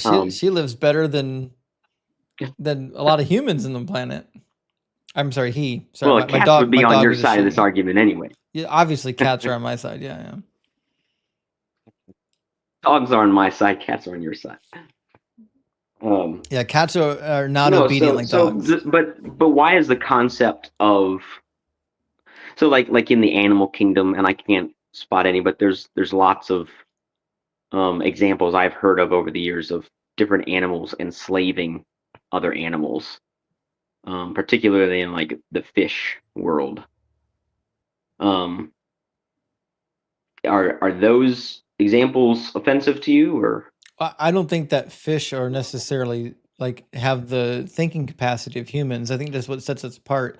Human beings have this incredible sense of morality and also the ability to logic and reason, whereas a lot of animals don't have the same level of cognition. So I wouldn't put on the animals the same sense of moral responsibility that I would put on humans. So would it be okay if I enslaved somebody who is badly mentally damaged? I think that would be bad. Yeah. Who didn't have who? What's that? Yeah, I think that'd be bad.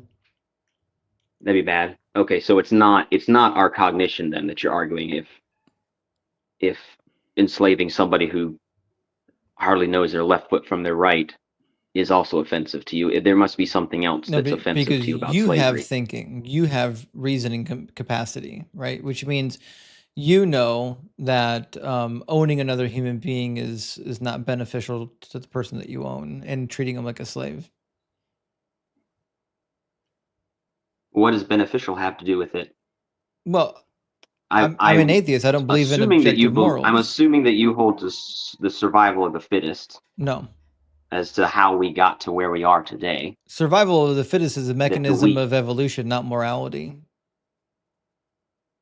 Well, if that mechanism has led to our society, doesn't that automatically mean it's right and what we ought to go with? No, survival of the fittest is not a moral code. Survival of the fittest is the ability to survive, not the ability to kill people that are weaker than you. Like, you can be the fittest in your society and survive and produce offspring without going back and murdering all those that are not as fit as you. Right, but I guess what I'm getting at, I mean, you know what I'm getting at. We're trying to parry here, but I think what you want to do, and if I was in your shoes, Joe, I think this is about the time I would pivot to the moral argument, which is basically to say that atheists don't have any morals. We can't have any morals because we don't believe in an objective moral lawgiver.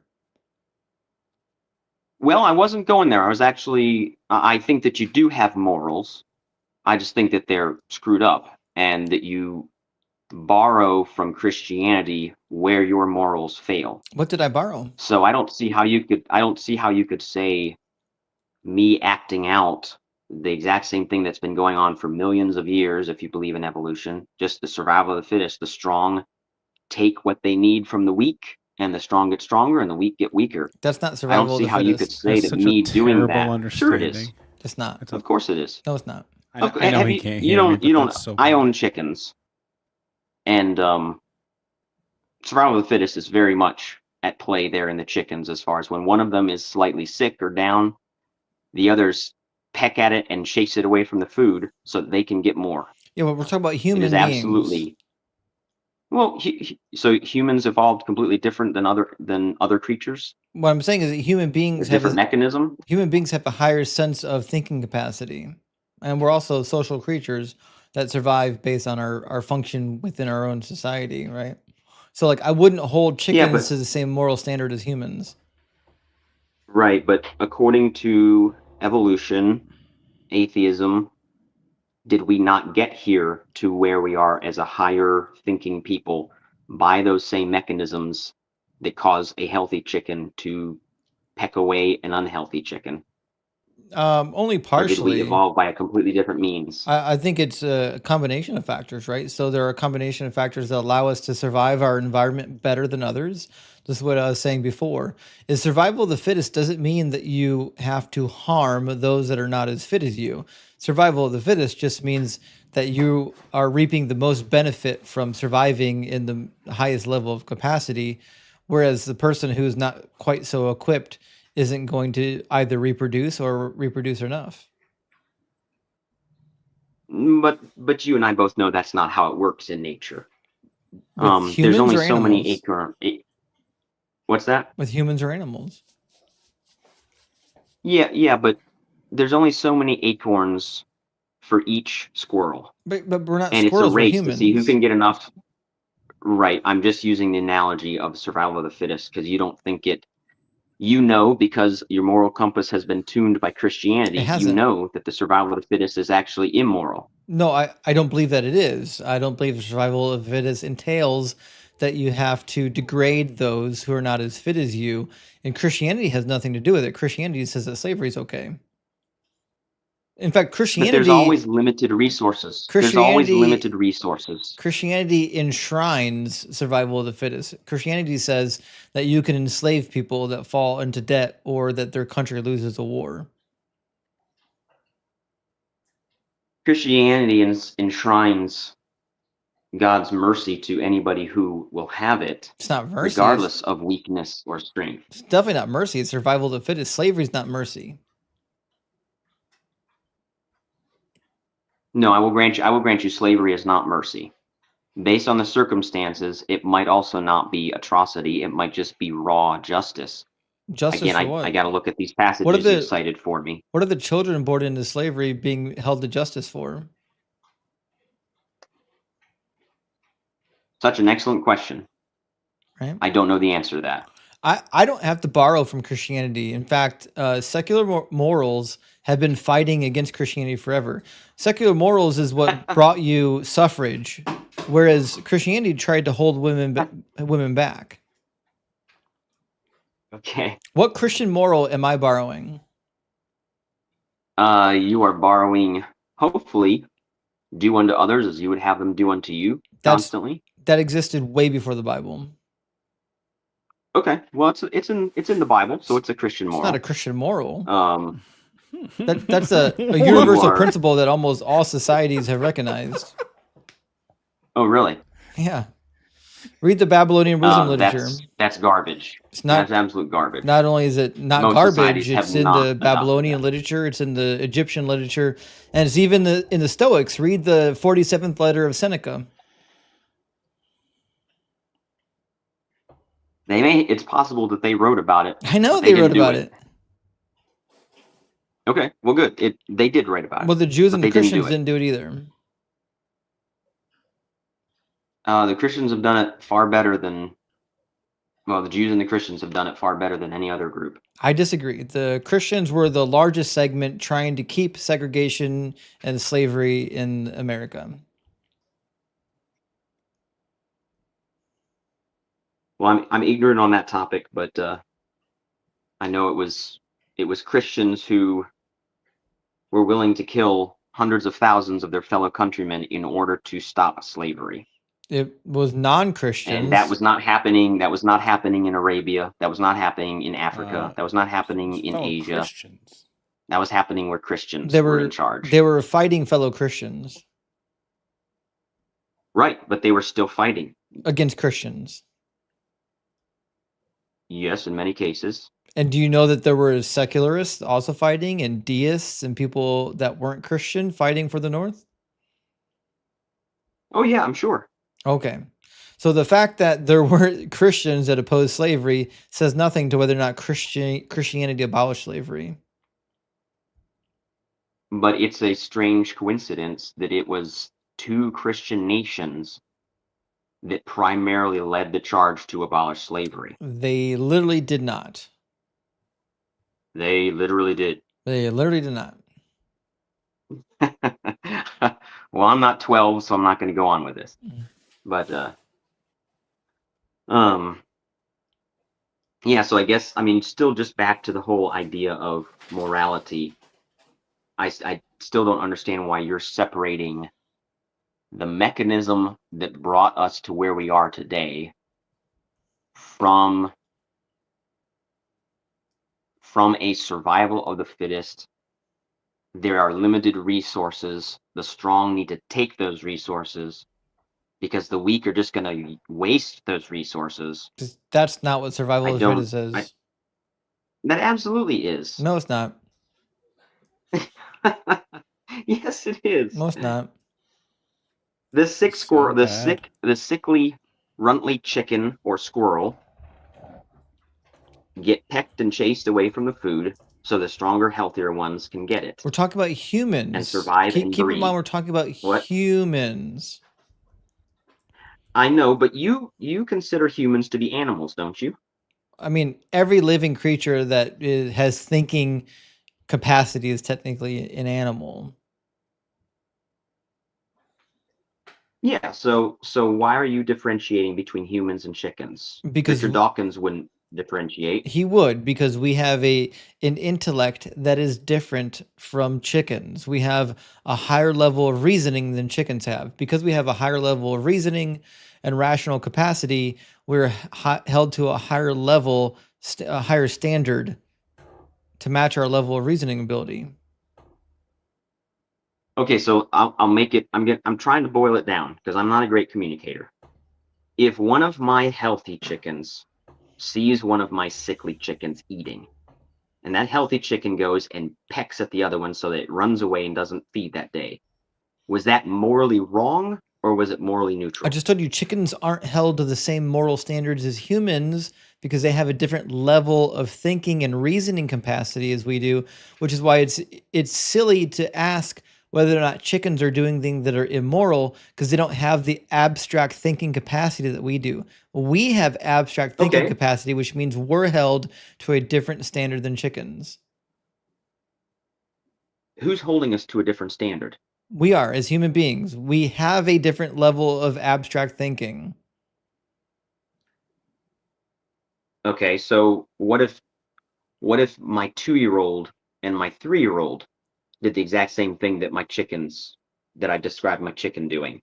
They also have a diminished level of abstract thinking. Children need to be reared because their brain is not yet developed. Their brain doesn't fully develop until their late teenage years, early 20s, which is why we don't let teenagers decide to smoke cigarettes or to join the military or to own firearms because they have a diminished thinking capacity. Okay, so is a 2-year-old smacking the waffle out of the other child's hand, is that morally okay because of their diminished capacity, or is it still wrong? It's neither. It's neither wrong nor okay. It's a behavior that they haven't have any time to think about it because they haven't developed the capacity to think on those guidelines. In fact, they're only as morally developed as like a household pet at that point, maybe less.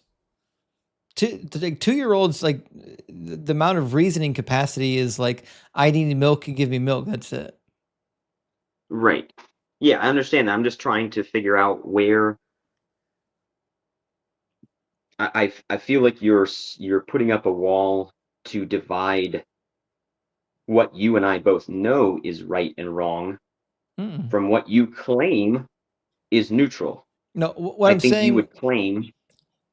what I'm Go saying ahead. is that entities that have the capacity to reason and think are held to a higher standard than animals that don't have the capacity to reason and think. Okay. Why is that the case? because it's unrealistic to expect animals to behave in a way that is against their biological nature. They're incapable of engaging in the same level of discourse as we are. So it's unrealistic to expect them to do so. Okay, so you're saying that humans should not always give in to their more bestial instincts, that there is a right and wrong that they should do instead of what their instincts tell them to do. Yes, we finally got there. It took us 15, 20 minutes to get there. We finally arrived at the argument of saying that I don't have any business of saying what is right and wrong because I don't believe in objective morals and you do. So do you want to have that conversation? Nope, I want to continue on the conversation we're on. Okay. I tried to fast forward the conversation. All right. No, Well, I'm what was your trying next point? to get more of a baseline. I'm trying to get more of a baseline because I believe many atheists have as good or maybe even a better moral compass in some cases Sounds than like we don't religious need God people. then.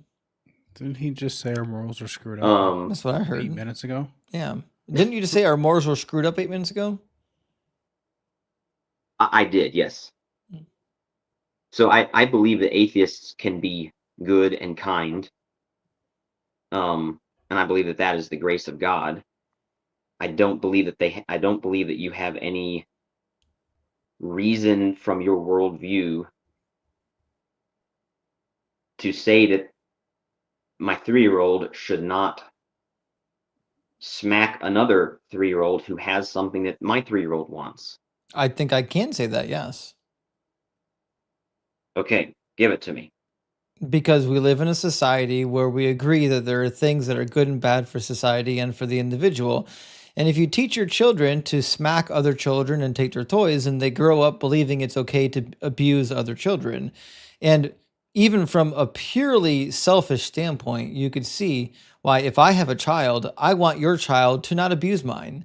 And if I want my child to not be abused, then it's in my best benefit to make sure that we live in a society where children are not encouraged to abuse each other. So even from a completely subjective moral framework, I can tell you that it's not good to allow your child to steal and to abuse another child simply because it yields negative benefits in the long run for the individual and for society. What if that other child is sickly and is probably going to die in the next 2 years, and they're just wasting the society's resources? Which one? The ones that are being abused? The one that's being abused, yeah. Then you're still doing a bad thing because the person or the child that's doing the abuse is still learning bad behaviors. Also, the child has no way Well, of what knowing if it's that. what if it's not a bad thing? What if they're learning the specifics? You can abuse people who are wasting the group's resources. Human beings have no way of knowing which human beings are complete waste. All they have is their limited purview of what a human being is doing. Oh, I think we can.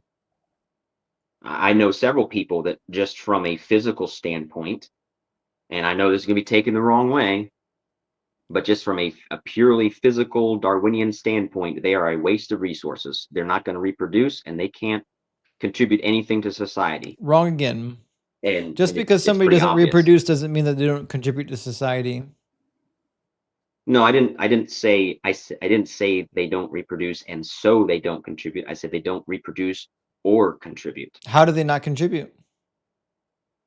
They cannot have a job. They are completely dependent on the government for extensive health care, all their food, housing, etc.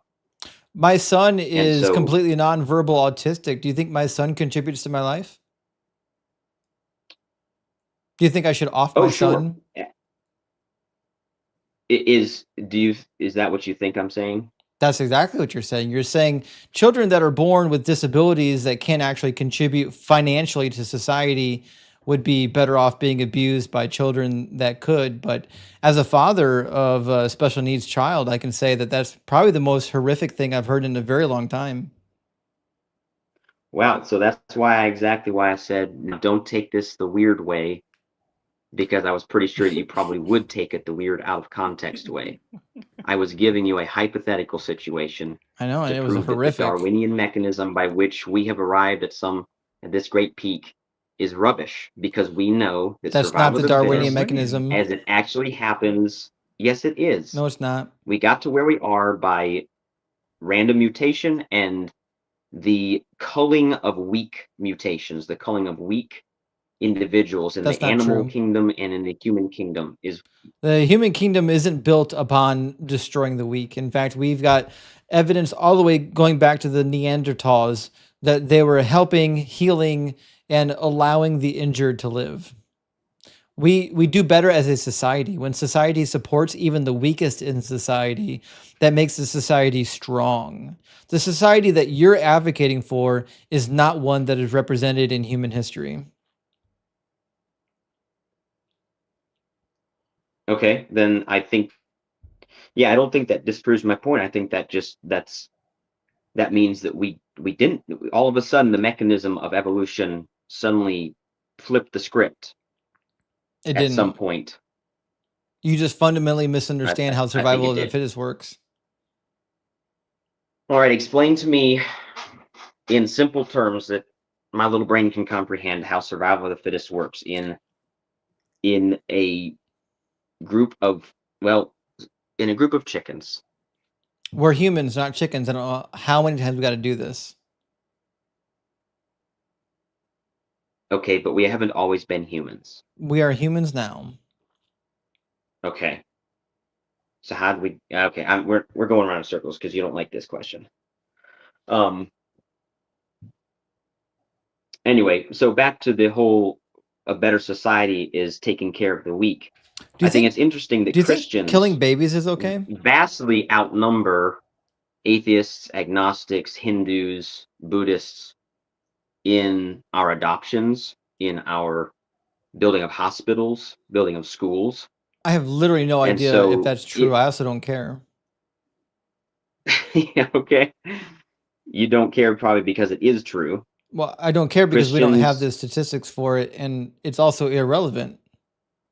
Oh, you could. Well, I'm vowing to do some homework here by looking at these passages. You should look up Right? I said which groups I of said Americans. I said I don't care because it's irrelevant. It doesn't matter if it's true. Why is it irrelevant? You just told us Because what a good society looks like. it has nothing and to gave us do with proof whether or of not it, and I Christianity understand. is true. Christianity teaches that you shouldn't even have children.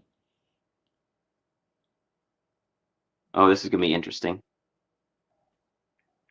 Christianity teaches that the end of the world is happening now, and you should do nothing but prepare for that. That's what Christianity teaches. Interesting. So this idea that Christians You're taking that Christ. Christians You're do taking hospitals Christ's or Christian blessing. have bigger families, these are not things that come from the Bible. What are you talking about, bro? Jesus said you should be a eunuch for the gospel. Paul says that you shouldn't even get married if you're single. It says even if you are married, live like you're not. Yeah, you know that you're taking those horribly out of context, right? I'm not. Want me to read them to you? Yes, please. Look, I'm less ignorant in this area. I'm assure you that you're just as ignorant in this area. Matthew 19. We shall see. We certainly will. Matthew 19, Paul later on. as soon as he gets through What's that again? with the nonsense about the divorce, he says, the disciples say to him, if such is the case of a man with his wife, is it better not to marry?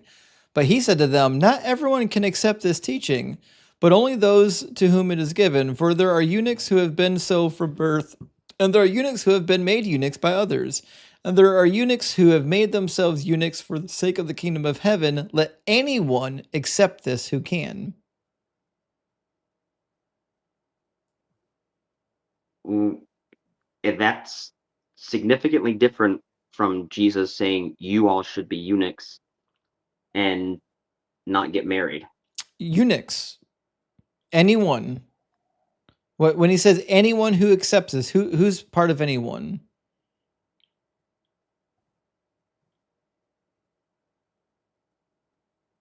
Let's back up because it's talking about sexual purity. When he says anyone who can accept it, who's anyone? Anyone who can accept it. Yeah, exactly. Anyone. He said anyone who can accept it should do so.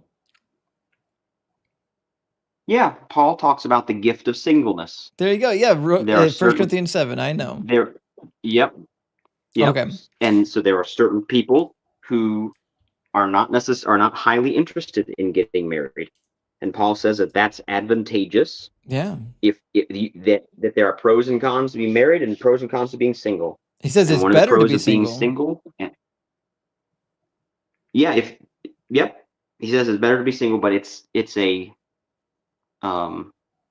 gift, a gifting that's given by God to a very, very small number of people. It didn't say In very fact, small Paul number of later goes on people. to. So Paul later, I mean, I know that you're warping this because Paul, possibly in that same book, talks about false teachers, and one of the ways to know a false teacher is that they forbid marriage. Oh, that I'm not talking So about forbidding marriage. there's I'm not. saying what is better. What is better? Okay.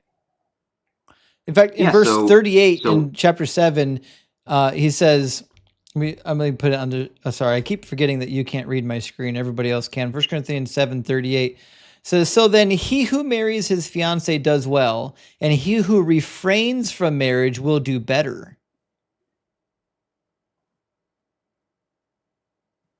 First Corinthians 7.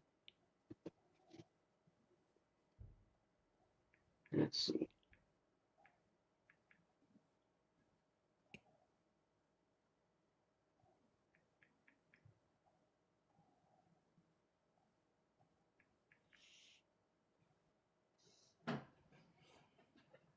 Well, this passage is definitely talking about just contentment in all forms. Contentment in where you are in life when the Lord calls you, that you don't need Joe, to be married the to be a more good you Christian. You the don't need more to be you single to talk be a about good the Christian. passage without reading it, the more I'm going to cook you with it. I'm reading it right now. It says, only let each person lead the life that the Lord has assigned to him, into which God has called him. This is my rule in all the churches. Was anyone at the time of his call already circumcised? Let him not seek to remove the marks. And he goes on down, for he who is called the Lord as a bondservant is a freedman of the Lord. Likewise, he was free when called as bondservant of Christ. In whatever condition each was called, let him remain with God. Now concerning the betrothed, I have no command from the Lord, but I give judgment as one who by the Lord's mercy is trustworthy. I think that in view of the present distress, Yeah. it is good for a person to remain as he is. Yep. Are you bound to a wife? It's very clear what the context is. He is not saying that we should all become single. He said it's better to be unmarried. Yeah, because of this short-term temporary distress that had come upon the church. It was easier to be mobile. Your heart wasn't going to be broken. The apostle Peter was married. Almost all of the apostles were married. I keep telling you, the more you talk about this passage without reading it, the more I'm going to cook you. Go down to verse 31. Okay. And those who deal with the world as though they had no dealings with it, for the present form of this world is passing away. Paul is suggesting, I want you to be free. Yeah, Paul is suggesting that the reason why you should remain unmarried is because the world is quickly about to end. The same thing he says in 1 Thessalonians chapter 4. The same thing Jesus says in Matthew 10:23, Matthew 16:27, 28, and Matthew 24:29 through 34. He says, for the present form of this world is passing away. Yep. I want you to be free from anxieties. The unmarried man is anxious about the things of the Lord, how to please the Lord, but the married man is anxious about worldly things, how to please his wife. That's right. And his interests are divided. That's why it's better to be unmarried. Yeah. So there you go. If you can handle it. So Christianity So you teaches think it's better to be a eunuch for the sake of the gospel because the world's about to end. It's a doomsday cult, man. It's speaking about a present distress. It doesn't say that. It says the present form of the world's about to end. As well as looking at the future. Yeah, I agree. Yeah. It's both a present thing and a future thing. So no one's disagreeing that there aren't present struggles. We all agree on that. We know what was happening under, Nero and then eventually Caligula, so on and so forth. We know that they were under some stress. But Paul is very clear in Corinthians and Thessalonians that the world's about to end. And 2 Peter says the same thing. And the Jewish world did pretty much end in just a few years. Doesn't say the Jewish world, it says the world. Okay, so the world that they were in. Didn't end. The world that they were in ended. He's not talking to Jews, he's talking to the Corinthian church. And he didn't say the world of the Jews, he says the world.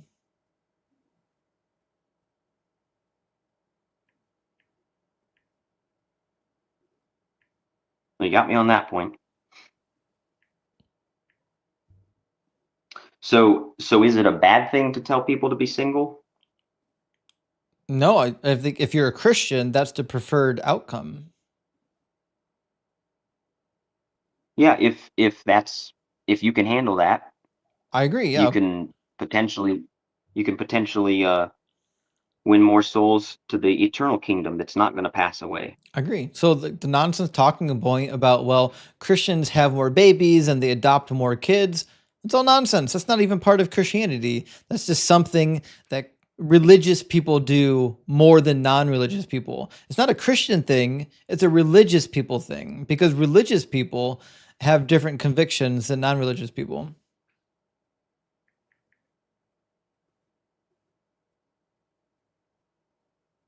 Well, you got to interpret all things together in the scriptures. It's clear that the Lord has a high view of marriage in this life.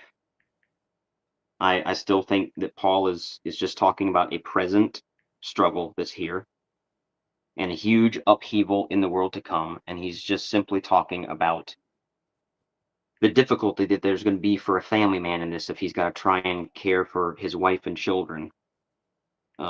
It's very similar to when Jesus said, blessed are those women who don't have any children because of what's about to happen. And the Jews definitely, they suffered. They suffered big time there. And there were probably lots of women who wished that they had never had the children that were going to be killed at the hands of the Romans. Yeah. Well, I mean, since I got you on, we might as well end on my favorite topic ever. Do you mind if I pick the last topic? Oh, sure. I'm going to make a claim, and you're going to think I'm crazy, and then I'm going to prove my claim to be true. Okay? Go for it. Jesus fulfilled precisely 0 messianic prophecies. Oh. Okay, yep, you're right. I think you're crazy. See, there you go. I already have one more fulfilled prophecy than Jesus. Oh, yeah? I get it. All right. Want to see case in point? Go for it. Turn in your Bible to Jeremiah 31 for me. We're going to go down to verses 15 through 17.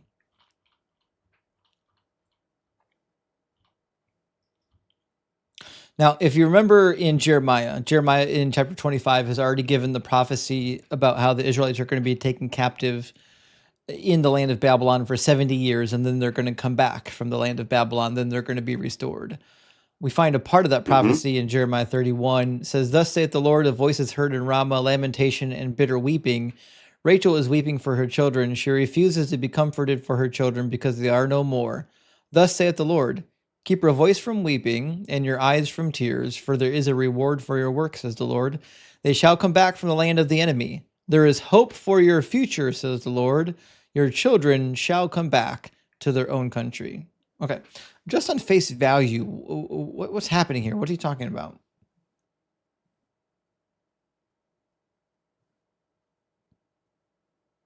I confess I wasn't paying too much attention to what you were reading. I was busy thinking about why that is not Herod killing the children in Bethlehem.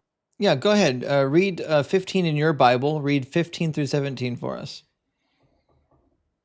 Thus says the Lord, a voice is heard in Ramah, lamentation and bitter weeping. Rachel is weeping for her children. She refuses to be comforted for her children because they are no more. Thus says the Lord, keep your voice from weeping and your eyes from tears. For there is a reward for your work, declares the Lord, and they shall come back from the land of the enemy. There is hope for your future, declares the Lord, and your children shall come back to their own country. So that prophecy happened. What?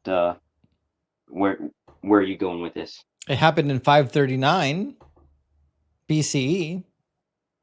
Okay. It didn't happen during Jesus' time period. Okay. There's a prophecy about the children of Israel coming back from Babylon.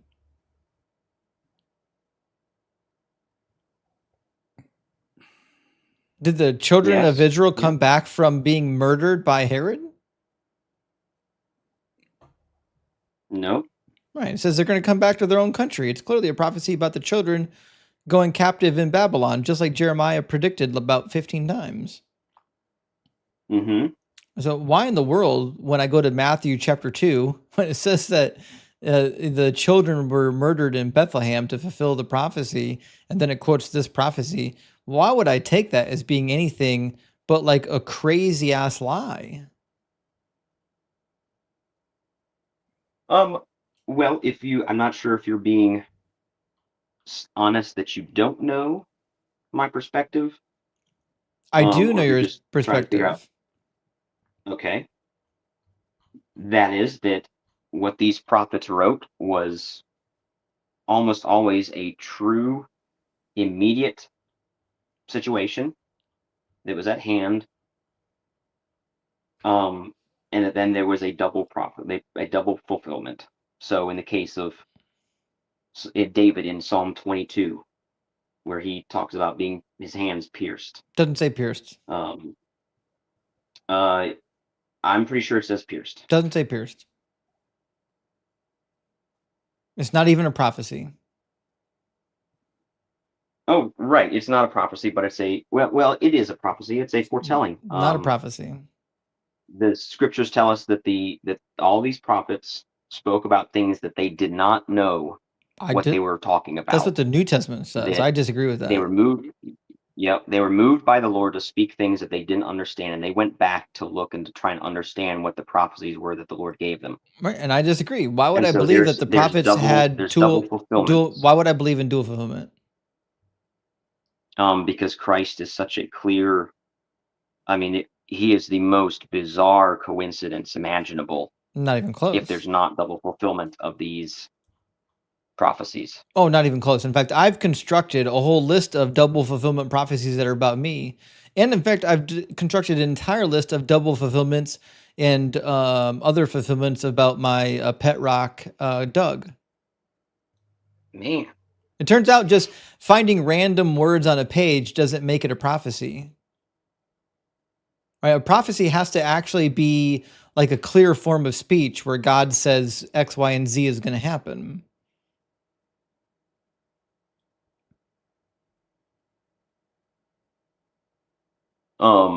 Okay. So what? Yeah, so okay, so you're setting up the criteria by which God makes prophecies. Well, God gave us the criteria in Deuteronomy 18. Okay. Right? God tells you in Deuteronomy... If he says something that doesn't come to pass. That's right. It's something that actually has to come to pass that's testable, right? It can't be a deep, dark, hidden mystery that nobody even knows is a prophecy because it's not couched as a prophecy. Gotcha. So we have examples of prophecies being fulfilled immediately that the people who heard them had no idea what was even being talked about. When I think it was Elijah spoke from the Lord when they were besieged by the Babylonians, that by this time tomorrow, when they were starving, bread's going to sell for like some really cheap rate. And it's a prediction, the though. people were like, yeah, yep. So you know it's a prophecy. But the people had no idea what he was talking about. But they knew it was a prediction. Okay. Right. We looking backwards. They didn't understand it looking forward. They only understood it looking backwards. Oh, I disagree. And that's what we do. No, I disagree entirely.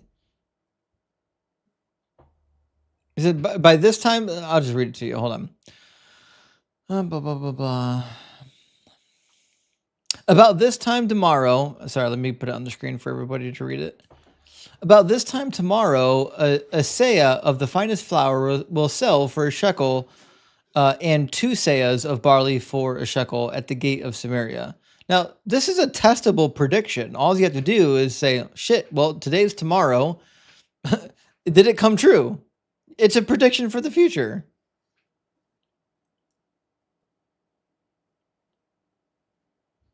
Yep. Okay, gotcha. Right. So when we get to these non-prophecies mentioned by the New Testament about Jesus, I have no reason to believe that these are like secret prophecies that were like hidden deep into the text somewhere, that like you didn't know they were a prophecy until someone came along and told you about it later. Can you think of even one prophecy where Jesus fulfilled the original context of? And keep in mind that if you say Isaiah 53, I will cook you on that just like I did everything else. I appreciate the forewarning. Mm-hmm. It's a prophecy. Yes, it is. Isaiah. Let's go to Isaiah 53. They can't. 53:5. They can never The help bait was themselves. too good. They can never help themselves, Mac. Every The time. bait too strong. All right, well, let me get a little crack and go. Thank God my son's asleep. I'm going to be tired tomorrow. He's going to wake up at like 7 a.m. Yeah, you're paying for this one. Yeah, I got to be done after Joe. I'm definitely paying. Okay. All right, so Isaiah 53, right? Well, yeah. I'm gonna take you. He was pierced for our transgressions. He was crushed for our iniquities. Do you know what context means? I do know what context means. Good. Okay. Have you read all of Isaiah? I have. Okay. No, this is not talking about Israel. Do you think Isaiah tells you who the servant is? Oh, it absolutely does. Oh, he does. Oh, shit. Okay. But Israel, yeah, it absolutely does. It does tell you who the servant is, and this is a place where there is a double meaning, and it's very clear. I said original context. Listen, can you find me a prophecy where he fulfilled the original context? Not a double fulfillment. The original context of a prophecy. I'm just talking about the meaning of the text. No. I'm talking about the original context of the prediction, not about a secondary meaning. Okay. Is there one prophecy in the Bible where he fulfilled the original context of the prophecy? Yes. All right, where is it? Isaiah 53. Isaiah 53. You said it was a dual fulfillment. Okay, so I've heard this before where I start reading this and it's about the servant of Jehovah, and you say, oh, but it says that Israel is the servant of Jehovah. No, you said it was a dual fulfillment. Not me. You said it, which means if it's a dual fulfillment, that means the original fulfillment isn't in Jesus. The secondary fulfillment is in Jesus. Okay, so Christ is the primary fulfillment of this. Okay, so Israel is a secondary fulfillment. So when you say primary and secondary, I don't mean no. Israel is not a primary or a secondary fulfillment of Isaiah 53. It's not talking about Israel. Okay, well, let's read some passages. Okay. All right. Turn to Isaiah 41. So starting in Isaiah 52. In Isaiah 52. You're going to need to go back further than 52. Go to Isaiah 41, 8 through 9.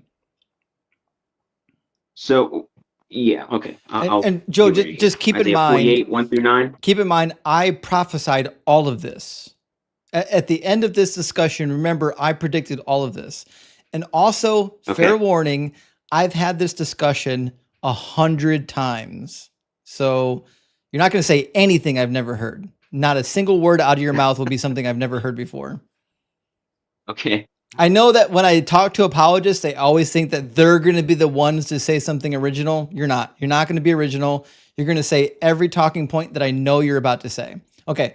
Isaiah 41, 8 through 9. He says, but you, Israel, my servant, Jacob, whom I have chosen, the offspring of Abraham, my friend, you who I took from the furthest ends of the earth and called from its furthest corners, saying to you that you are my servant, I have chosen you, not cast you off. Okay, so at the very beginning of this pericope in the text, we are told who the servant is, and the servant is who? The servant is Jacob. Israel. Fantastic. Okay, Isaiah 43:10. He says, "You're my witnesses," says the Lord, "and my servant whom I have chosen, so that you may know and believe in me and understand that I am he." Who's the servant in Isaiah 43? Let's see. Probably also Israel. Let's see. He formed you, O Israel. So I have chosen that you may know and believe me and understand that I am he.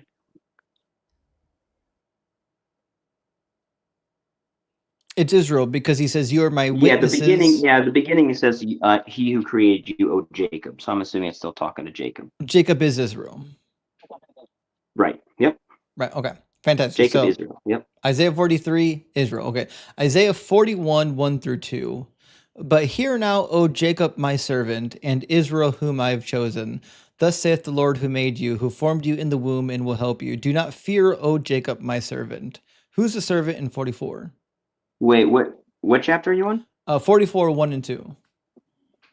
Oh, 44. Okay. Mhm. 44, 1 and 2. Da, da, da, da. "O Jacob, my servant, Israel, whom I've chosen. Thus says the Lord. Da, da, da. Yep, it's Jacob again. Cool. All right. 44, 21. "Remember these things, O Jacob and Israel, for you are my servant. I formed you. You are my servant, O Israel. Do not forget me." And so who's the servant here? That is, again, O Jacob and Israel. I'm seeing a pattern. Isaiah 45, 4. "For the sake of my servant Jacob and Israel, my chosen, I call you by your name." And again, who's the servant here? That is Jacob. All right, last one. Now we're getting to the crescendo of the prophecy. He says, "Go out from Babylon, flee from Chaldea, declare this." Where is this?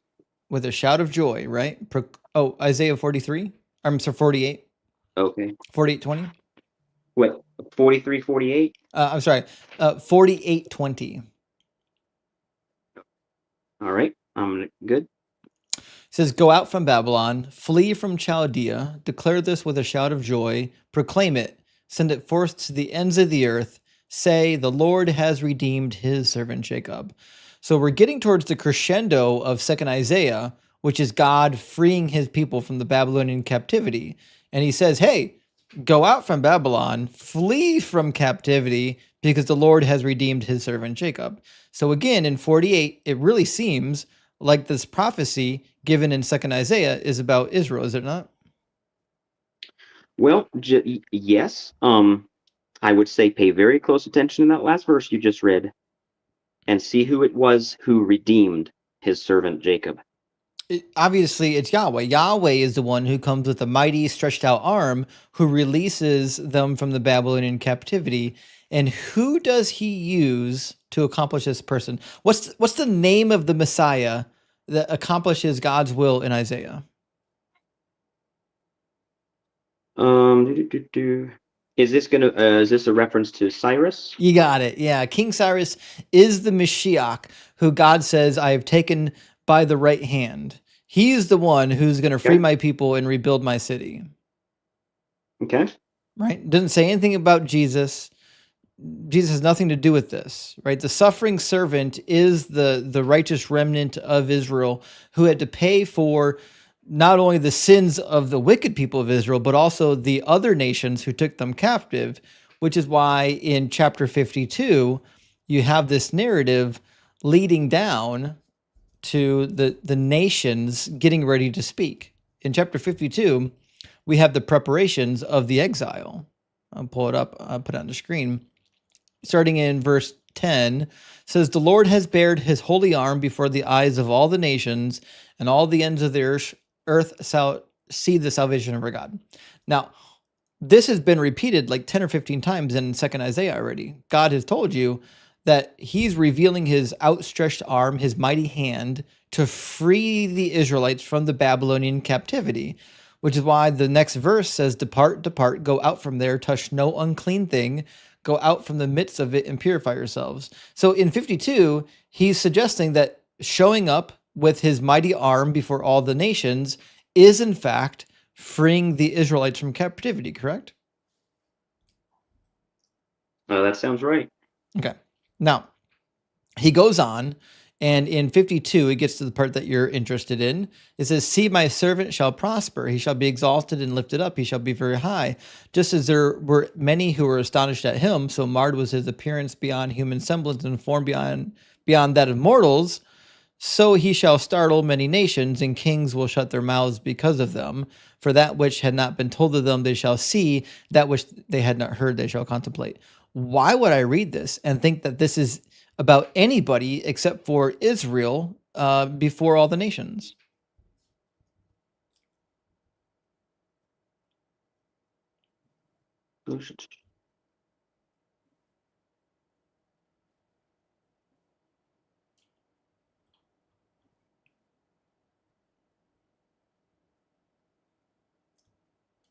Yep, I agree with you that definitely it all looks like Israel Right. in front of So the nations. great. Okay. Go for it. So I'm with you there. So we've got the Israel before the nations, and the last thing that is said is that of the nations, that which had not been told to them, they will see because they don't have the prophets, and that which they have not heard, they will contemplate. Again, because they're not part of Israelite congregation. They're going to contemplate this thing that they're about to witness, namely the freeing of the Israelites, right? The very next verse in 53:1 is a picture of the Israelites contemplating the thing that they have just witnessed. It says, "Who has believed our report, and to whom has the arm of the Lord been revealed?" Well, this is clearly a callback to the prior chapter where it says the arm of the Lord was revealed to the nations, right? So now we've got a personification of the nations saying, "Holy shit, who would believe what we've just witnessed? Like, who would believe this thing? This nation that came in where they were downtrodden. We thought they were accursed by God. They came in, they got rescued, they got freed, they got delivered. Who would believe this thing?" This is a personification of the nations saying, "Holy shit, did you see what just happened?" Okay. Right? So the whole chapter in Isaiah 53 are the nations that had once abused Israel coming to terms with the fact that Israel wasn't a forsaken people. They were, in fact, God's holy people, and we abused them. We inflicted pain upon this people. And in fact, a number of these people were righteous. In fact, that's why Isaiah 53 talks about how some of them were even akin to being a sacrifice for sin. Because now that these Israelites are here and we've abused them so badly, but these were God's people, God's righteous people, the fact that we're now recognizing that Yahweh is the one true Lord is a beautiful metaphor for how they literally died for us. They literally died so that we can see that Yahweh is the one true God, which is predicted like 10 times in 2nd Isaiah. Like 10 different times, the prophet tells you that I'm going to vindicate myself when I glorify the nation of Israel. You know what I mean? Okay, so just help me keep up here.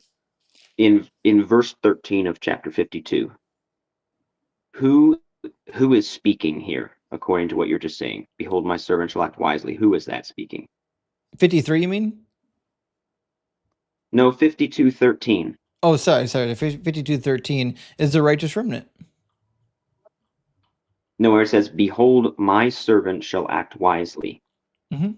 Who is speaking there? That's the righteous remnant. Oh, who's speaking? Oh, I'm sorry. I apologize. Yeah. The person speaking is this is a prophecy being delivered theoretically through Isaiah or somebody from Isaiah's school, right? So the servant is Isaiah referring to the nation of Israel, although from the mouthpiece of God.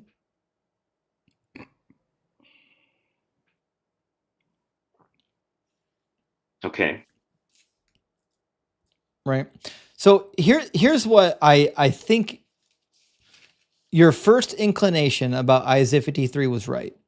Isaiah 53 is primarily about the nation of Israel. If it's about Jesus, then it's just a secondary fulfillment. It can't be the original context. The original context of the 2nd Isaiah is all about the nation of Israel. In fact, most academic resources will just tell you this outright, that Isaiah 53 is about the nation of Israel. And they'll even tell you that if it's about Jesus, it's because look at this secondary fulfillment based on these really interesting parallels.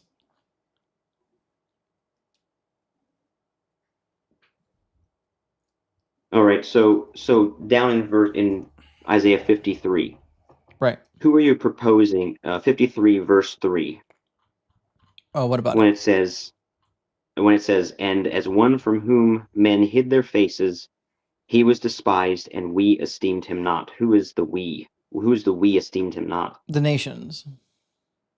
The nations. Okay. Namely So Babylon. where is the transfer from God speaking about my servant shall act wisely to then it's the nations talking? So is at the end Where of does that transfer 52. take place? Go to the last verse in 52. And Okay, so he shall sprinkle many nations. Kings shall shut their mouths because of him, for that which was not told had not been told them they see, and that which they have not heard they understand. Mhm. Then who has believed what he has heard from us? Right. So So you're saying this is beginning where the nations are speaking.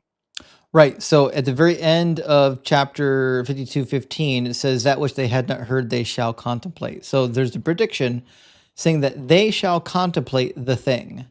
And then the very next Okay. verse is a depiction of those nations contemplating the thing. Okay. Right? But before him like a young plant, like a root out dry ground, he had no form majesty that we should look at him. No beauty that we should desire him. He was despised and rejected by men, a man of sorrows and acquainted with grief. And as one from whom men hid their faces, he was despised, and we esteemed him not. So the nations despised Israel and did not esteem him. And then surely he, Israel, you would say, bore our griefs. So Mhm. Israel bore the griefs of the nations and carried their sorrows, Mhm. is how you read this. Well, the righteous remnant specifically, and Jeremiah clears this up a little bit, where he likens the righteous remnant of Israel suffering in the Babylonian captivity as being like a necessary condition, even though they're technically in captivity for the sins of the unrighteous Israelites. Right? He's saying Okay. we have to suffer alongside of the rest of the Israelites, right? Okay, so continuing on, this being the nation speaking, surely he has borne our griefs and carried our sorrows. Yet we esteemed him stricken, smitten by God, and afflicted. But he was pierced for our transgressions, Mm. he was crushed for our iniquities. Upon him was the chastisement that brought us peace, and with his wounds we are healed. Mhm. You're still saying that's the nations talking about Israel. Yeah, it's beautiful too. Okay. And then the nations are saying, is this still the nations or is this shift in verse 6? I don't think the nation stops speaking until like verse 10. Okay. All we like sheep have gone astray. We have turned everyone to his own way, and the Lord has laid on him the iniquity of us all. So the Lord laid on Israel the iniquity of the nations around them. Yeah, Is what you're saying. that's the He beauty was of the oppressed and he passage. was afflicted, Mhm. yet he opened not his mouth. Israel definitely opened his mouth. But anyway, like a lamb Well, so that did is led to the Jesus. slaughter, and like a sheep that before its shearers is silent, so he opened not his mouth. By oppression and judgment he was taken away. And as for his generation, who considered that he was cut off out of the land of the living, stricken for the transgression of my people.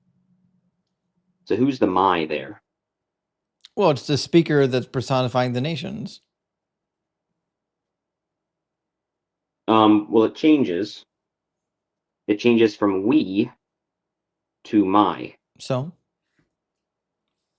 So that's third person to first person. There's a shift here. So that happens a lot in Isaiah.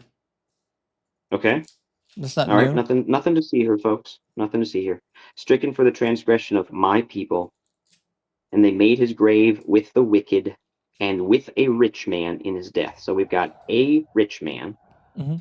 singular. They made all of Israel's grave with a rich man in his death. Babylon.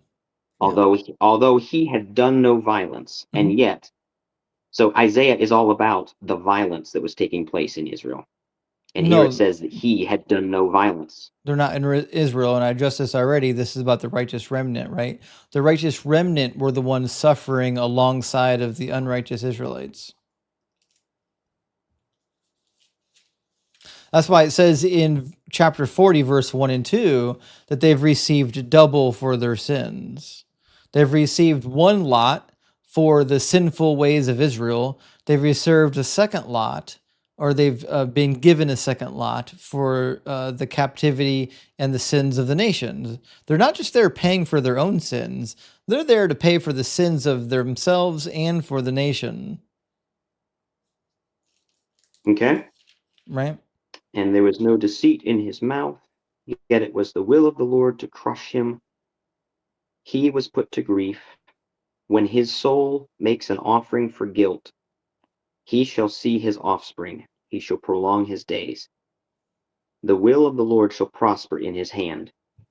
Out of the anguish of his soul he shall see and be satisfied. By his knowledge shall the righteous one, my servant, make many to be accounted righteous. So who is this his knowledge? Why is there a distinction here in verse 11? Because my servant is God's servant, the nation of Israel. That's why I said the tone or the person speaking shifts in verse 10.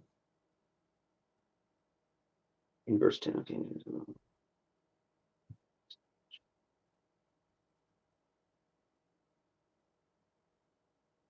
Make Oh, I'm many sorry, to verse be accounted 11. righteous, Verse 11, I apologize.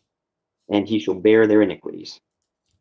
Therefore I will divide him a portion with the many, and he shall divide the spoil with the strong, because he poured out his soul to death, and was numbered with the transgressors, yet he bore the sin of many, and makes intercession for the transgressors.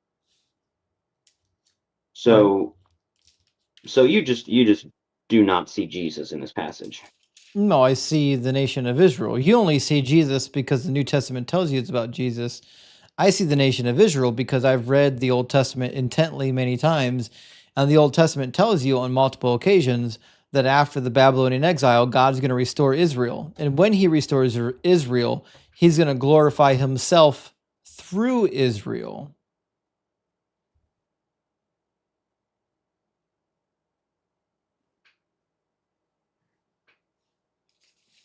Well, he's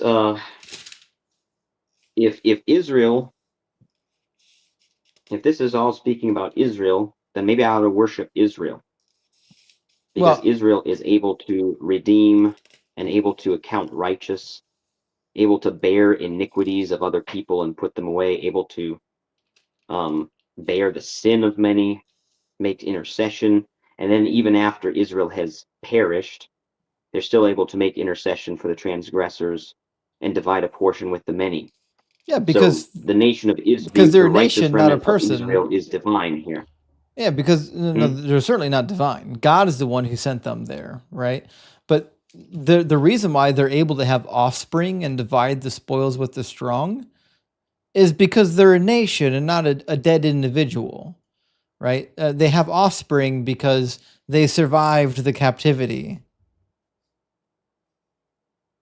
You broke up right before you said they have offspring before they. Right. They have Could you repeat that offspring. last sentence? Yeah, they have offspring Okay. because they survived the captivity. Jesus didn't have any offspring. Oh, he has lots of offspring. 0. He's got heirs. Or siblings, according to New Testament.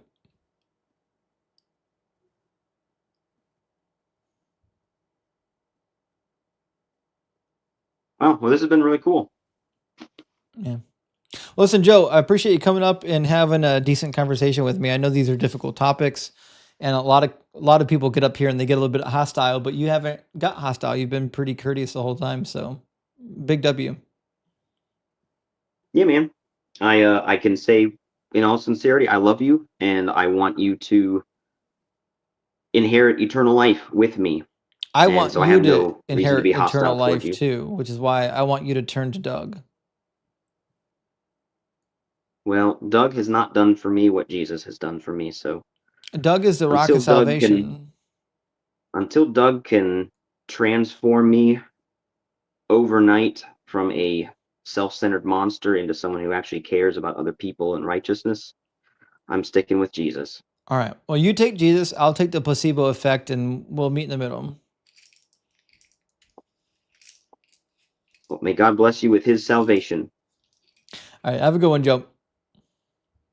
All right. Thank you. Bye. They always have to end with that nonsense Always about gotta Jesus. lift the leg at the end. Every time. Mark that territory. So funny to me. Every time. I've heard a lot of people talk about that ending. I think calling it lifting a leg and marking the territory might be the best description ever of that. That's exactly what's happening, is it not? Yeah. Oh yeah.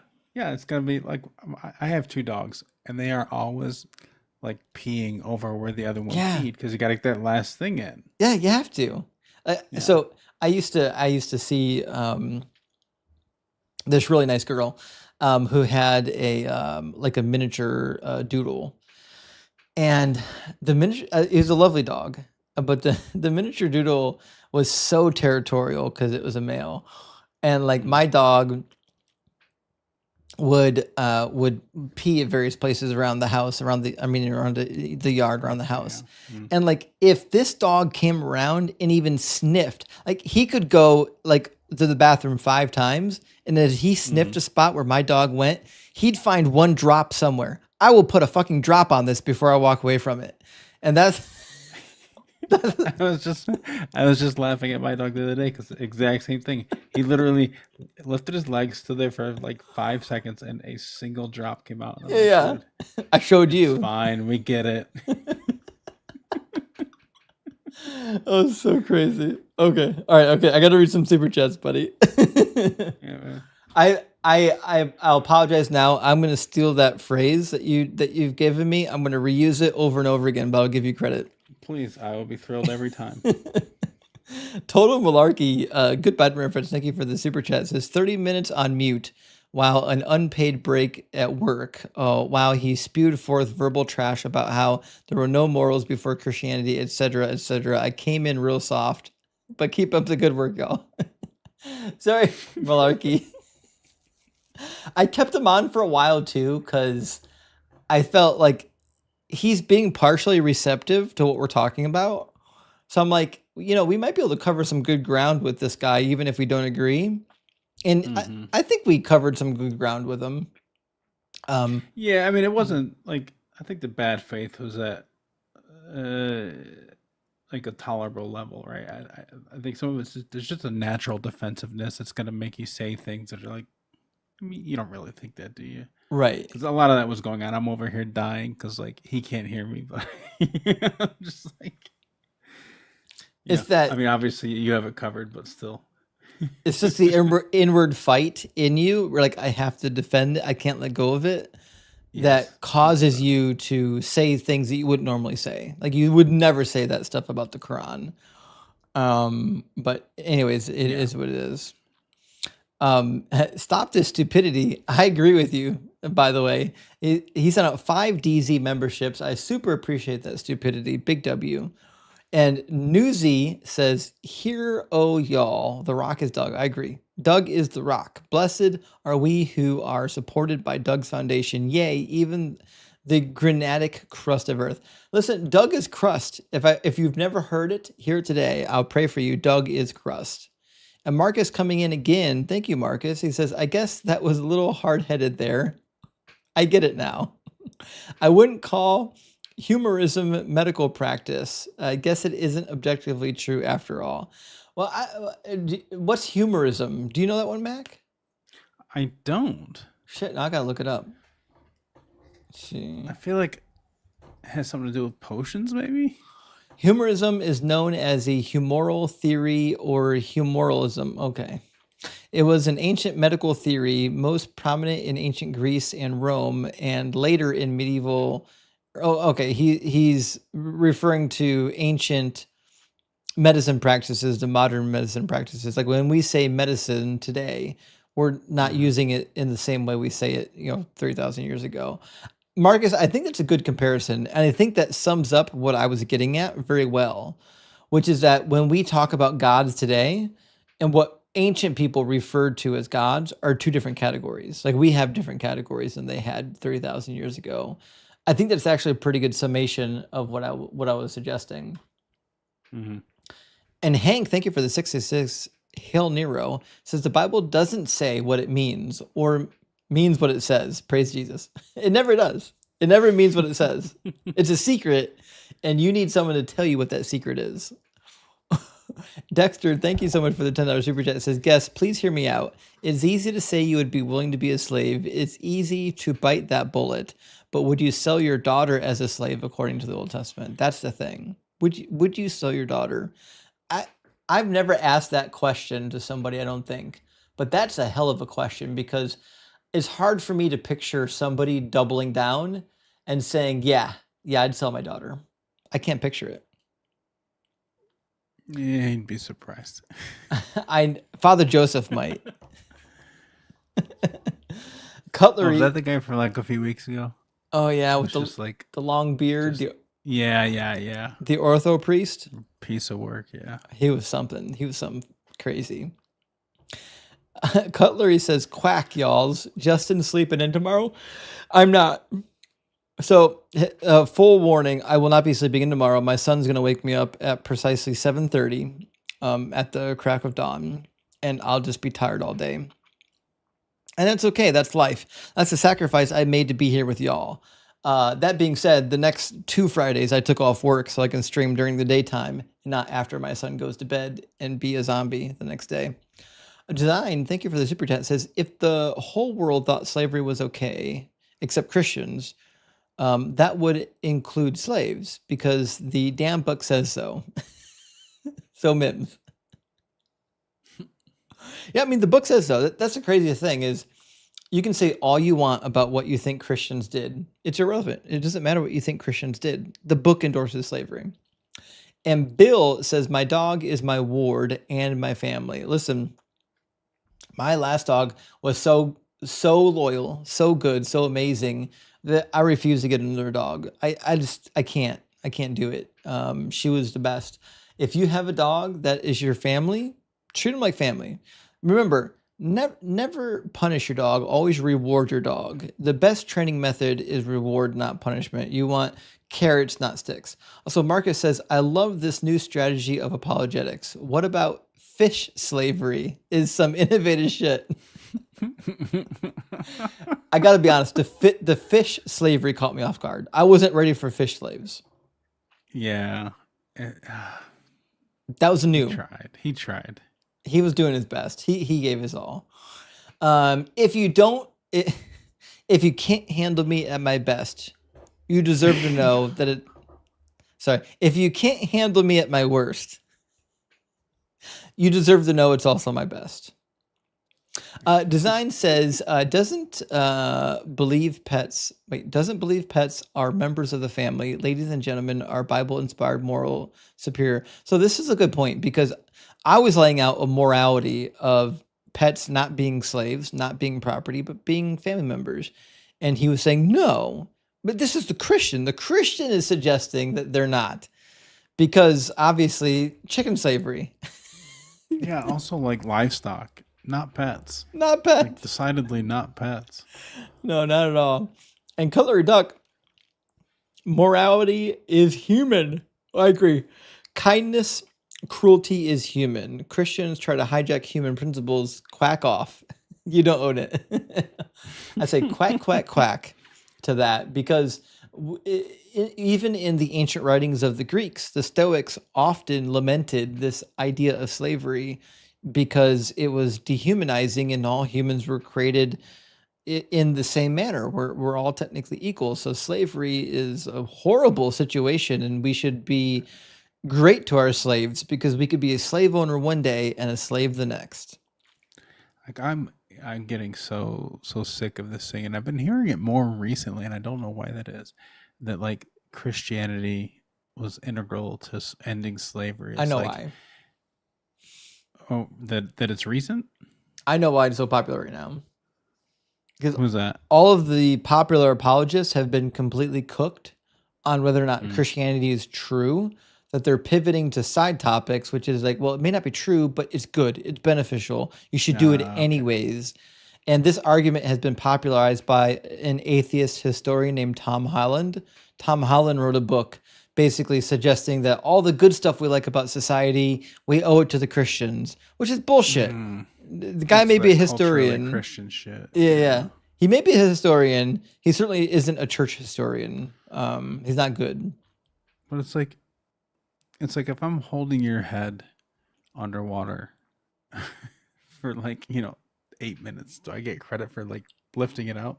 Yeah, exactly. Like, am I good for doing that? Certainly not. Certainly not. Like that's such a good point I didn't think about, but you're right. Like if you hold society and slaves for thousands of years and then one day you free them, you're not good because you freed them. You shouldn't have had the fuckers in the first place. And you stop doing the evil thing. Right. That's it. That's the extent of it. Like 0 credit. Right. You get no credit for ending slavery when you were the ones doing it.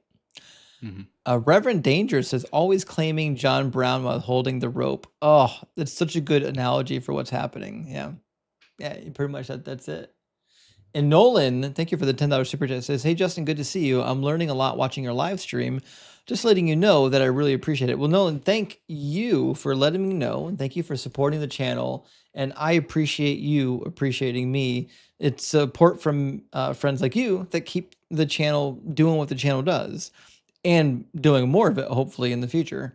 And Penelope, thank you again for the $10 super chat, says, I enjoy these Friday night sessions. It's a welcome break from political theater and gives me a glimmer of hope for humanity. Thanks for all you do. Rock hard for Doug. Well, thank you so much, Penelope. And I was recently talking to Dr. Josh about this. And I think that his conclusion was good, which is that one of the reasons why these live streams are so popular is not because like I'm doing anything amazing. It's because the political climate is so overheated that sometimes it's just nice to sit down and watch somebody get cooked. It's like watching a boxing match or a basketball game. Well, it's also like, yeah, like there's also like that little bit of like satisfaction that you're not going to get watching politics, right? Right. Or it's just like, you're going to get it. People are going to come up here and just get annihilated. It's not going to go well. Yeah. And the best part is you can warn them ahead of time. The audience knows. Everyone here knows, right? They know the shtick. They've heard my talking points. Everyone here knows when the topic of prophecy comes up, only one thing is going to happen. That's the only possible outcome. But the guest, because they've been brainwashed, is so confident that they're going to cook on prophecies that it's every time it comes up, it's fun to watch because they're confident that they're about to cook me. I know they're not. The audience knows they're not. The only person who doesn't know is the guest. It's so funny. It's like you're literally taking a knife to the guy's tires and basically saying like, this is Isaiah 53 and you're like stabbing his tires and he's like, okay, let's race. Right. Basically. Thank you again for the $10 super chat. It says, please don't encompass atheism in some anti-realist moral framework. There are plenty of atheists who believe in morals, who believe morals are stance independently true, for instance. Okay, so you're not wrong. My good friend Ian, goes by allegedly Ian, he has an argument for stance independent morals. I love it. I'm not convinced by it, but I get it. I think it's a good argument. I think it wins most of the time. That being said, listen, I'm not convinced of it. If there's a good argument for objective morals without religion, I would use it. I'd love it. I'd use it every single day. But I don't know of one. I've not heard it. I mean, they don't have it in religion. You're right. Every time they do that, I always ask the same question. I don't care about burning it. I just say, what's God's objective moral position on slavery? Right. They can't tell you because he has 2 at least. Exactly. Right? There's not one. Well, it was objectively moral for the time. Okay. Well, that's interesting because he says to follow the law forever. So is it forever or is it temporary? Oh well. Design, good to see you again, friend. Says, good thing Darth Vader walked out to that music. Without God, how else would Christians know if he was good or evil? So that's a good point. Without the music, the background music, it's hard to know sometimes which character is really evil. Yeah. Can't tell by what they do. Yeah, you certainly can't tell by their behavior. You have to just take them at their word or wait for the music. Audio cues. Yeah. Dude, if the God of the Bible had audio cues, it would be the most horrific. Like it would be like the brown note. It would be awful. Now I kind of want to see like I want to see Darth Vader coming out to Yakety Saxo. Oh, yeah, I'm down for that. Just speed up the footage of like all the fighters in the hallway getting smoked. Oh boy, Dex, good to see you again, friend. Dex is crazy. He's here at the beginning of the live and the end of the live streams. It's wild. He says survival of the fittest is a bit of a myth. It's more like survival of the just good enough. And I think that's actually the point. Like the survival of the fittest is just saying that those who can survive and reproduce, they do it and they do it better. That's it. Yeah, that was driving me up a wall because like also he's trying to say what fitness is. And he's trying to say that it's just like raw power survival. No, if you are a social species, then what is fit for you is having members that further those aims. And sometimes survival of the fittest means that you do what's best for the group, not the individual. Yeah, it's the species and the gene carriers, right? As the trait carriers, right, is not an individual. That's not what it is. It's that trait will continue on because it is most fit. Cutlery Duck comes in again. Thank you so much, friend. He says Republican merged with Christian in Joe's poor chicken brain. Thinks atheism is a monolithic ontology. Darwin ain't my prophet. So you're 100% right, Cutlery. I'm baffled why he was trying to appeal to evolution as a moral framework, because it's not. Evolution is not a moral framework. I don't know why he got that opinion. But I get it. If you're in his position, you have to appeal to something outside of God as the atheistic moral framework, even though he didn't bother to he could just ask me what's my moral framework. He didn't do it. Sage, thank you for the $10 super chat. Say religion or not, actually human history is or has points of eliminating the weak. So that's not entirely true. Not that it ought to be that way, unless I'm missing something here. So again, we have at times eliminated the weak, but we have lots of evidence, both contemporary and ancient, of not doing that, of people not eliminating the weak. And I think society thrives best when we don't eliminate the weak, when we actually support each other. So that's why pointing to evolution for morals is just a silly, it's a farce. It's unrealistic. And Aaron, welcome to the Kraken Crew Elite, and also Big W, my friend. Thank you so much for gifting out 20 DZ gifted memberships. And guys, this month we might get past 1,500 memberships. We might do it this month on YouTube. I think on TikTok, we're still only at about 250. Sorry, I haven't been active on TikTok lately, but thank you so much for the memberships. Memberships really help this channel to do more of what I do. In fact, this year in 2025, I've had so much support that I stopped working overtime at work unless it was 100% necessary. I am in for 8 hours and I go home and then I study and I stream. That's the benefit of having such great support and people here, is that like I can spend time with you doing this stuff as opposed to working overtime.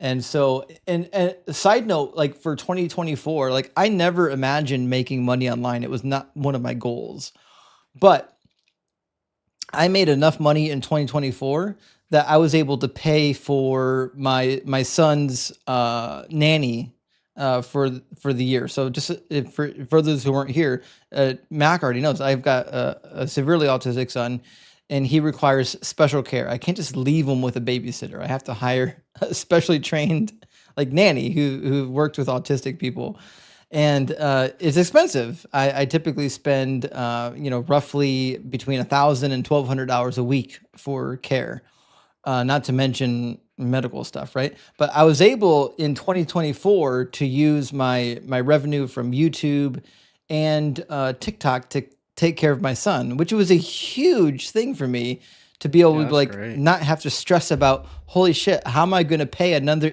individual this much money to take care of my son so I can go to work. That's why so many people with kids that are high up on the spectrum, they choose to not work because they're like, I can't afford to pay somebody to take care of my son. Mhm. So or my child, I have to stay at home with them.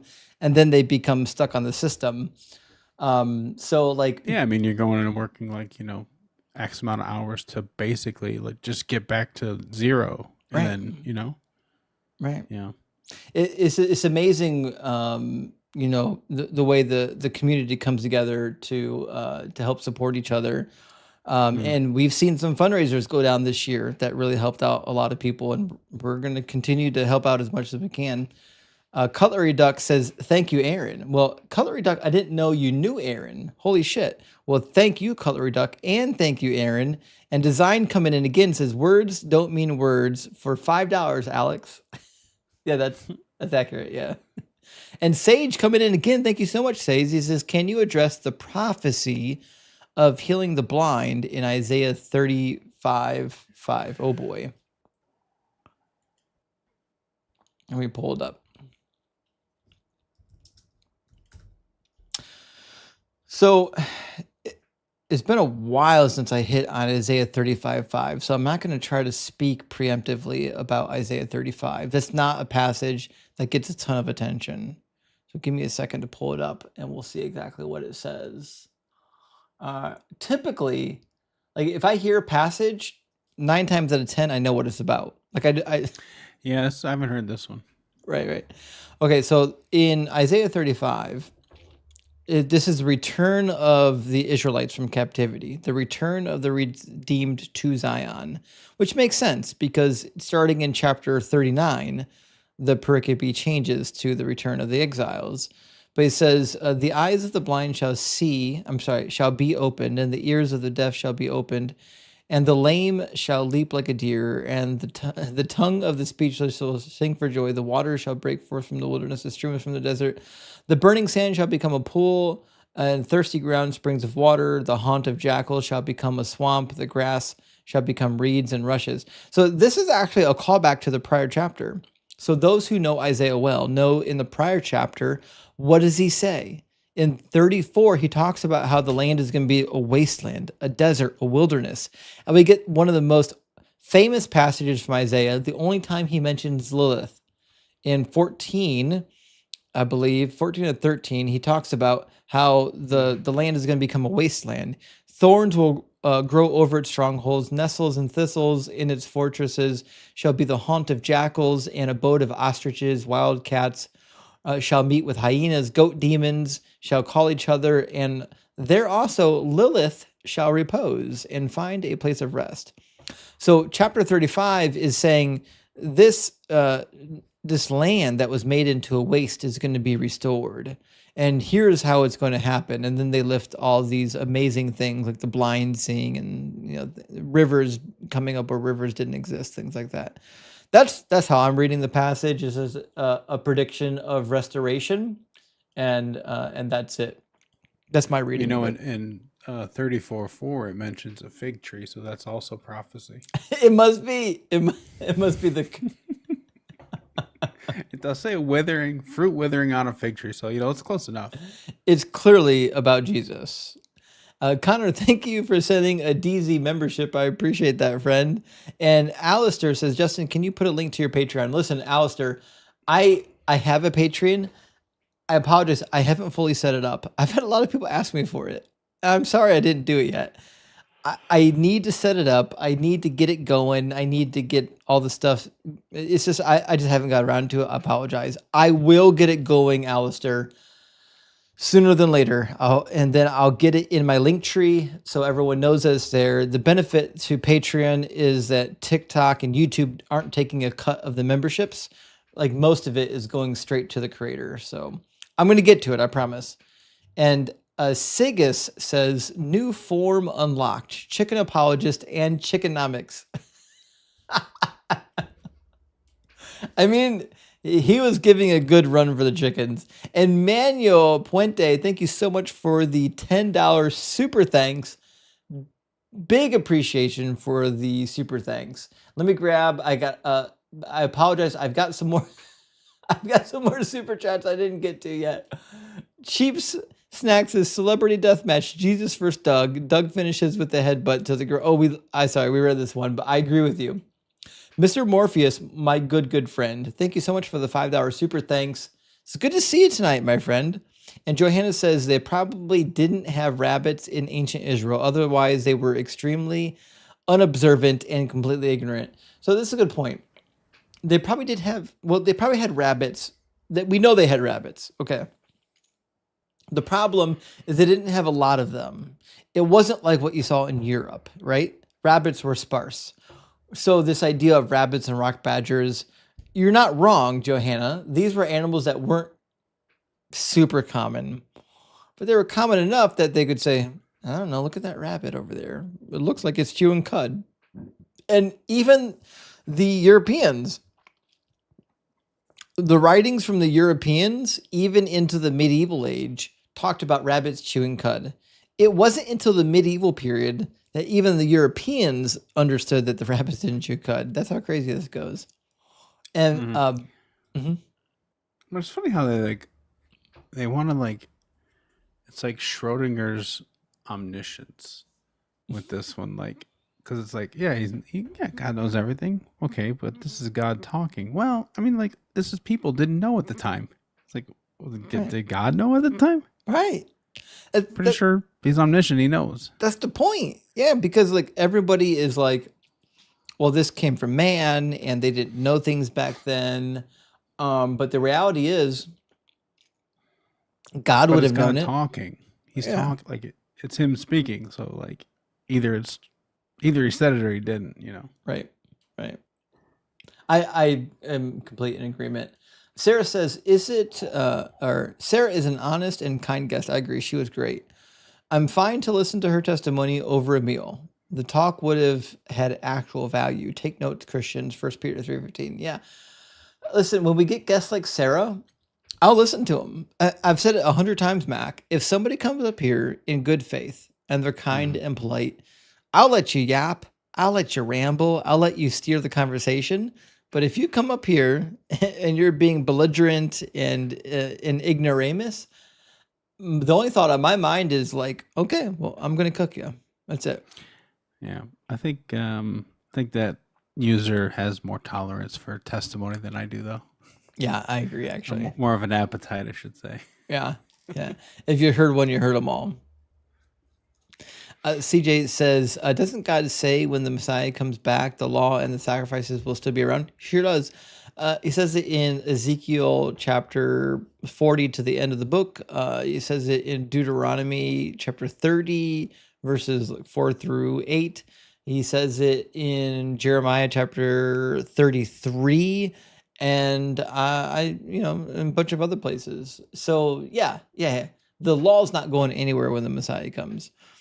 In fact, isn't that what you I remember going over something. I can't remember what it exactly was. But I remember you saying, because I used to say it, talk about this. They would never lack a man to do sacrifices. Yeah. Was that? Jeremiah 33 verses 14 through 17 says there will, 14 through 18 says there will never lack a man or a Levite, a Levitical priest in my presence to offer burnt offerings, to offer sacrifices for all time. So yeah, according to Jeremiah 33, when the Messiah comes, there's going to be a king on the throne, and there's going to be Levitical priests offering sacrifices. So there you go. spiritually. And the one that no one talks about that doesn't get any attention, and even I just started using it recently, is Deuteronomy 30. Deuteronomy 30 doesn't get enough love. But after the cursings and the blessings in Deuteronomy, when God's like saying, listen, you're not going to follow the law, you're going to fuck it up, and then we're going to have to punish you. Then he talks about what's going to happen after the punishment, after the exile, even if you're exiled to the ends of the world, so on and so forth, right? So it talks about the exile. And then he says, after they turn to him, then you shall again obey the Lord, observing all of his commandments that I am commanding you today. And you might be saying, well, that's obviously not about the New Testament era, but when God's going to circumcise your heart, but wrong again. The Lord your God will make you abundantly prosperous in all your undertakings, in the fruit of your body, in the fruit of your livestock, in the fruit of your soil. For the Lord again, blah, blah, blah, blah, blah, blah, blah, blah. When you obey when you obey the Lord your God by observing his commands and decrees that are written in the book of the law, because you turn to the Lord. Okay, sorry, I went too far forward. I needed to go a little bit backwards. Give me a second. Verse 5, maybe? Oh, no, what? Let me just do. There you go, verse 6. I was close. Moreover, the Lord your God will circumcise your heart and the heart of your descendants. Well, Christians all agree. The period in which God circumcises the heart is the Messianic age. So if God is saying, I'm going to circumcise your heart, he's referring to the Messianic age. And the Messianic age is the law of Moses being followed. So not a great look. Skeptics, my good friend, good to see you tonight, says maybe Paul had his own agenda when he turned babyface and co-opted the burgeoning Christian movement. Must have been nice to live off the people. Dude. Total kayfabe. Mac, how many... Strong on wrestling terms. Mac, how many times have you heard people say, like, well, they wouldn't have just, gave their lives for a lie. But yeah. They were murdered. Collecting people's money. All martyrs. Yeah. Like they were tortured like nobody's ever. They still held from. Do you think they would do that? I didn't do none of that. No. Gemma J says, Sarah thinks it's Malibu Slavery Barbie by No. That's crazy work. Just AI. Somebody get AI and make that packaging. Please, okay, listen, guys. Please do what Mac tells you. Get on Chat GPT or whatever AI you have, and please make the Malibu Barbie Slavery Edition. Please, somebody make this. This has to happen. Send it to my Discord, email it to me, do whatever you can. I need the Malibu Barbie Slavery Edition. It has to happen. It's crazy. She still has to be a blonde. Of course, obviously. And Michael says, I would like to thank the Lord for finding me a super hot wife and her father for the 50% discount of 25 shekels after I forced my way into her. Oh, Deuteronomy 22:28 coming in. Yeah. Yeah. Well, yeah. Don't care for that. It's not. It's weird. It's like, I don't know. That one makes me uneasy. But it's like the jokes about like Mary too. It's like, whatever. I don't even think Mary existed, but still, it's like the jokes about like whatever. But it's like, okay, you're still talking about like a 13-year-old girl. Oh, like easy on those. Oh, so bad. Get the Arguments of Celsus. Download the Celsus True Doctrines book. I'm sure you can get a free copy. The way he talks about Mary is unbelievable. It's phenomenal. R, thank you for the $10 A. Totally appreciate it. Big W. And also Gumby, thank you for being a subscriber for 2 months. Gumby says, my wife and 2 daughters love this channel too. My girls asked me to put on that atheist dude. I think you should be called Deconstruction Zone. So I've toyed with the idea of changing my name to Deacon something because I'm actually credentialed. I went to seminary. In fact, at one point I was a reverend. So I've toyed with that idea. I haven't done it yet because I'm afraid I'm going to mess up my search engine optimization. And so my name is my identifying marker, so I haven't done it yet, but it's not a bad idea. I love the idea. And Midlife Crisis Man says it's the Bri, it's Bri time. Get him up, Doug. Listen, Midlife, I got it right this time. I said Bri rather than Bri. It's Bri. I'm with you this time. I think it's locked in my memory. We're going to get it from this time forward. I got you. It's Bri time. It's barbecue time. And Brotha says, where can I send Sarah $5 for being based AF? Unfortunately, I don't know if you can, but I'm with you that she was based. She certainly was. And T-Maz says, we need to add a W guest button. So I've been working on that. I think I got a W guest button for my main YouTube channel, but not my second YouTube channel. I'll double check it. But if we get enough members on the second YouTube channel, I should be able to upload more emotes. And then we can get a W guest. On the main channel, I've got plenty of open emotes. I'll make sure and get that added for y'all.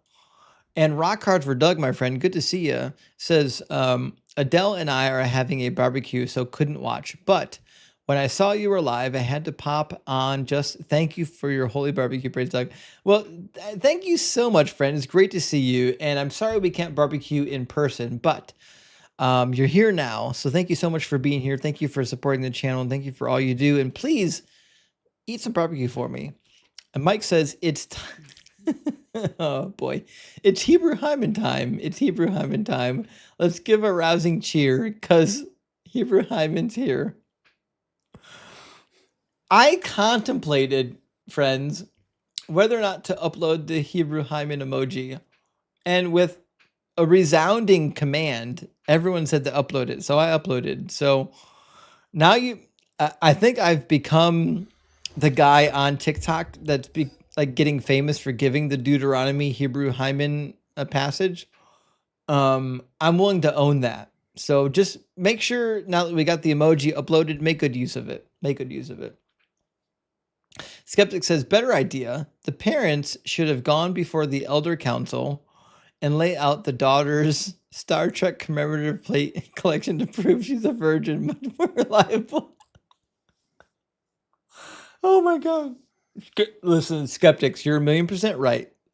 There's not a single lie detected here.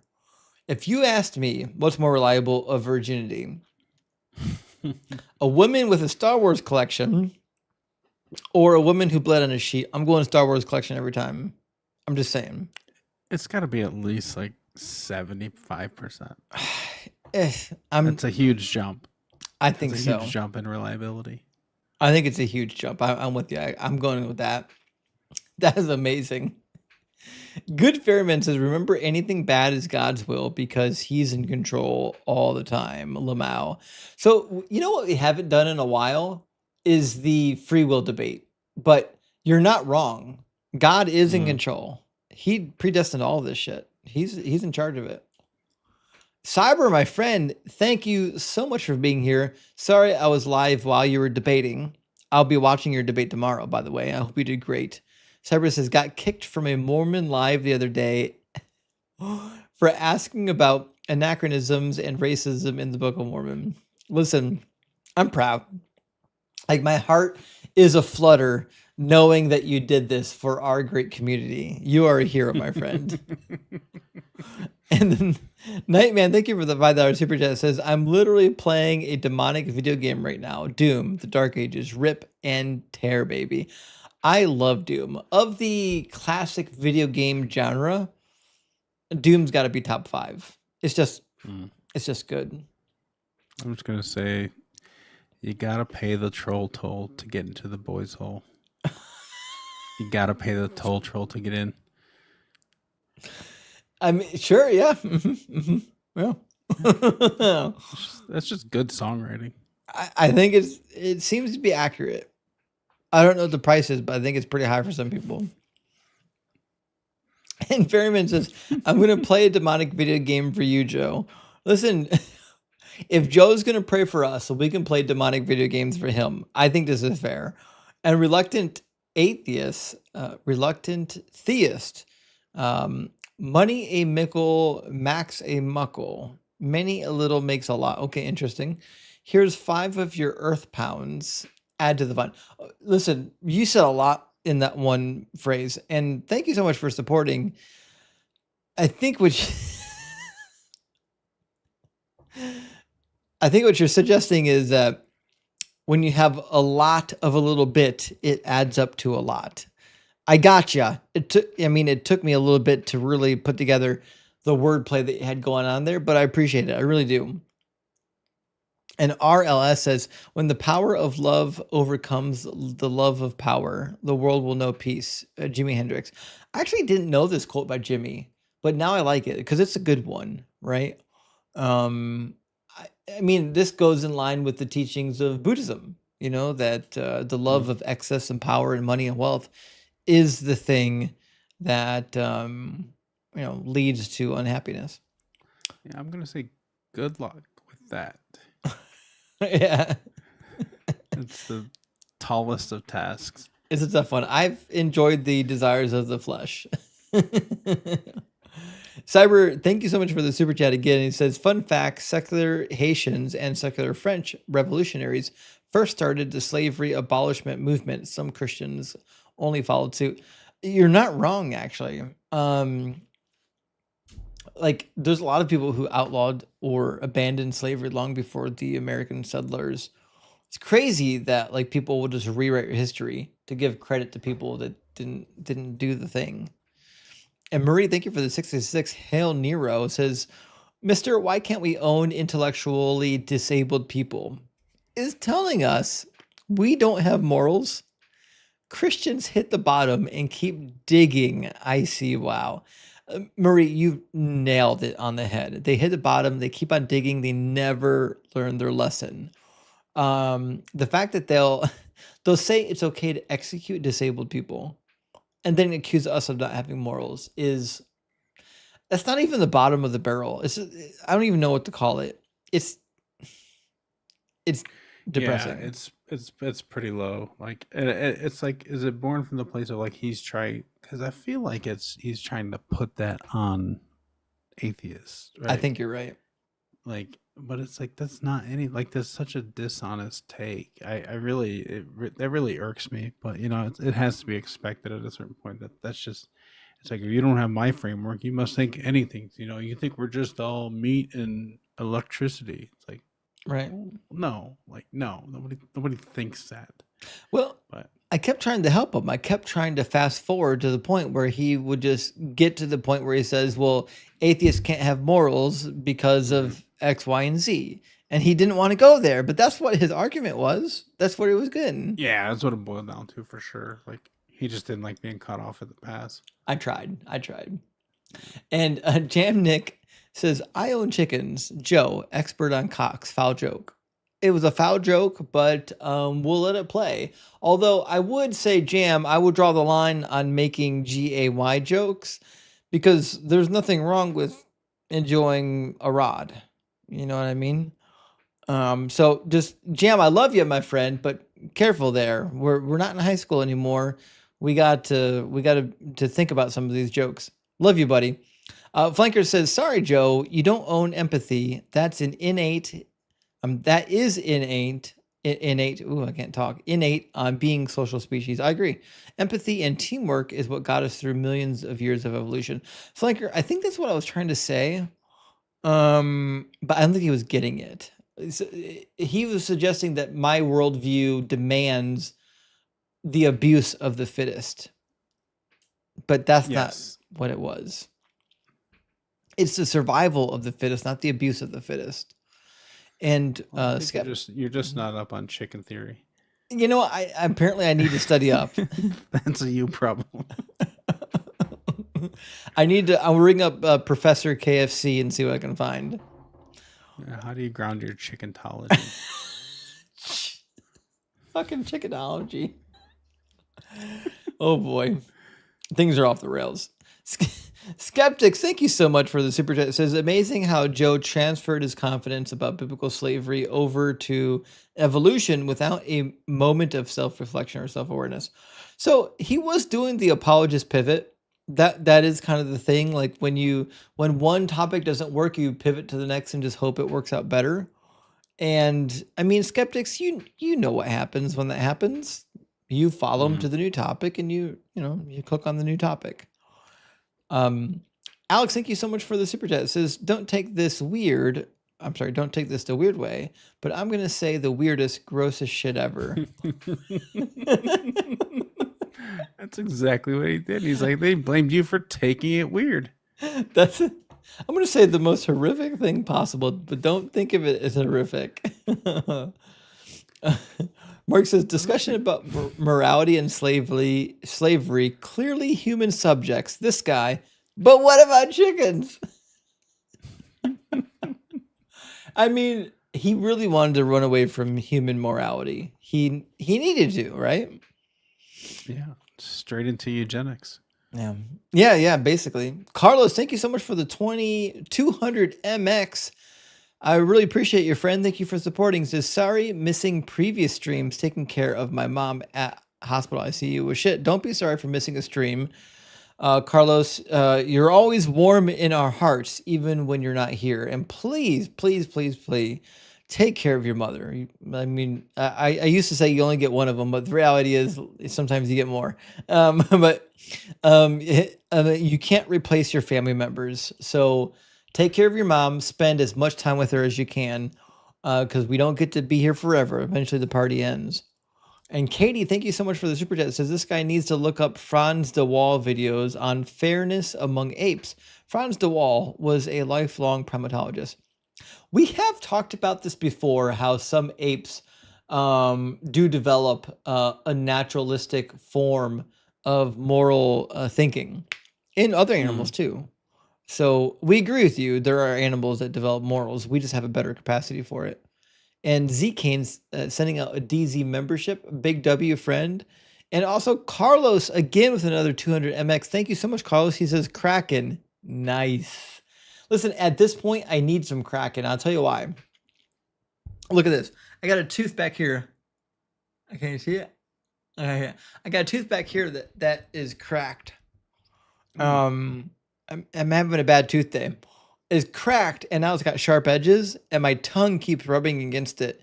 And at this point, spending the last nearly 6 hours talking, like my tongue is bleeding in my throat, and like I need a little bit of Kraken to deal with this. Jeez. When I started, I didn't know it was going to be a problem. Look how he sacrifices for you, viewers. I'm spilling blood for y'all. It burns when I drink the Kraken. Literally hurts. Kyle K, good to see your friend. Thank you for the super chat. It says, well, maybe. Well, listen, I'm not going to be able to be live again until next Friday, so I'm doing the whole thing. As maybe I'll be able to come up and talk next time. Well, Kyle, I'd love to hear from you. Also, remember, I'm in the Discord, and you've got my email in my profile. Mindforged Manacles, good to see you tonight. It says, Justin the Prophet always foretells Isaiah 53. Every time. It's funny that they will sit here and listen to me tell them exactly what's about to happen, and they'll be like, nah, he's not going to do that. Like, what? Why do you think I'm saying it? It's crazy. Alex says, I'm having a vision. It's of a man grilling a chicken on a hot stone. Maybe double fulfillment prophecy. It's a dual fulfillment of Doug. Clearly, it was there. It was there from Doug. Oh my goodness, we have a lot of good super chats here. Give me 1 second to. I think we're getting closer to the end though. iReactor, my friend, good to see you. Says recommended response to the bless you nonsense with peace upon you too. Peace pronounced PISS. Piss be upon you too. That's similar to what they do for Muhammad. We should say piss be upon him. That's a good one. Mm-hmm. And Hard Work says, thanks for not singing tonight. Hard Work, listen. I only sing about once a year. It's not pretty. It's not good. In fact, you don't want to see me sing. It's not good. Bad. Thanks for the super chat. Also, Jake, my good friend, thank you so much for the super chat. Jake also runs a channel called the Exodus Brothers. I highly recommend it. Thank you for the 666. Says, I'm late to the Friday night cookout, but I can smell what the Rock is cooking. Praise Doug. Doug's always cooking. I mean, I've never seen Doug not cook. In fact, I've got a Doug above my refrigerator. It's a pizza stone. Even when I'm cooking pizza, Doug's cooking. Krill LeCrew, thank you for the super chat. It says, I've been grinding your content the last couple of weeks. I love it. Well, thank you, Krill. I super appreciate you grinding my content. Thank you for watching. Thank you for supporting. And remember, friends, if you're watching my videos, like and comment. That is, if anyone wonders, like, what's the best way to support Justin's work? Super chatting is great, subscribing is great, but also just liking the video and commenting on the video. It does wonders for the algorithm. If you love my channel, just like and comment, please. And Germ says, still here. Glad this channel helps you support your son. I'm a single dad and my son is number one. We support you and the cause stop the spread. Well, thank you so much for supporting me. And I must admit, like, being a single dad is a real thing. And it's not easy, especially when school's out. Having a special needs child is very difficult. Like, it's not something you can adequately describe how difficult it is to people who haven't experienced it. But like, I'll give you for instance, I've got a child that's nearly 7 years old. I still have to change his diaper. This is the difficult conversation that people aren't having around special needs children. I have a child who can't speak. I have a child who needs his diaper change. I have a child who may not integrate into society the way normal kids do. And so like, the idea that like, that I could find some support from the community to help care for my child really warms my heart. And it's also, but it's horrific to think for people on the outside who don't have children with special needs to think that we would want this child to be done away with, that we would want this child to be called from the herd. What a horrific thing to say.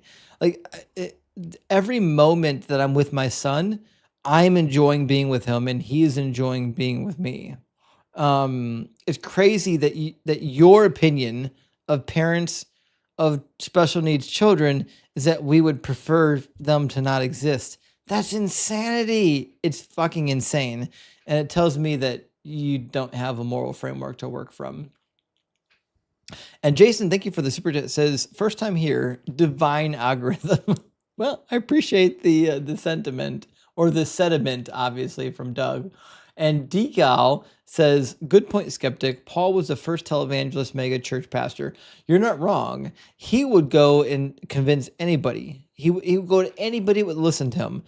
Obviously, the Jews wouldn't listen to him. The Greeks would. That's why all of his letters are to Greek people. It kind of says, God punished defendants for sins of the forefathers. Why wouldn't God punish the Benjaminites for grabbing the baddies of Shiloh from the vineyards? Because in Judges chapter 19 through 21, when we get the instructions for them to grab the women dancing, this is a plot that they believe comes from God. And everything we know from Judges would lead us to believe that God approved of it. That's why. It's horrific. Such a hard passage to read. G says, I think I've heard of a study where bacteria exhibited behavior interpretable as altruistic. We are not totally unique. I don't disagree that some lesser life forms exhibit behaviors that are on the moralistic level. What I'm suggesting, though, is that we have a different level of cognition. We're on a different level. I'm not saying that other entities don't have this level or have some form of cognition and morality. We just have a lot more of it, which is why we're held to a higher standard. I do believe I've got 4 more super chats. Sir says, I gotta know, what's to drink in the cool glass? Well, this is Kraken, a delicious black spice rum. Who makes this? Might be an independent brand. But go to your local store and get some Kraken. It's amazing. It's delicious. It's so good. And Nikosi says, Justin, there are many social security benefits. Yes and no. Not for my situation, by the way. There's not a lot. It depends on what state you live in and what you qualify for. And I don't qualify for much, unfortunately. The social security benefits for my son they don't exist. They're not for my situation. I have to pay out of pocket. Cook says, I'm glad to free. Do you mean B? I'm glad to be free from a psychopathic God. I think you mean B. I'm glad to be free from a psychopathic God. Should I bother telling my dad, who will never deny it, or just stay undercover? Cook, this is a good question. I've told people in the past that your information about being an atheist is your information. You don't owe it to anybody. If somebody's pushing your buttons and you want to have a conversation about it, have a conversation about it. If you feel like other people need to know about it, let them know about it. But you don't owe that to anybody. If you want to be a secret atheist, that's your thing to do. I know a lot of people doing it. It's okay to do that if that's what makes you comfortable. At the end of the day, you have to do what's right for you. Don't worry about what other people are going to think. And last super chat from Jeremy Harris says, chickens have been artificially selected, thus removes them from naturalistic evolution. That's a good point, actually. The survival of the fittest at this point is irrelevant because chickens have been selected by breeders. That's why they lay so many eggs, because we selectively bred them to do it. Yeah. Listen, friends, I know it's 3 a.m. Holy cow. 3 a.m. If you haven't followed Mackluster, please make sure you do. Mackluster is an amazing creator. He helps out a lot of people in the community. Show him some love, send him some gifts. And who's live right now that we can go raid? Is anybody live? So I was supposed to kick you over to Mezzo, but you outlasted Mezzo. So there's really no one. No one's live. Listen, if you guys want to zombie walk around for a couple of hours, my good friend Oso is going to be going up around 5 a.m. Eastern. But that's all I have for you. Well, I never intended. And I guess Mezzo caught a banana because he was on his backup account. No way. Or not really backup, but Bad Bible Debates account. You'll have some of that. Well, thanks for hanging out late with me. And always a pleasure. Mac, it's always good to have you here. And to the chat, thank you for being here. To the moderators, thank you for moderating. Thank you so much for being here and keeping the comments under control. And we'll see you again at the least. We'll see you again next Friday. We're going to be doing a work hour stream. So we'll be streaming from noon to about 5. So it should be a lot of fun. And then the schedule is going to get crazy, but